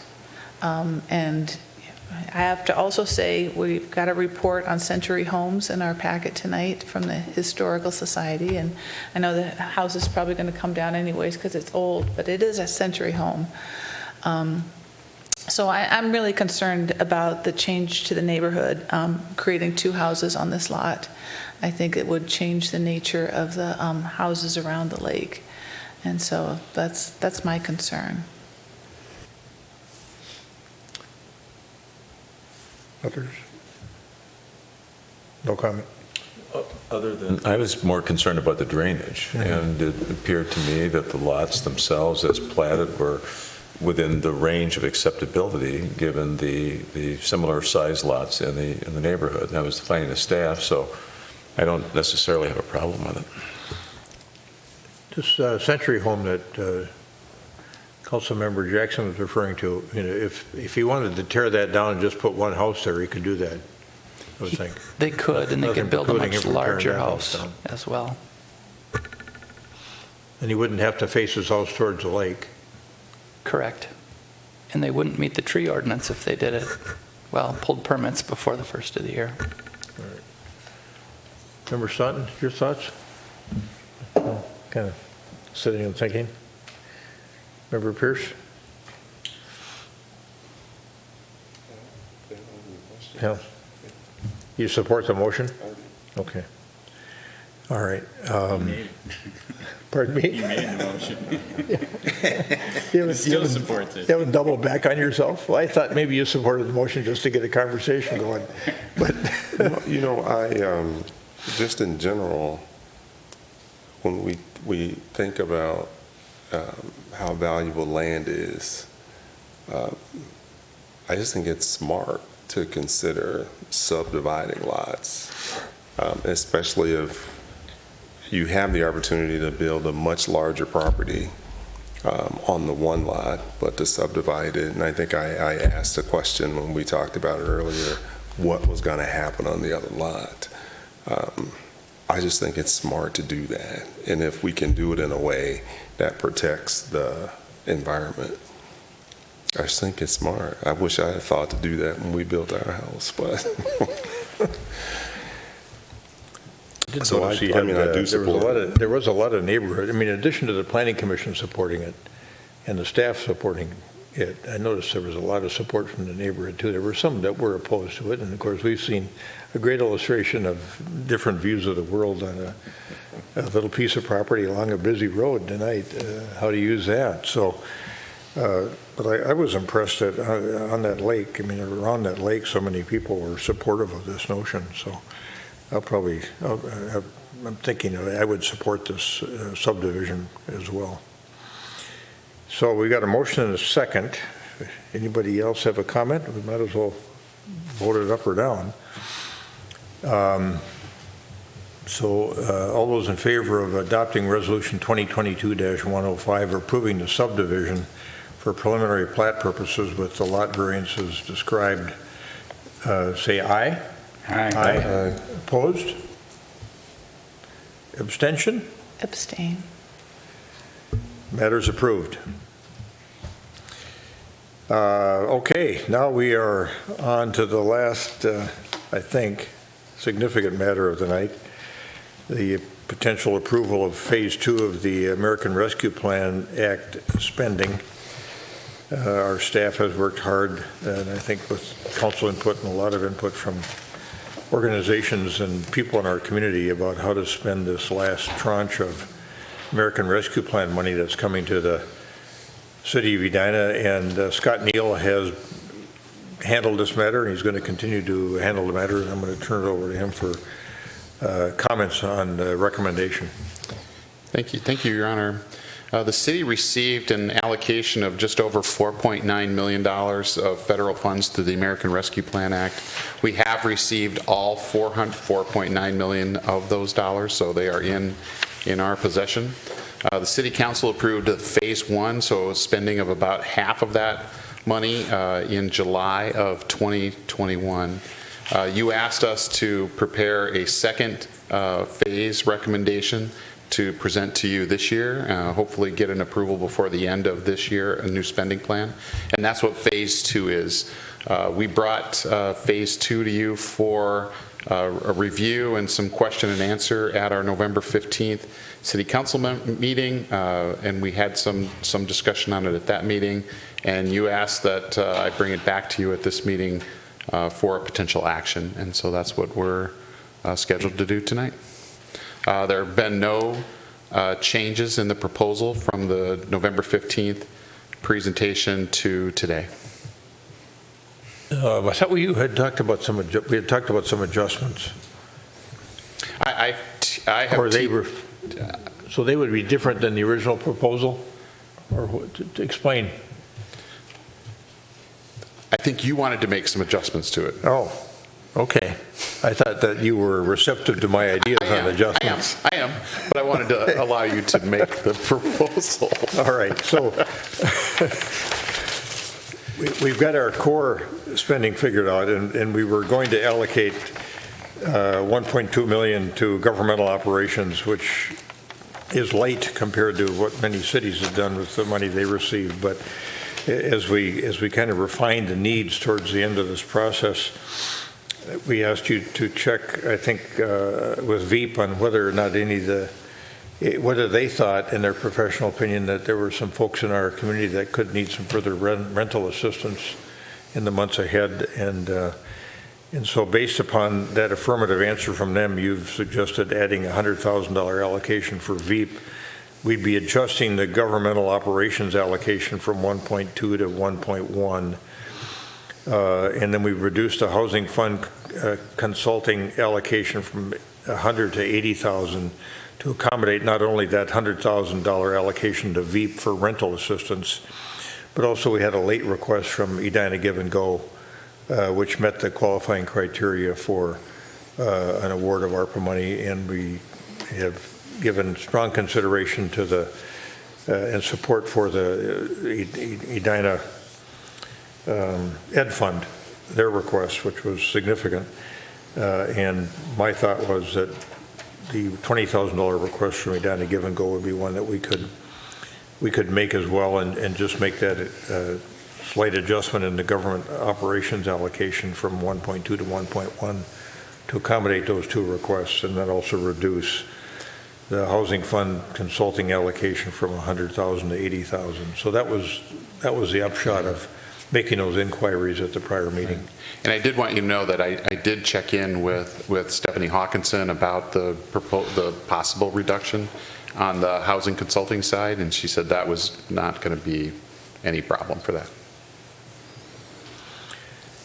So let me see.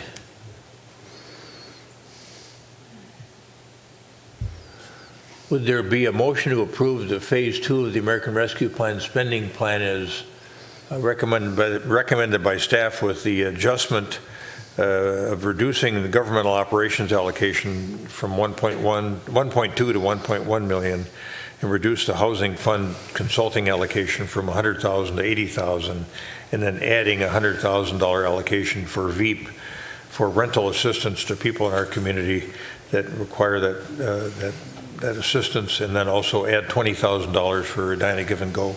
Is there a motion to that effect? So moved. Second. All right, we got a motion by Member Staunton, second by Member Anderson. Can I ask one question? Sure. And to adopt that motion as stated. Any further discussion, Member Staunton? There's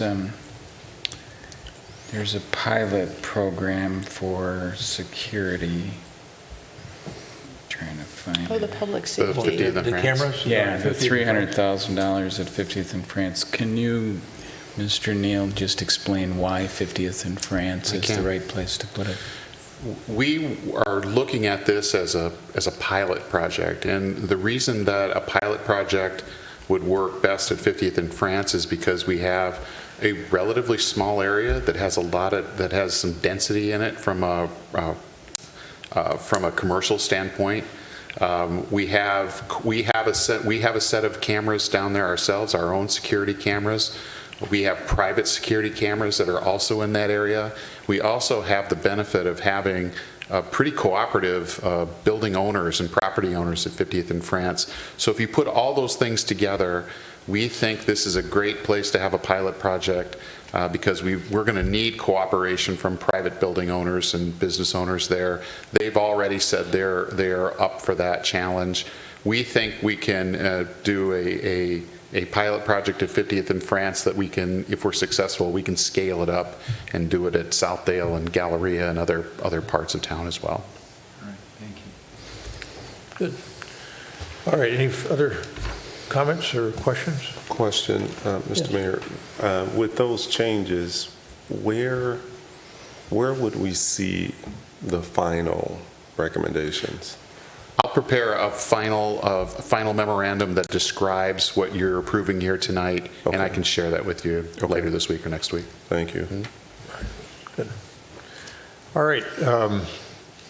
We had a motion and a second to adopt the ARPA spending plan proposed by staff with the adjustments that were described with respect to VEAP and Edina Give and Go.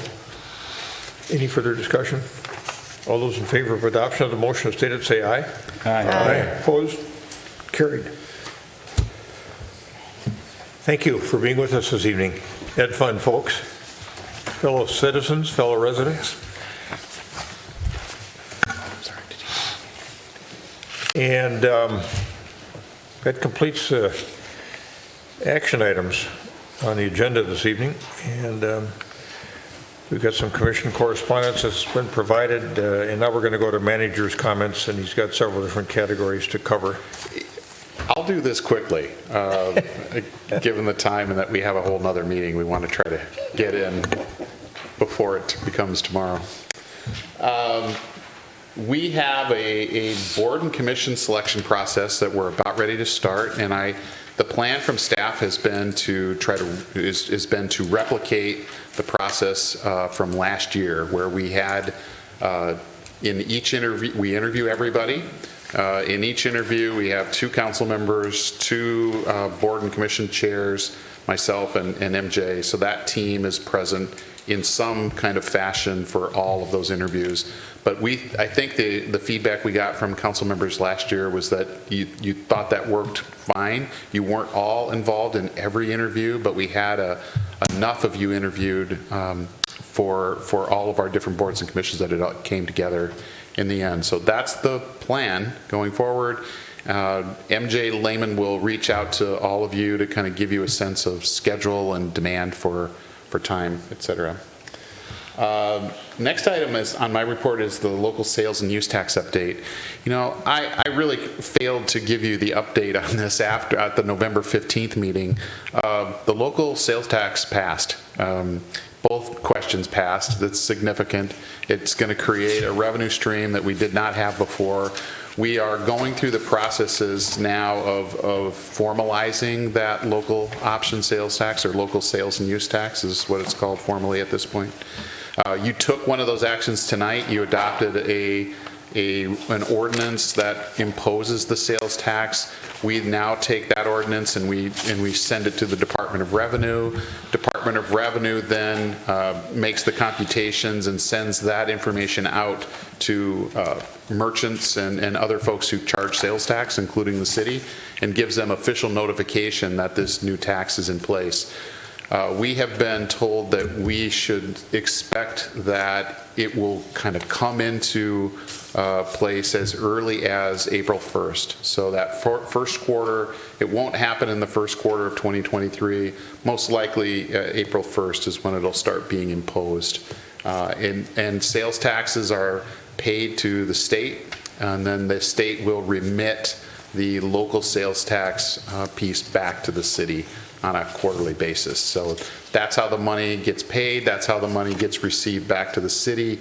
The next step in our process is doing some discussion and some analysis with Ellers about when is the right time to do a bond issue and monetize this sales tax revenue stream. So that's coming yet. We haven't started that discussion. Legislative platform. We are beginning to accumulate information from all of our different staff departments about what we know that we want to include on the city's legislative platform this year.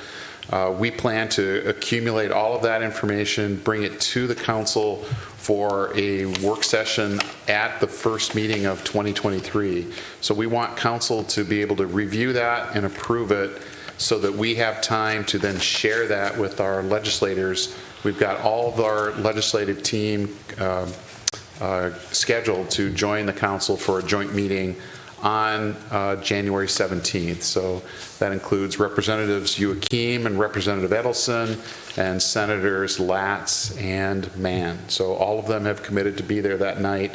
We want to make sure you have a chance to review and bless the platform before we start sharing it with other people. The last two things are just two reports that I want to give some attention to. The Human Services Task Force staff report. This council allocates money back to local human services groups based on some contracts that we sign with them. We do a monitoring visit and meeting with them every year. So our management fellow, Jillian Straub, has been in charge of that. She produced that report that's in your packet tonight. And finally, there is a mandatory state-imposed requirement that we do a body-worn camera audit. And that body-worn camera audit, the executive report, is also included in the packet tonight. And that's all I've got, Mr. Mayor. All right, very good.